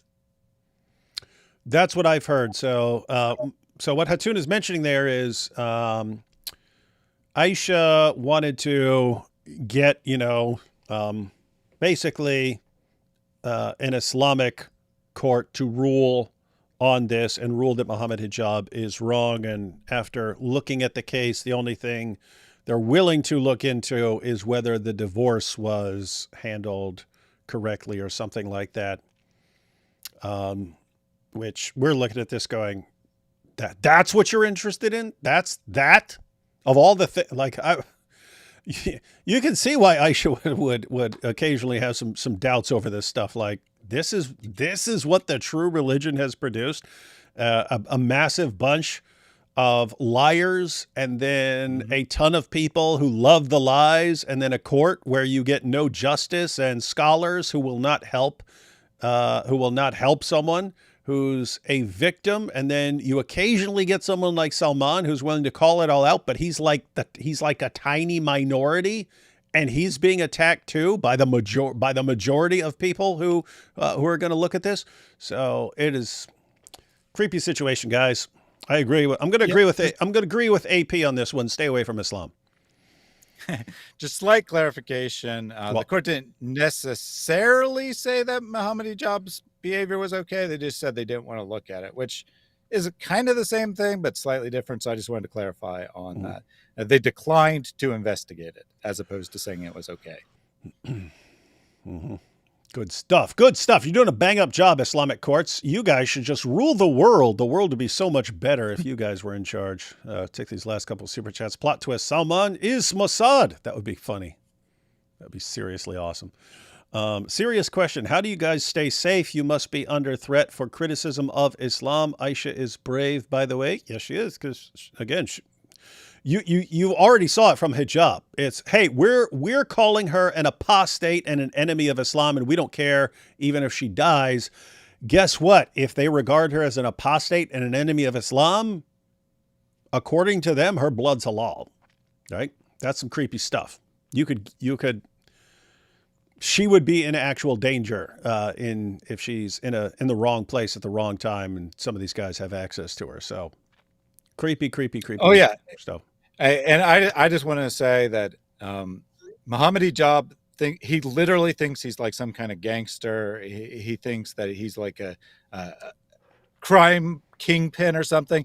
He would send people after her, like physically. He totally would. He totally would. And keep in mind, they had. I mean, I don't know if Hijab ordered these people, but it was a group from that area and so on that went and stormed Mufti Abu Layth's house.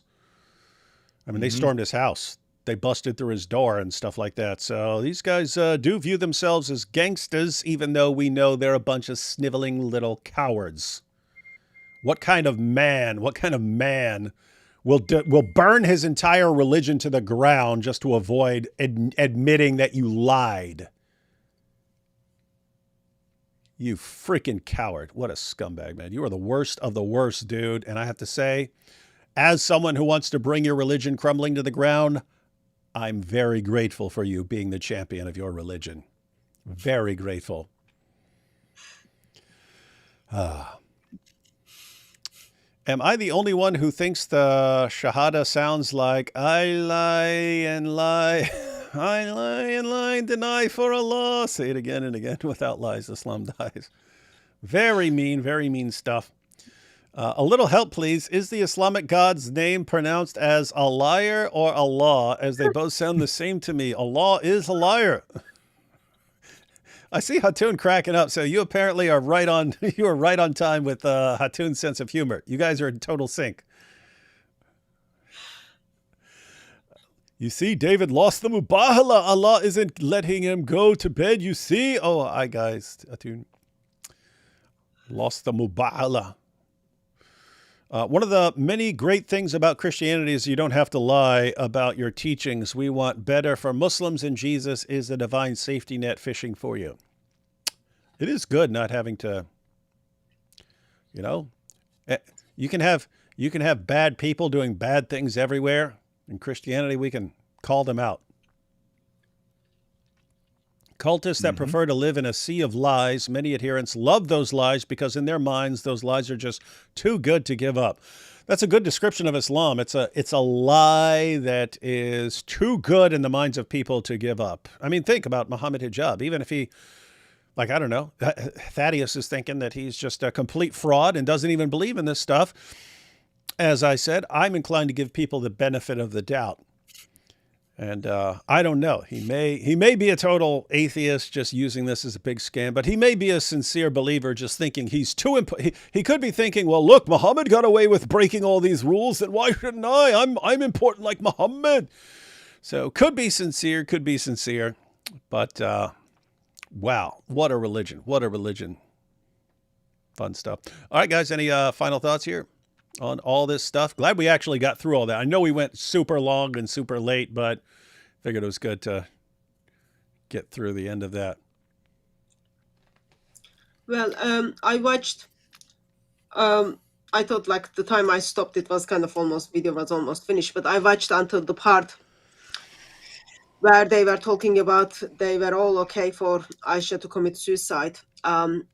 So overall, my take on is 75 individuals around the world, not only from Speaker's Corner. Yes, it's Speaker's Corner WhatsApp group, but 75 people around the world come together in a WhatsApp group where purpose of that group is inviting people into Islam. And title of that WhatsApp group is Dawah family. And then under it, there is small writing. I can't read it. But so that's kind of how Islam builds into family. And I get to see how desperately Muslims, especially Muslim women, need to find the ways to get out of Islam. They are being abused, and they are not being abused by atheists, by agnostics, by Christians, or by Buddhists, or by communists. They've been abused by their Muslim brother. To make someone look more bigger and stronger, or just with someone who they have emotional attachment, in this occasion Mohammed Hijab, they are willing to stay silent when there is a suggestion, oh yeah, better for her to die.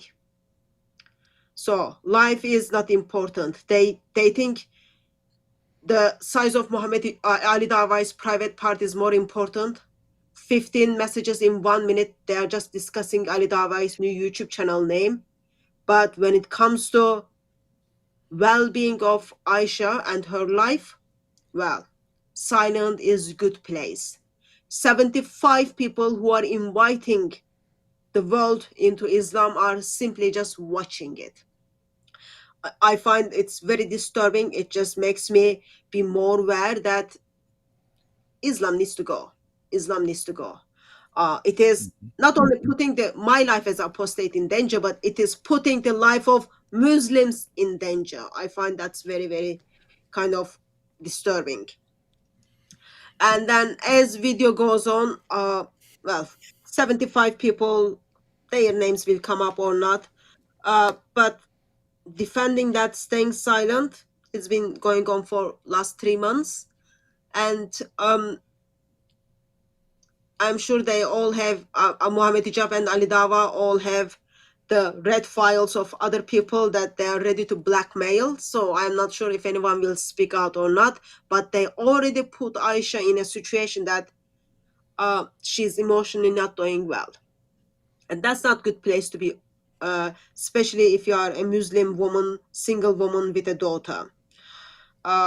But bottom line is this: while Muslims, and especially 75 individuals whose one and only job to invite world to Islam, thinks life is not important, I am reminded how God of Bible, Triune God, created every human being in his image, and no person is disposable, no soul is irrelevant.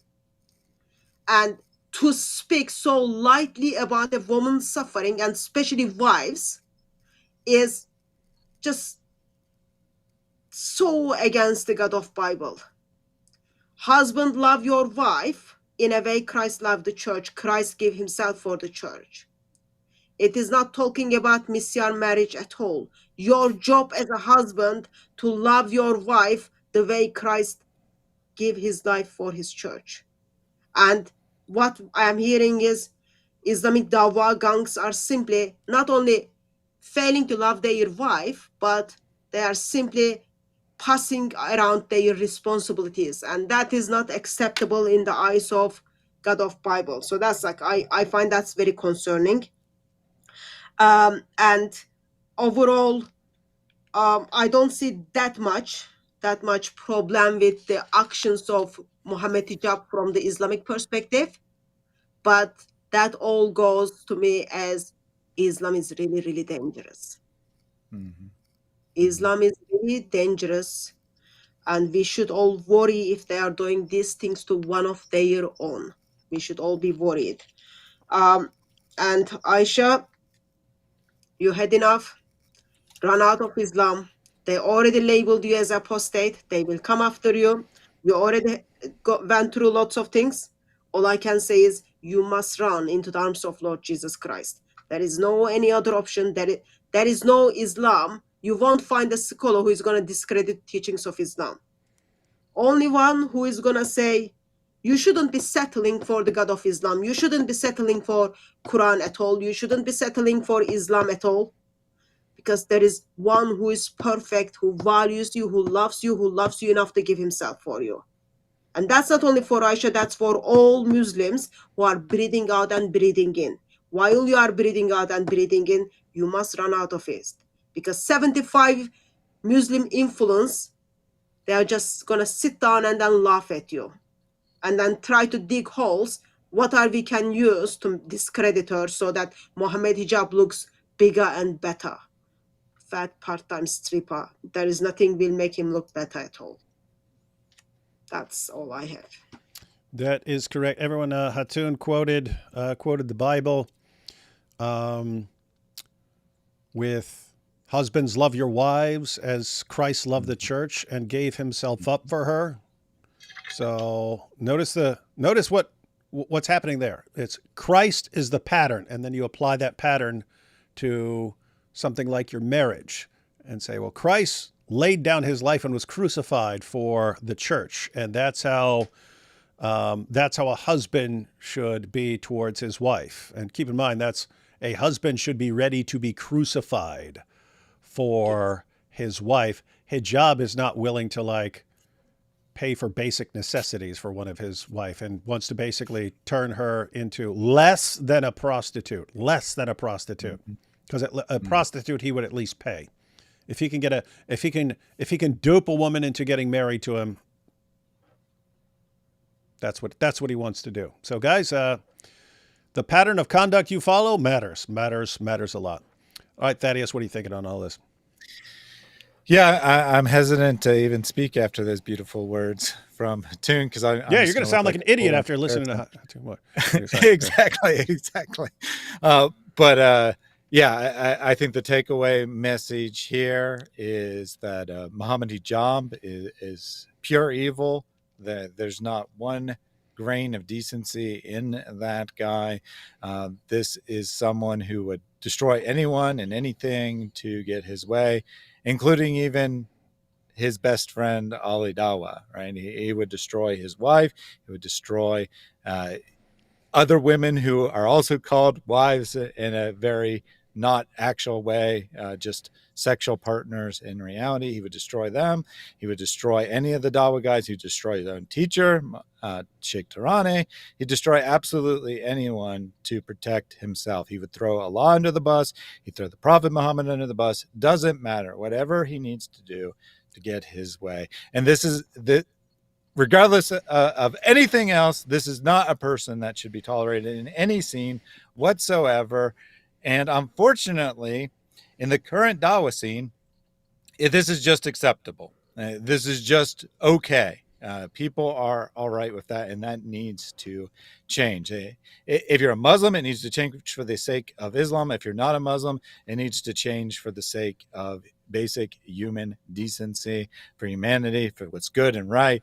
And anyone can agree with that. And as a Christian, I 100% affirm what Hatun said. The only real solution, the only solution that takes care of all the problems is to embrace the love of God as exemplified in the completed work of Jesus on the cross. So that would be my thoughts on that. More coming up on this. By no means done. Going to look at the Dean Responds video tomorrow on my channel and go through that and see what he has to say. But we're going to continue to hit this. People need to be talking about this. This needs to be associated with Ali Dawah and Mohammed Hijab from now on. Wherever they go, people need to bring this up. They need to talk about it. They cannot live this down, because if they're allowed to live it down, if they're allowed to just pretend like nothing happened and move on, then the lesson will be you can get away with anything in the Dawah scene. And just notice that, because the basically what Hatun was saying, and then what Thaddeus was pointing out. But I mean, think about like Mohammed Hijab and the contrast with Jesus, where in Christianity, the emphasis is on seeking the good of others to the point where you would even lay down your own life for others. And with someone like Hijab, it's gladly destroy everything else for yourself. Destroy everyone and everything else just for yourself. It's like a complete reversal. And what's crazy is these are the same people who would tell us that they respect Jesus, even more than we respect Jesus. People are insane, man. Absolutely, absolutely insane. You Dawah guys, you're in an awkward position right now. I'm talking about you Dawah guys who are part of that, you were on the Dawah Diddy list. You guys are in an awkward position right now, because what do? If you keep quiet, guess what? It's getting pointed out that you're keeping quiet in all of this, and that, your silence is consent, just like with a poor little prepubescent girl, according to your fake prophet. But you guys are, you're in this awkward position where if you keep quiet, guess what? That's going to come back to haunt you. Or you can speak out. And you got a little problem, because if you speak out now, after all this stuff, if you speak out now, one, we're not going to believe you. We're going to think you're just doing it to save yourself, in which case you're a scumbag, because we know you're on board with all this stuff. But, oh, now I have to save myself. So now let me throw Mohammed Hijab under the bus. No, we're not going to believe you. And two, you'll be attacked by Hijab's remaining followers and so on. So you'll just be in trouble all around. And this what happens when you align yourself with someone like that. It's a no-win situation. So good luck, Dean Responds and Ali Dawah and all you other guys. Fun times ahead. And this last little super chat here, perfect way to end. D Wood, is 2025 going better than you expected? Yes, it is. I expected 2025 to be awesome. We covered that at the end of last year in the live stream. And then I made a video about all the various things that were coming together that were obviously guaranteed to make 2025 an awesome, awesome year. But then there's all this stuff, which is just out of nowhere. So these are definitely good times, and look forward to the rest of what 2025 has to offer. Definitely going to be go down in history as the worst year ever for Dawah. And I don't think there could be a worse year for Dawah after this one, because I think Dawah is just going to be a crumbling joke after this year, and that it's not even going to be possible to have a worse year in the future, because there will never be enough damage that can be done after this year. All right, that's my prediction. We'll see what happens. Catch y'all next time.